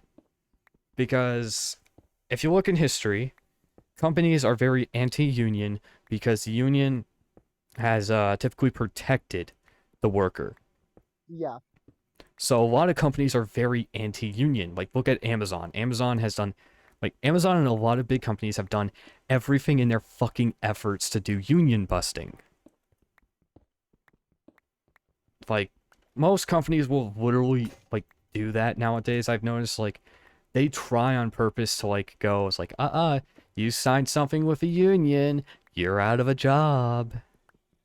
There's a lot of companies that are like that. Point though, can't the union just be like, no, that's not okay?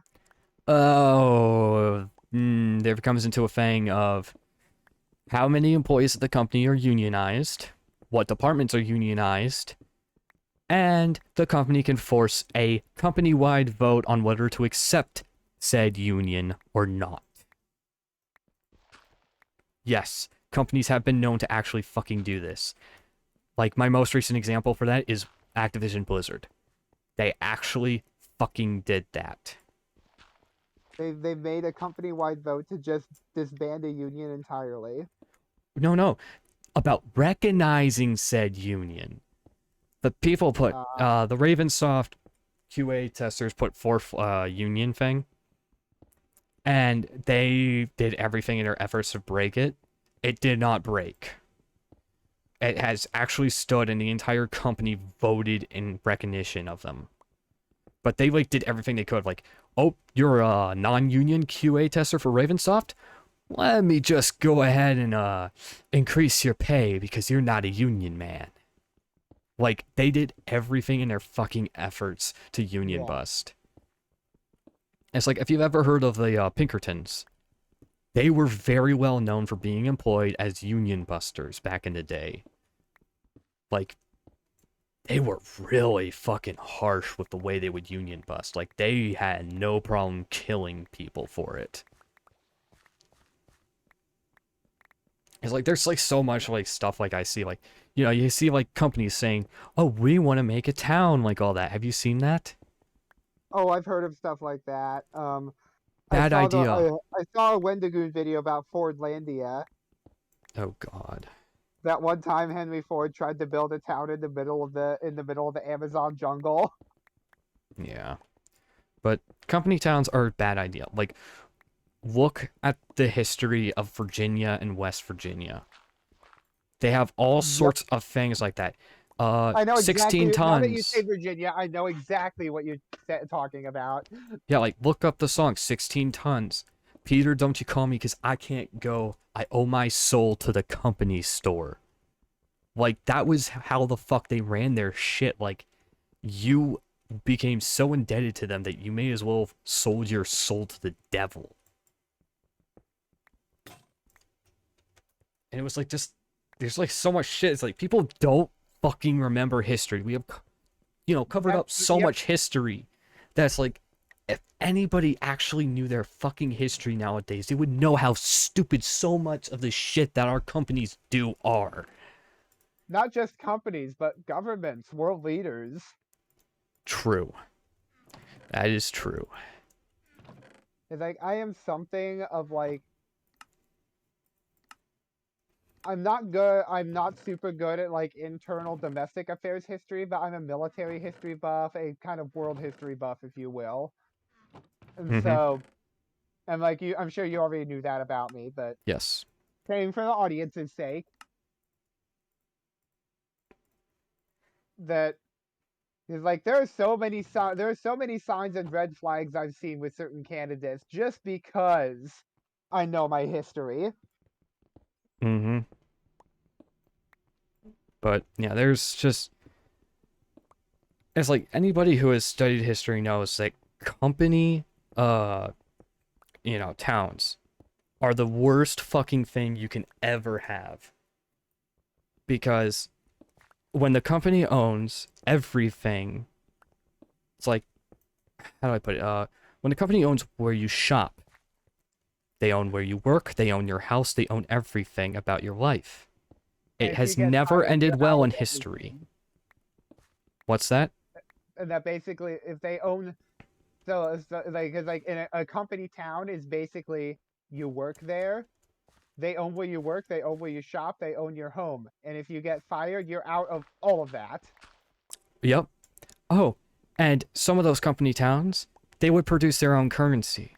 Like, here's currency, here's like a thing to like use in the company town. Like, they would give you like credit, credit chits type thing. Yeah, Like, here's like this but that it you couldn't work use to buy anywhere your else. stuff at the company store, but not accepted anywhere else. And if you tried using actual currency, it'd be like 4 times as much as it would cost at a different store.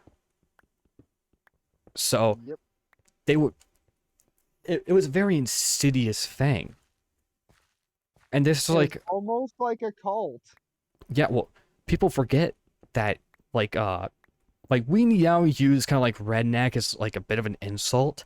People forget Yeah. what the fuck redneck originally was. Rednecks were those who wore the red bandanas around their necks. They were the Virginian, West Virginian coal miners who wore the red bandanas around their necks so that you could see that they were one of those who were fighting against the company. Like they were those who were fighting against the company towns. And those same companies were able to convince the US military to go in and shoot them up using planes. That's how that Wow. ended. Was the company was able to convince the military to come in, respond, and kill those men. Would you mind sending me some sources about this? Uh yeah, I can look it up after I finish this. I would appreciate it. But yeah, like some of this is like my own kind of family history because like my family, like part of it was from Virginia and like West Virginia. Like we kind of knew this shit because like this was stuff that like was kind of taught in our family. Don't trust like don't trust the kind words of the company. They don't have it. You know, it ain't gonna be good.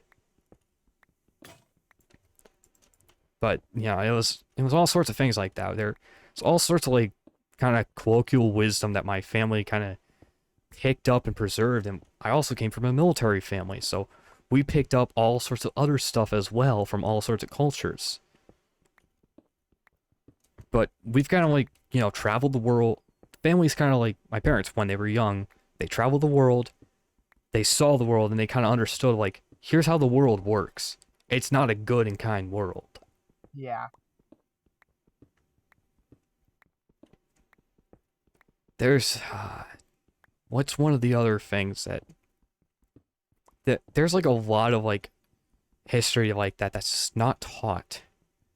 It's like I know I had to teach Storm about the Hatfield and like I had to teach people about the Hatfield and McCoy War, which is a American thing. But it's like I had to teach Americans about this because they don't teach this no more. Was that two families, the Hatfields and McCoys? One was in West Virginia, Virginia, and one was in Kentucky. They went to war with each other. And it was so bad and so fucking infamous that it was taught for decades, the Hatfield and McCoy family war. And they hated each other for fucking centuries afterwards.